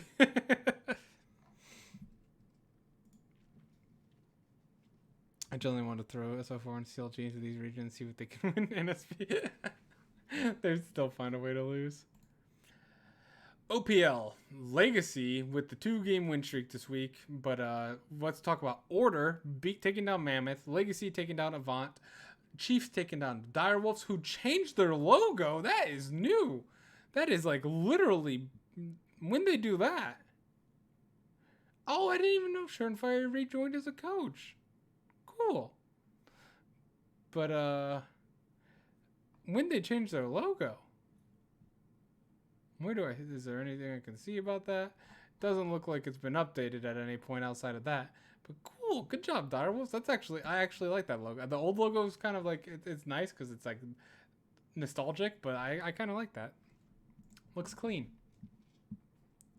Pentanet.gg, a terrible name. They still beat Gravatas. Gravatas sucks, by the way. Gravatas is the worst team in the entire world, along with Vega Squadron. Legacy took down Chiefs. And Axis and Rascal Jester. Those two might be pretty bad too.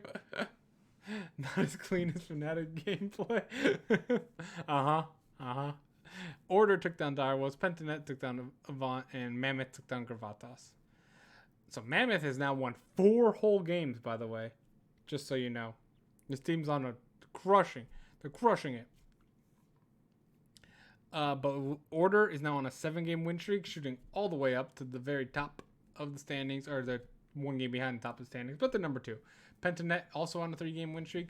Chiefs are very surprising this year. They're at 8-6. They're usually pretty much dominating the rest of the league, but now at 8-6, it's not as much anymore. They're kind of struggling. I think that's with the rise of Order, Legacy getting BIP and stuff like that. And there's like Pabu and Biopanther on Pentanet. There's some good teams in the OPL. Swiper, there you go. There's a lot of basically a green Flash Wolves logo. No wonder I like it so much. It's like a teal, and teal's like, it's like a greenish teal though. It's a little bit more green than regular teal, but I love that color. Like teal's like my favorite color.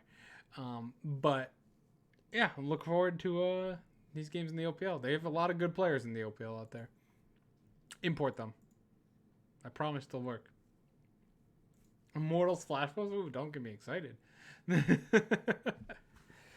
PCS. I love this league because I love my LMS, as you all know. J-Team secured playoffs even though they lost the game. J-Team took down HKA. Machi Esports took down Talon, which was kind of surprising. Alpha Esports, hell yeah, 5-7 Alpha. They're apparently decent in this league, even though they were always trash, but I feel like they're still trash. Don't you dare PCS snooze. How dare you? How dare you? AHQ took down Nova, former Mega Team. Liab taking down Talon is quite shocking, by the way. BJD took down Resurgence. My favorite, we talk about this all the time, my favorite Fun Plus Phoenix blue logo. Talon rebounded after losing depressingly to Liab and Machi.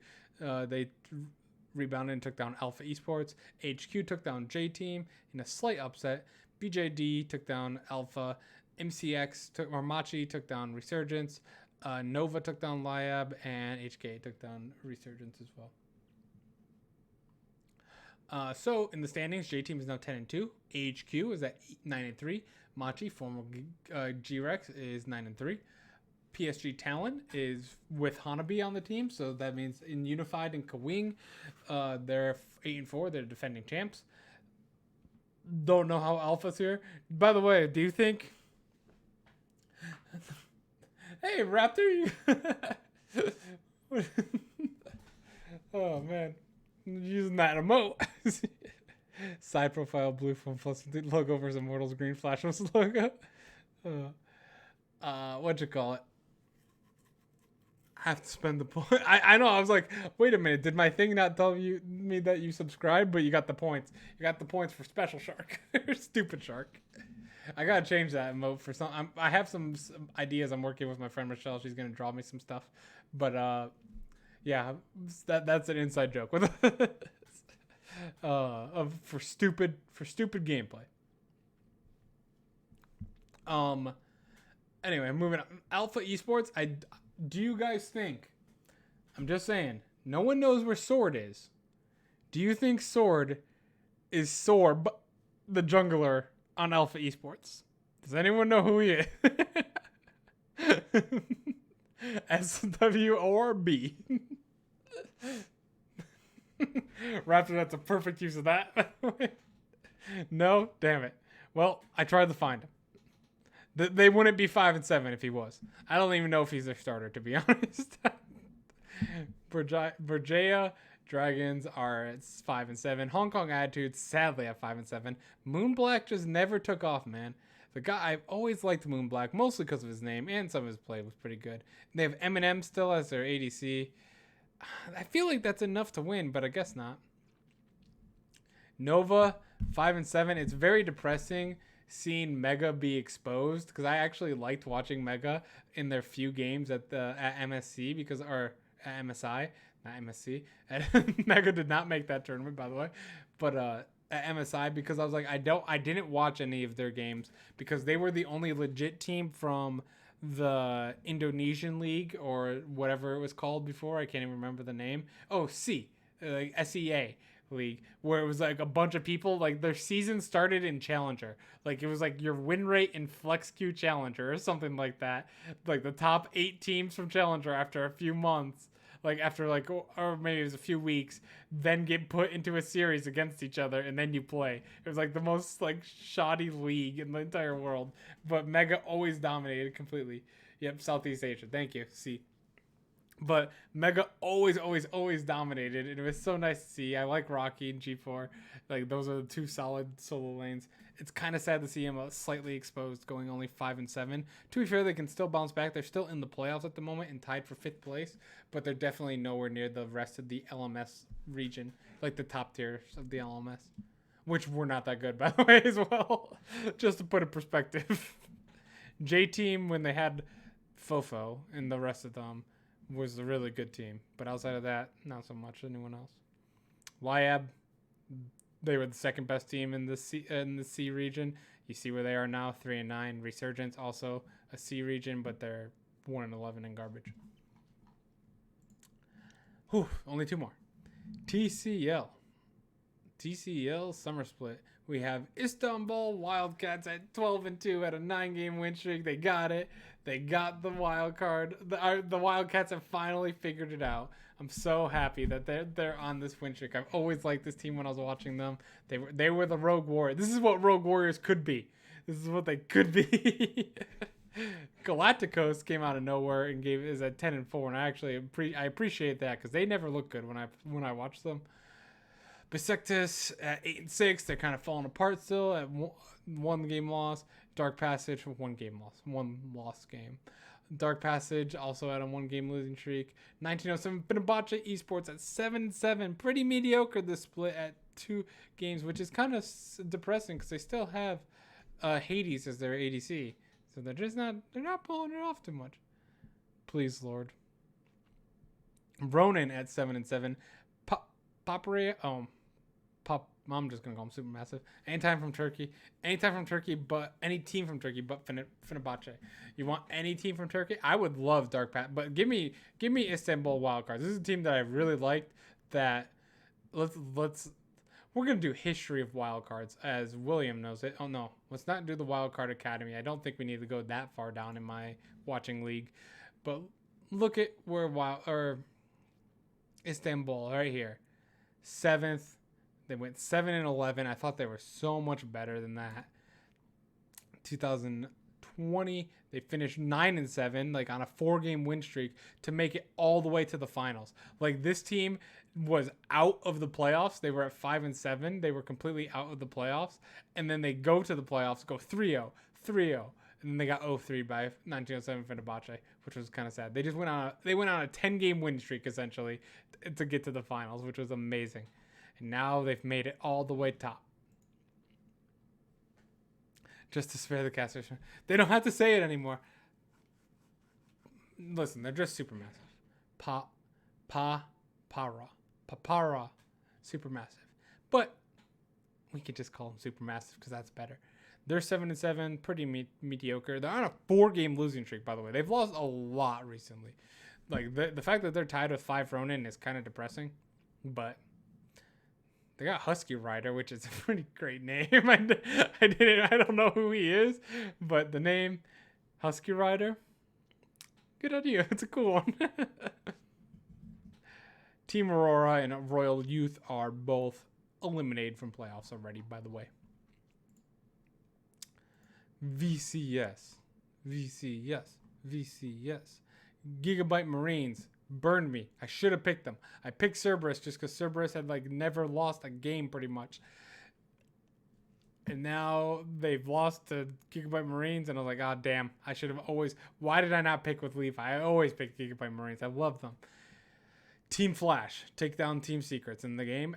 Percent Esports taking down Overpowered Esports, which is fine. Percent, my boy Big Kuro. Easy. Evos taking down Buffalo. Buffalo is currently in the relegated position. They did take down Overpowered Esports, but however, Buffalo has only beaten Overpowered Esports and Percent Esports, the teams that are in 6th and 8th place. So Buffalo, sorry, you're not going to make it, apparently, to Worlds. Team Flash also took down Percent Esports as well. Percent, I believe it was Percent and Overpowered actually started the season on a win, like 1-0, right? Yeah, Percent started 1-0, and now they're 0-7 since then. But special, those yellow cards, hell yeah. Special doesn't pick them yellows. They need to be blue. But yeah, Cerberus still 6-1, looking strong. Flash as well, the defending champs. We would have seen them at MSI if it would have came. Unfortunately, they did not. Stark, I don't know if you guys remember Stark. He was former Gigabyte Marine. Liked him a lot. Levi again on Gigabyte. But hopefully, Celebrity is actually on Team Secret. Hopefully we get either Gigabyte, Flash, or Cerberus. Cerberus has been good, so I don't actually know many of these people. But hell, let's bring it up. And with that being said, Ryan, I'm assuming you're unmuted. You can rejoin. You can unmute now. You're in the chat. I know I am. How do you like those wildcards? I don't know. I was barely paying attention. How dare you? As you could tell. All right. So let's get to the real action. Remembering Gamma other than Levi. The real action, though, is our global top 10. We got some spice. I'm assuming. I'm very curious if we're the same. And we'll do the global. I'll say right now, we're definitely not the same. I know for a fact we're not the same, but. No, I mean like even beyond the one that you know about. Yeah. The one that's been in place since Monday. Yep. Yeah, I know for a fact we're not the same as well, off a different one. But we'll do the top 10, and there's actually for us we have a few teams that are surprisingly. Here's really something we could do. Top 15 this week. Here's the thing. If we could do that. You want to maybe start at the top and work our way down and then like get down to the honorable mentions at the end.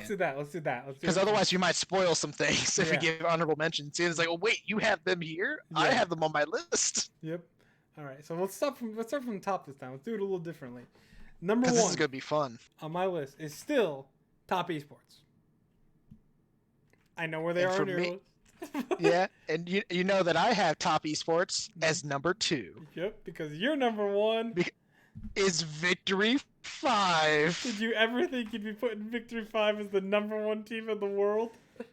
I would say in spring I didn't. Yeah, that's summer's pre-split or pre-split. Yeah, it's like I never would have thought I'd be putting him here, but I made a promise to myself: if Victory 5 beat Top Esports, they're number 1. Mm-hmm. And guess what? They beat Top Esports, so they're number 1. My promise. I literally had my list ready. I didn't have any other spots open, and I just wrote down V5 and TES for number 1 and 2. Took a picture on Monday after the games and sent them to Will. Yep. I'm put this in and I'm not changing it. Yep. And I forgot they are TES. I totally put top like they used to. Even though I was the one asking them to change their name. Oh no, I was literally doing that all the way up until like when we were doing the podcast for like week 5 power rankings. I had them listed as top everywhere. Yep. It's been like a conscious effort to start using TES. I also kept my promise, and I said on the cast, if Victory 5 pull out the win against top, I'll move them all the way from number 6 to number 2 team in the world. They're all right. That's acceptable.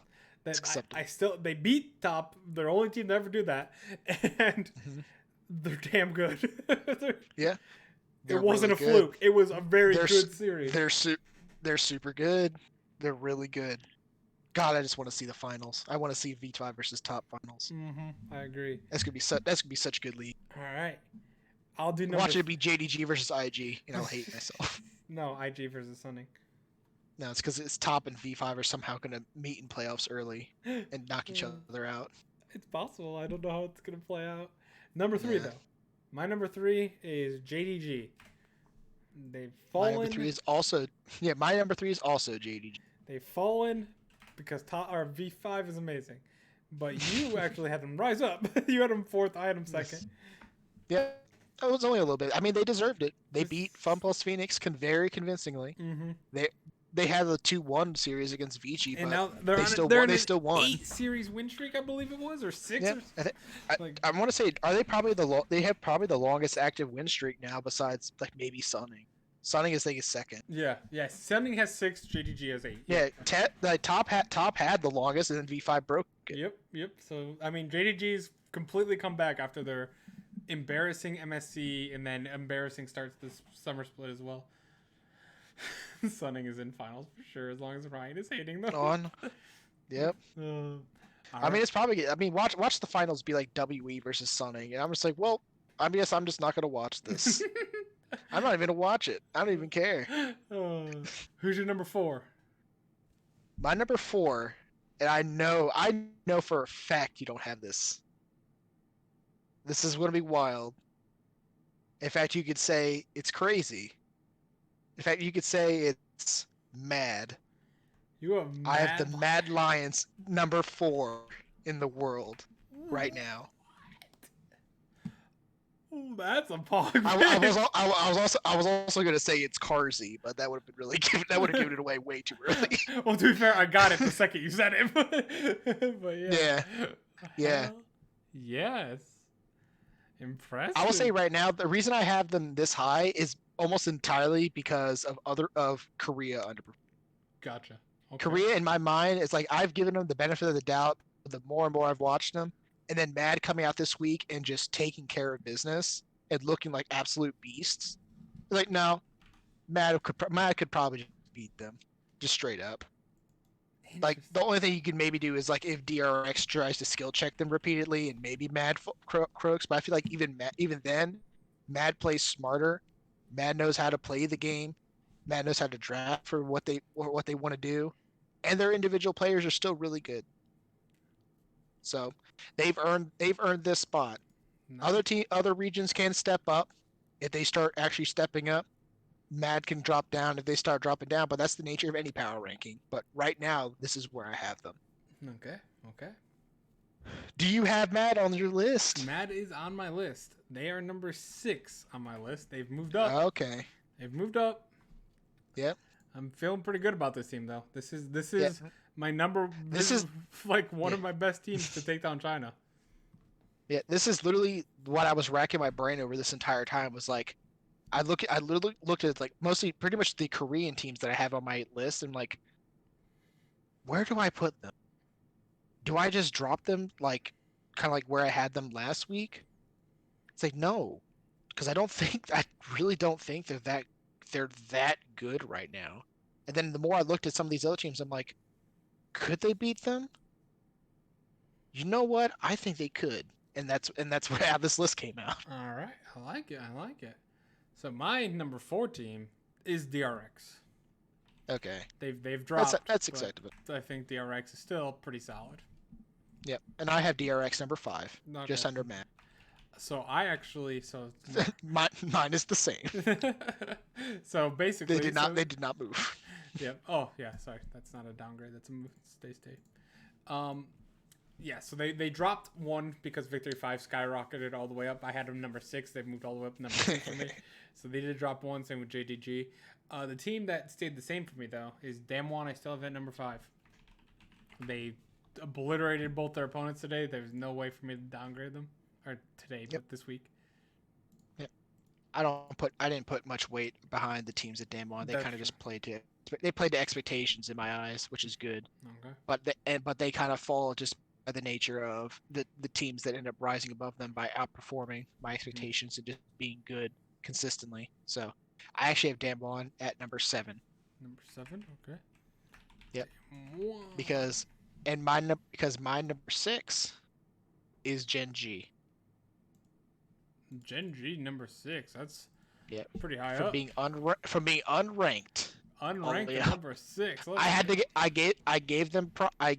give them props because they've looked better. They've been looking good for a while now.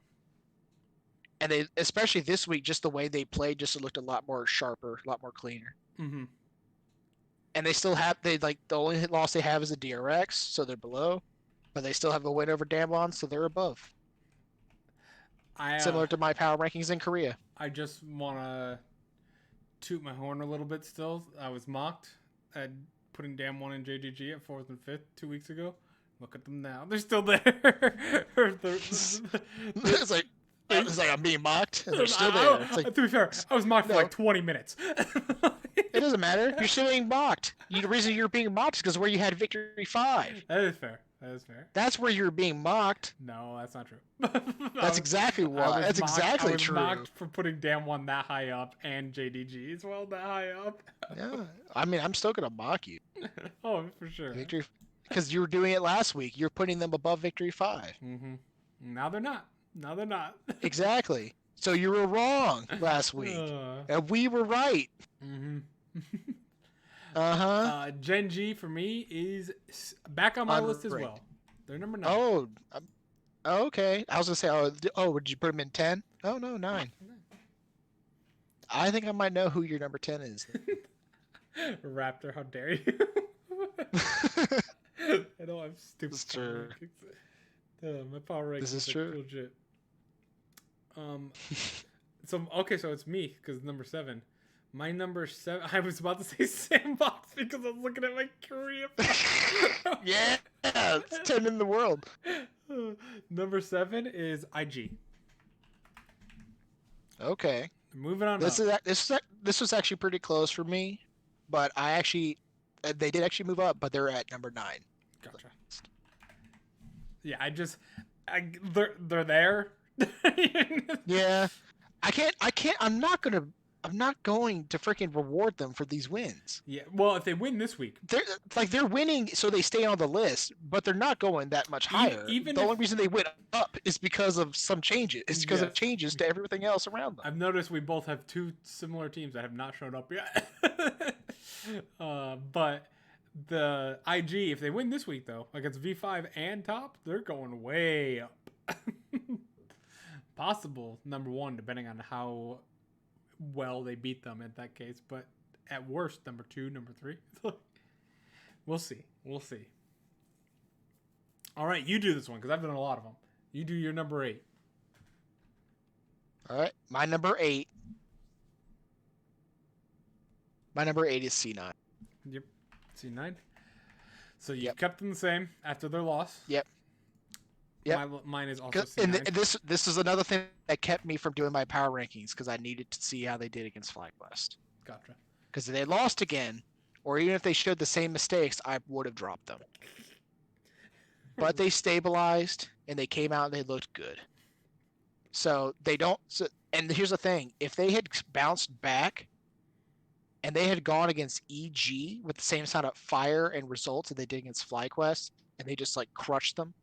And it was just oh, well, last week was a mistake. We corrected. We're better now. Mm-hmm. Similar to what Mad Lions did.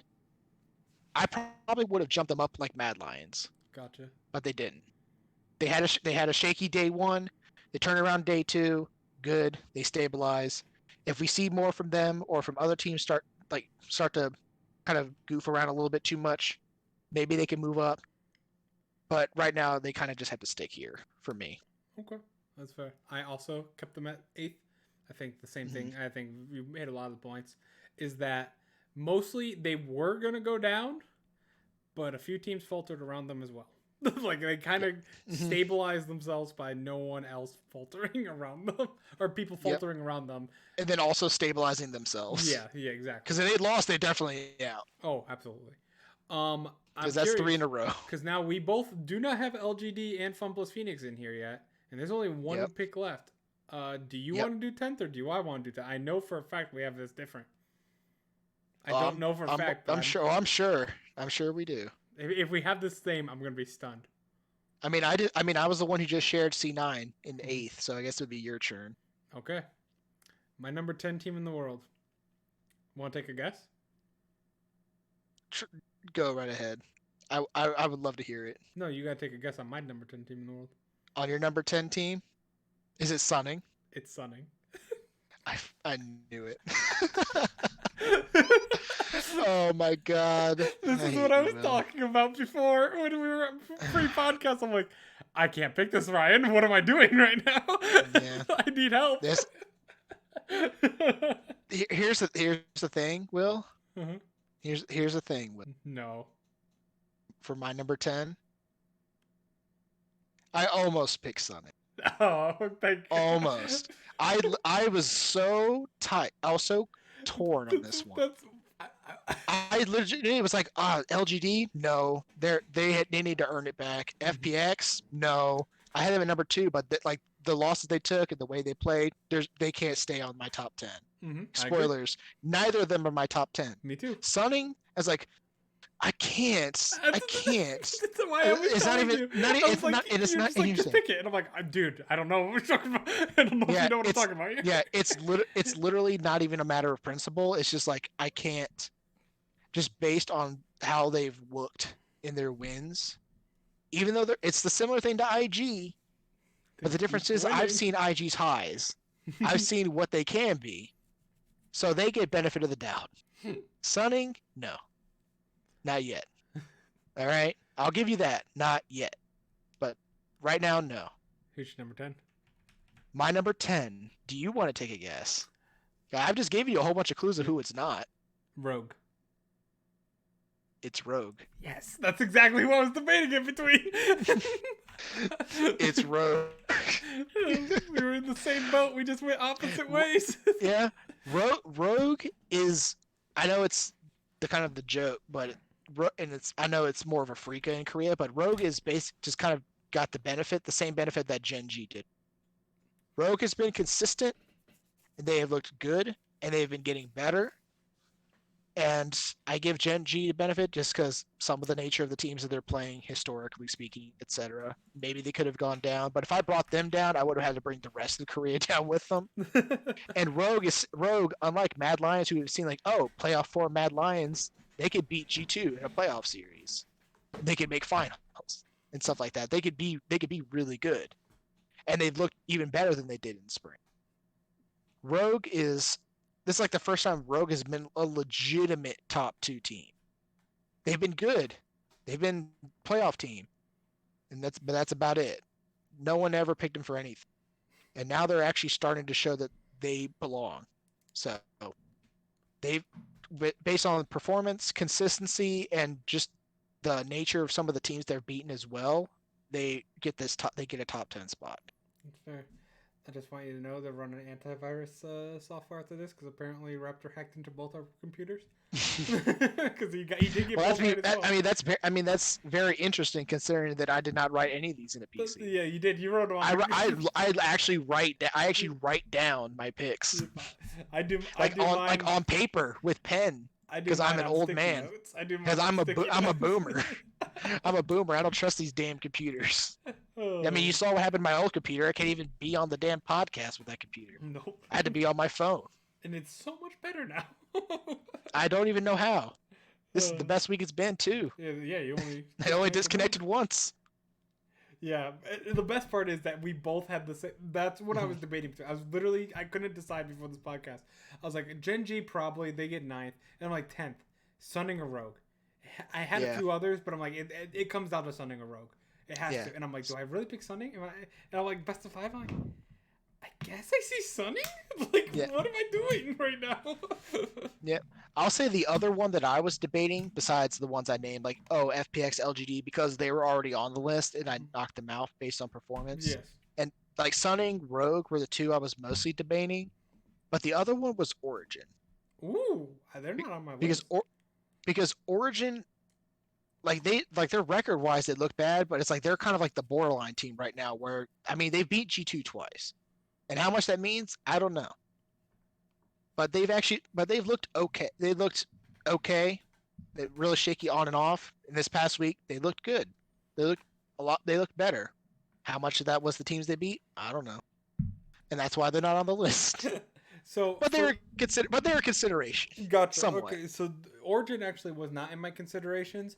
I have 6 considerations here, and they Mhm. are in 2 very distinct groups. There is the failures that need to step it up group, and the people that are stepping it up that I have higher expectations for. So the 3 failures: LGD, Fun Plus Phoenix, and G2. Those are the 3 that I picked all of them to go 2-0, by the way, this week. They are all on their last chance. Uh, like legitimately, but like these 3 teams should be top 10 teams talent wise on their rosters, but they're just not playing the way that they should be to be even in the top 10 at the moment. Yep. The 3 I had teams. similar teams. Yep. Yeah, like I had similar teams where it was mostly FPX, T1, G2. Yeah, team That one. damn Oh, B, that damn BMW sponsorship I don't even just have T1 in here. murdered these teams. I don't even have T1 on this considerations list right now. I don't blame you for not having them on there. Just like the same reason. I mean, the thing is, remember my freaking consideration list has like Yeah, almost 20 teams. you did have a lot more than me. So my consideration list is long. Yeah, my 3 teams that I have that are skyrocketing in my approval so far that are borderline, like these are like top 15-ish teams at the moment. Rogue, Here like we we just go. said. We just said Yep. Rogue. They're number 11. They're on the top of this list. Uh, Team WE. I still love them, even though Ryan hates them. Mm-hmm. And Team Liquid. I don't hate them. I'm indifferent. Team Liquid is the third one. They're on the bottom of the I list, know. but they're there. Yep. Those are the See, that's why I put that in the chat. Yeah, I know. I saw that too. Look, I if I had to rank like up to 16th, Liquid's definitely the 16th out of that. I still have FPX, G2, and LGD all ahead of them as well. But like they are out of the teams impressing me right now. Origin is a good one, like you just said to pull in. Can you name any after Origin that's impressing you more than Liquid right now? That's not already on the list. I mean, some of the other ones I had mentioned were ones that you already mentioned. I kind of brought up like FPX, Mm-hmm. Well, T1, those are G2, the or disappointing ones. I'm talking like yeah, the the good disappointing ones ones. that need to step up. That need to step up, obviously. Mm-hmm. The teams that I feel like need to prove more to me are, well, no, I'll say LG. I'll throw LGD in as well as the other team that needs to get their shit together. Just as mentioned, WE, uh, Origin, Team Liquid. I did mention kind of going back and forth on Sonic as well. Sonic Mm-hmm. and Rogue were the 2 teams there, and that's like those 2 teams are kind of like almost like tied with each other in my opinion. But they're also like on that borderline between being top 10 and I need to see more. Mm-hmm. But 10 is good for one of these teams. Um, and the other team that I feel like is on that needs to prove me more is Vici.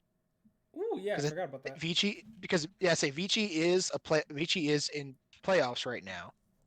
Considering how dead they were a couple of weeks ago, they've actually been pulling themselves back into it a little bit.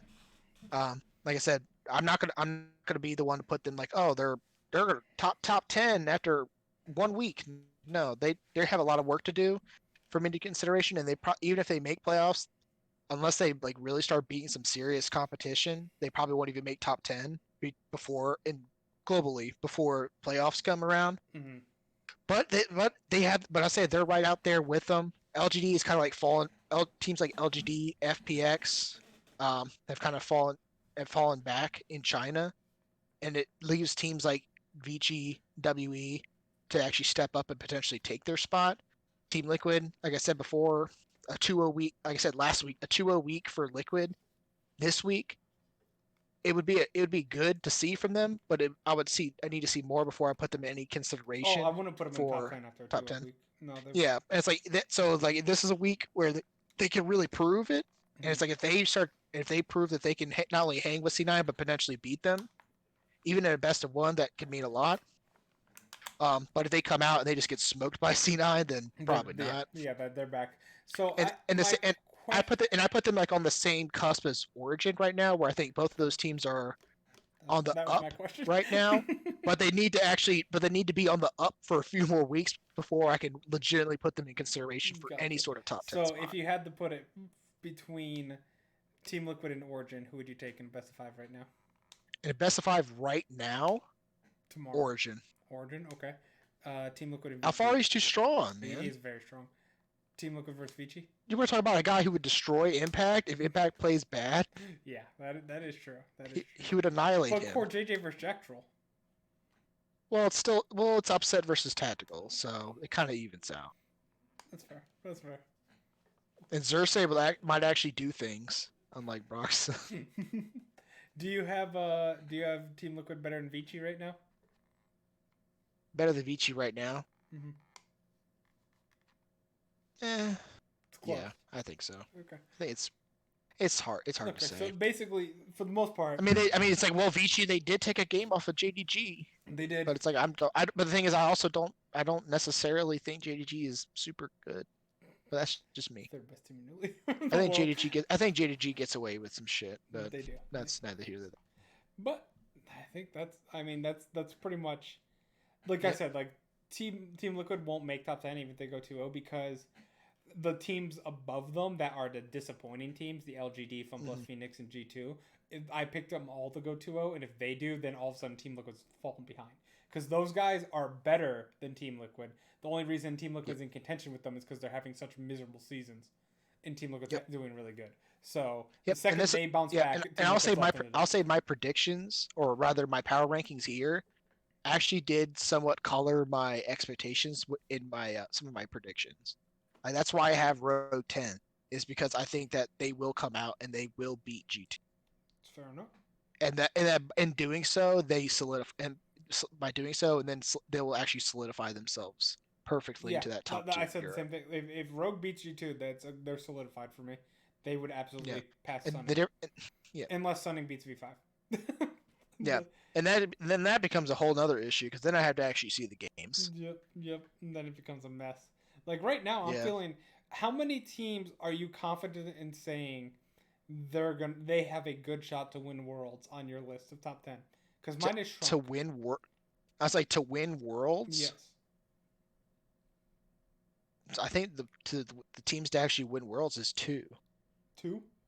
It's Victory 5 and Top Esports. So you only think those 2 are the only ones that you give higher than a 5% chance to win. I'm thinking that those teams are like literally 50-50 with each other. Like one of those teams will win. Mm-hmm. But if you're talking about like just pure percentage wise for all these teams, I think teams with double-digit percentages to win Worlds. I would say Victory 5, Top Esports, JDG. That's why they're my top 3. Beyond that,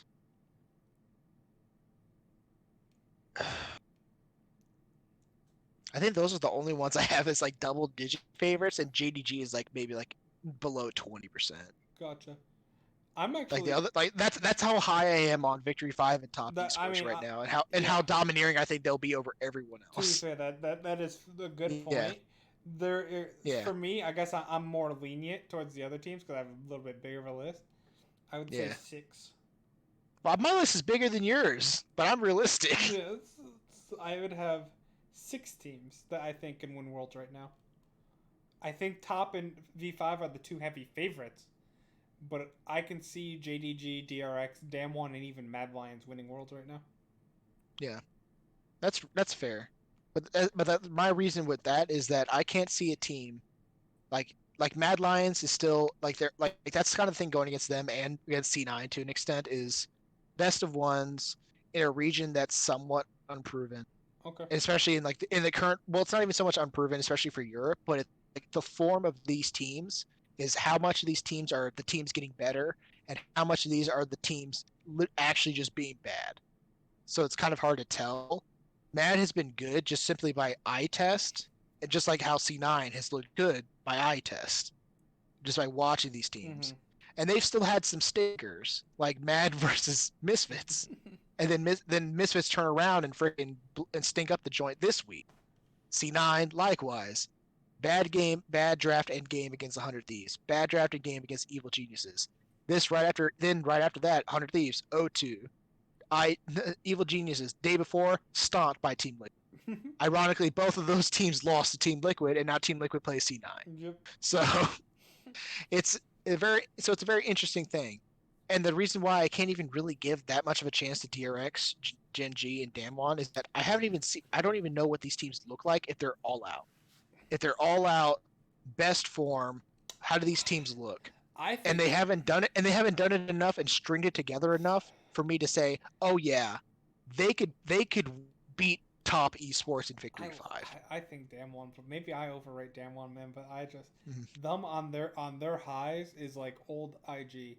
IG I can't put on that list because they're so much more inconsistent than what they were before, to the level of I don't see them making it out consistently out of Worlds. They're gonna have a stinker of a series, that they're just gonna flop. Who would have thought that we would talk about Damwon being consistent? I know, but that's all I'm saying. I'm personally seeing I'm seeing a lot more consistency from Damwon than before. Like, this is the Damwon I've always wanted, Yeah, I'll say Gen G, if they're able to speed up their play and add a bit of aggression, I can give them a shot because I think their individual players are good. I think DRX, if they clean their shit up, then and actually string together some actually consistent drafts and performances, they can challenge. I think Damwon, if they can actually prove they can beat freaking DRX and Gen G and look good doing it, then sure, they could do it too. But at the same time, I look at Damwon's players and I think they're really good individually. But then I look at even like DRX and Gen G, I'm like, these players are at least as good, if not better than yours. Ooh, the only thing is that your play style might beat out Gen G's slightly, just by nature of speed. But then your play style plays directly to what DRX wants. And you could beat DRX. You probably should have beaten DRX. But the thing is, you still need to beat DRX. That's true. So Damwon's if you can't beat DRX, you're not going to beat top esports. So essentially, Damwon's the new DRX from Spring Split, where they were so good, but they couldn't beat T1 and Gen G. They just couldn't do it. And hey, we thought that about Gen G, and then Gen G week 1 did exactly that. Damwon has a chance.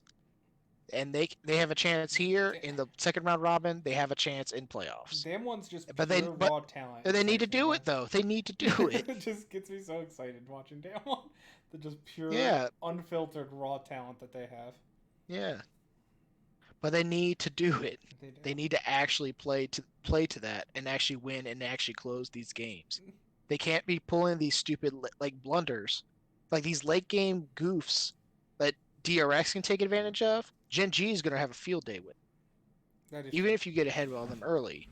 If DRX can get away with that on you, Gen G will get away with you on that probably about 10 minutes earlier. And probably on several different other things that you didn't even consider because DRX is sloppy.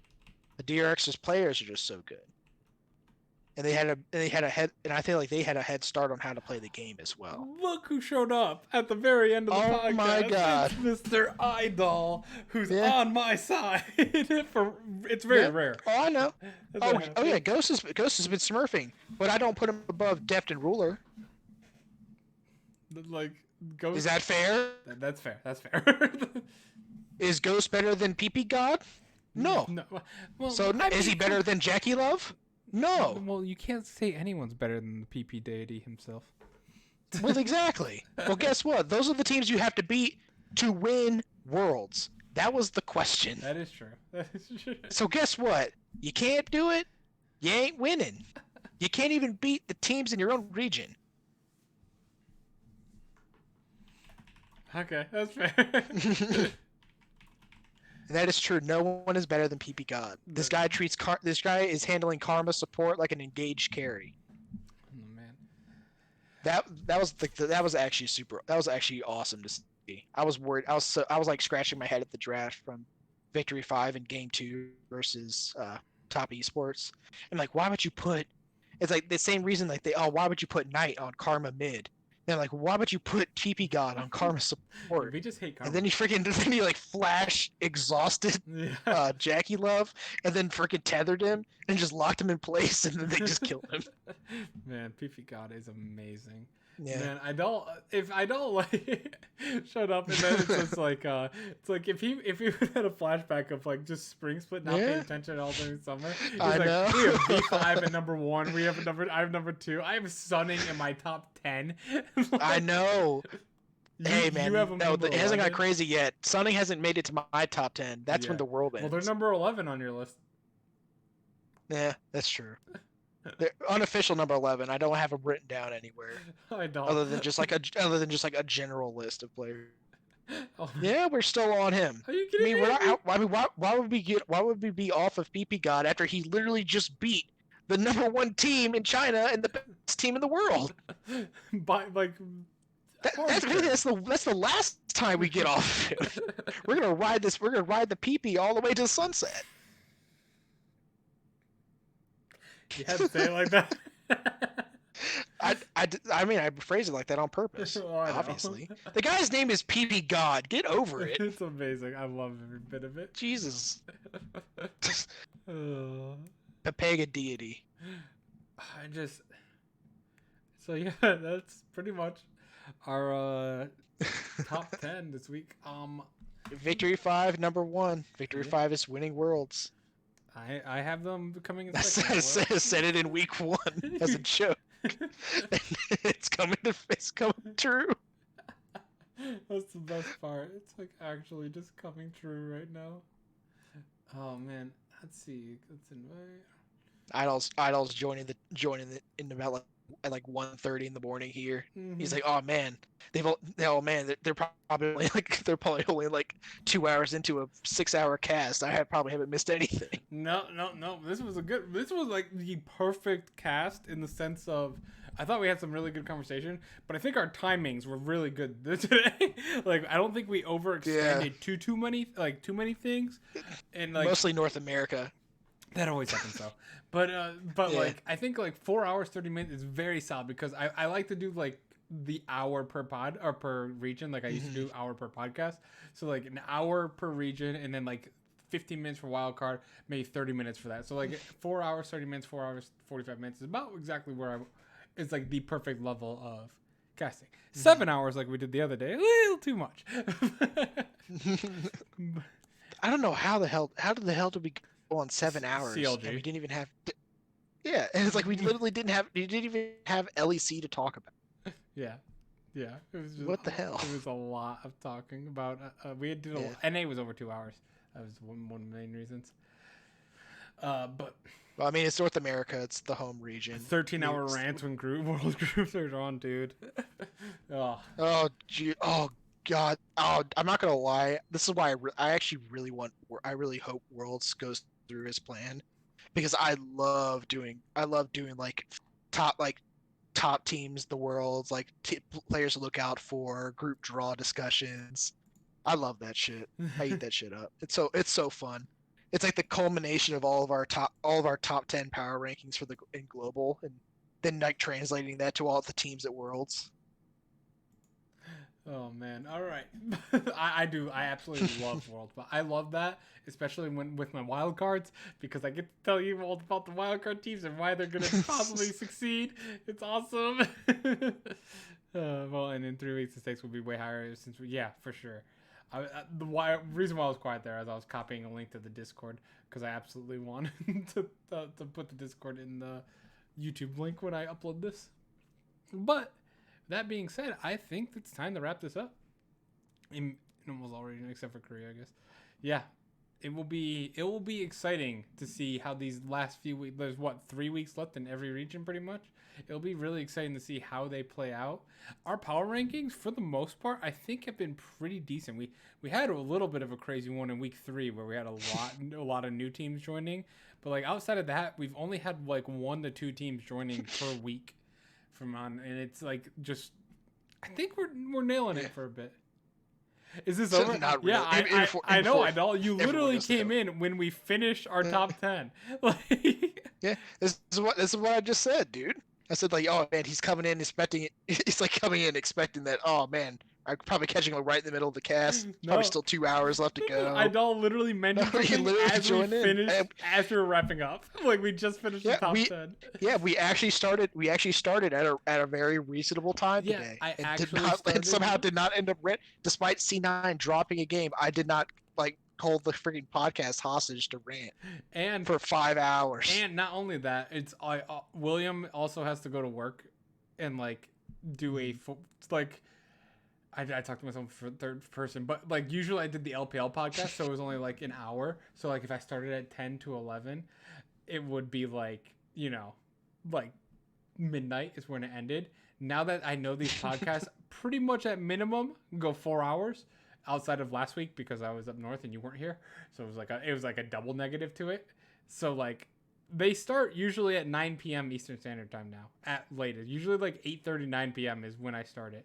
And because it goes, I think that's around when we started tonight. Yeah, I think we started. I think it was like maybe like 8:50. It's like 8:50 p.m. or something like that. No, it was 9:05. We were 5 minutes late. Oh wait, no, that's when we got on the call. Yeah, that's when we got on the call. Okay. But I had to finish some stuff on my power rank. I had to finish my power rankings. I had the debate between Sunning and Rogue for the longest time. It took me 15 minutes to decide. This is how much you've missed. Freaking V5 is number 1 in the power rankings. Sunning had made top 10. Yeah, it's crazy. But yeah, Mad Lions is top 5 in the world. So in the future for next week's episode, the schedule is pretty consistent between 8:30 and 9 p.m. Eastern Standard Time. Is usually I try to do it because so you won't be on here, right, Ryan? You won't be on here next week. Yeah, I'll be. I'm pretty sure I'll be working. I don't know what the hell's going on at work. Gotcha. I might not. I probably won't be doing the 12-hour shifts. It just depends on how some of those. Yep. Some of the things going on with some of my patients down there. Like when I go back tomorrow. Fun, stressful. But I should, but I most likely will have to be stuck. I'll probably be at work this upcoming weekend. I'll call it tonight. Oh, Idol is a V5 hater. I know. Well, I know he hates PP God. That is true. To be fair, like we basically like are sweating about both of those damn matches because they play against IG and Sunning. Yeah, these are very difficult randomized teams. Like IG and Sunning are coin flip games every game. Yeah, and Sam D is a coin flip player. Yeah. Everyone likes Sam D. It's like I feel like I had the same amount. I had like unreasonable ire towards Sam D, like Idol has towards PP God. Idol loves V5. It sounds like you love V5 as much as I hate EDG or JDG. No, you love JDG, man. Mm-hmm. I know you do. You talk about him so much. But I mean I hope V5 wins for sure. Like Papa Zoom's your boy. I do. He's your idol of top lane. I do like Zoom a lot. if he played Glacial Cho'Gath, I almost say Glacial Kog'Maw. That's weird. Glacial. If he played Glacial Cho'Gath. Did Ryan just come up with the new tech? Glacial Kog'Maw. Yeah, we're gonna play Super Soaker Kog'Maw with Glacial Augment. Just chase him down. Build Leandries. You just get slows all the time. It's not the worst thing you could do. Now I'm like thinking about it. It's like, wait a minute. It's like, wait a minute. It's not bad, because you slow him down. It's a free hit with your ult. Think about it. I know. Well, hey, man, I know. Sometimes I come across good builds like AP Cho'Gath. Shady G will notice. Shut up. AP Cho'Gath. Don't make me go on another 40-minute rant. We're gonna expend the podcast this Idol got here. Let's talk about Cho'Gath. Let's talk about item builds. Let's sing the praises of Blade of the Ruin King set. No more. We're gonna wrap up now. Thank you guys for coming out. I'm sorry, Idol, that it was at the very end of the podcast that you caught. Hopefully next week, if you're here, at the beginning, you can flame me the entire time, along with Raptor and Ryan. All three of you will flame me at the same time in the chat, and it'll be very annoying. But it will be enjoyable either way, though. I will send you a Discord link, though, if you want to join the Church of PP God. That is our new Discord that we are using. That probably should have been the selling point, Will. But yeah, you could join us, and that's where we talk throughout. You can get recent rankings. No, my power rankings are legit. What is wrong with that power ranking list right there? Name one thing wrong. There's nothing wrong. V5 is number 2. Well, they're still up there. They should have been number 1. They beat Top Esports. What more do you want from them? I don't want much more. I just if they beat IG and what in the world do you want? They beat the number 1 team in your list. I know. Just this past week. My number literally one a week team, ago. My number 1 team can't be punished for losing one very, very close series and then beating everyone else. Yes, they can. Because they didn't beat the number 2 team. Okay. We're wrapping up. Thank you guys for coming. I'll send you the link, Idol. I'm actually going to send the link also in the description below on this video. I'm going to send a link there, and I'm actually going to put a link to my Twitter, which I never use, but I really should start using it at some point. So you can follow me on there. You won't get spam with tweets because I haven't tweeted once yet. Don't worry, I won't. Jerk. All right. Good night, guys. It was fun. See you later.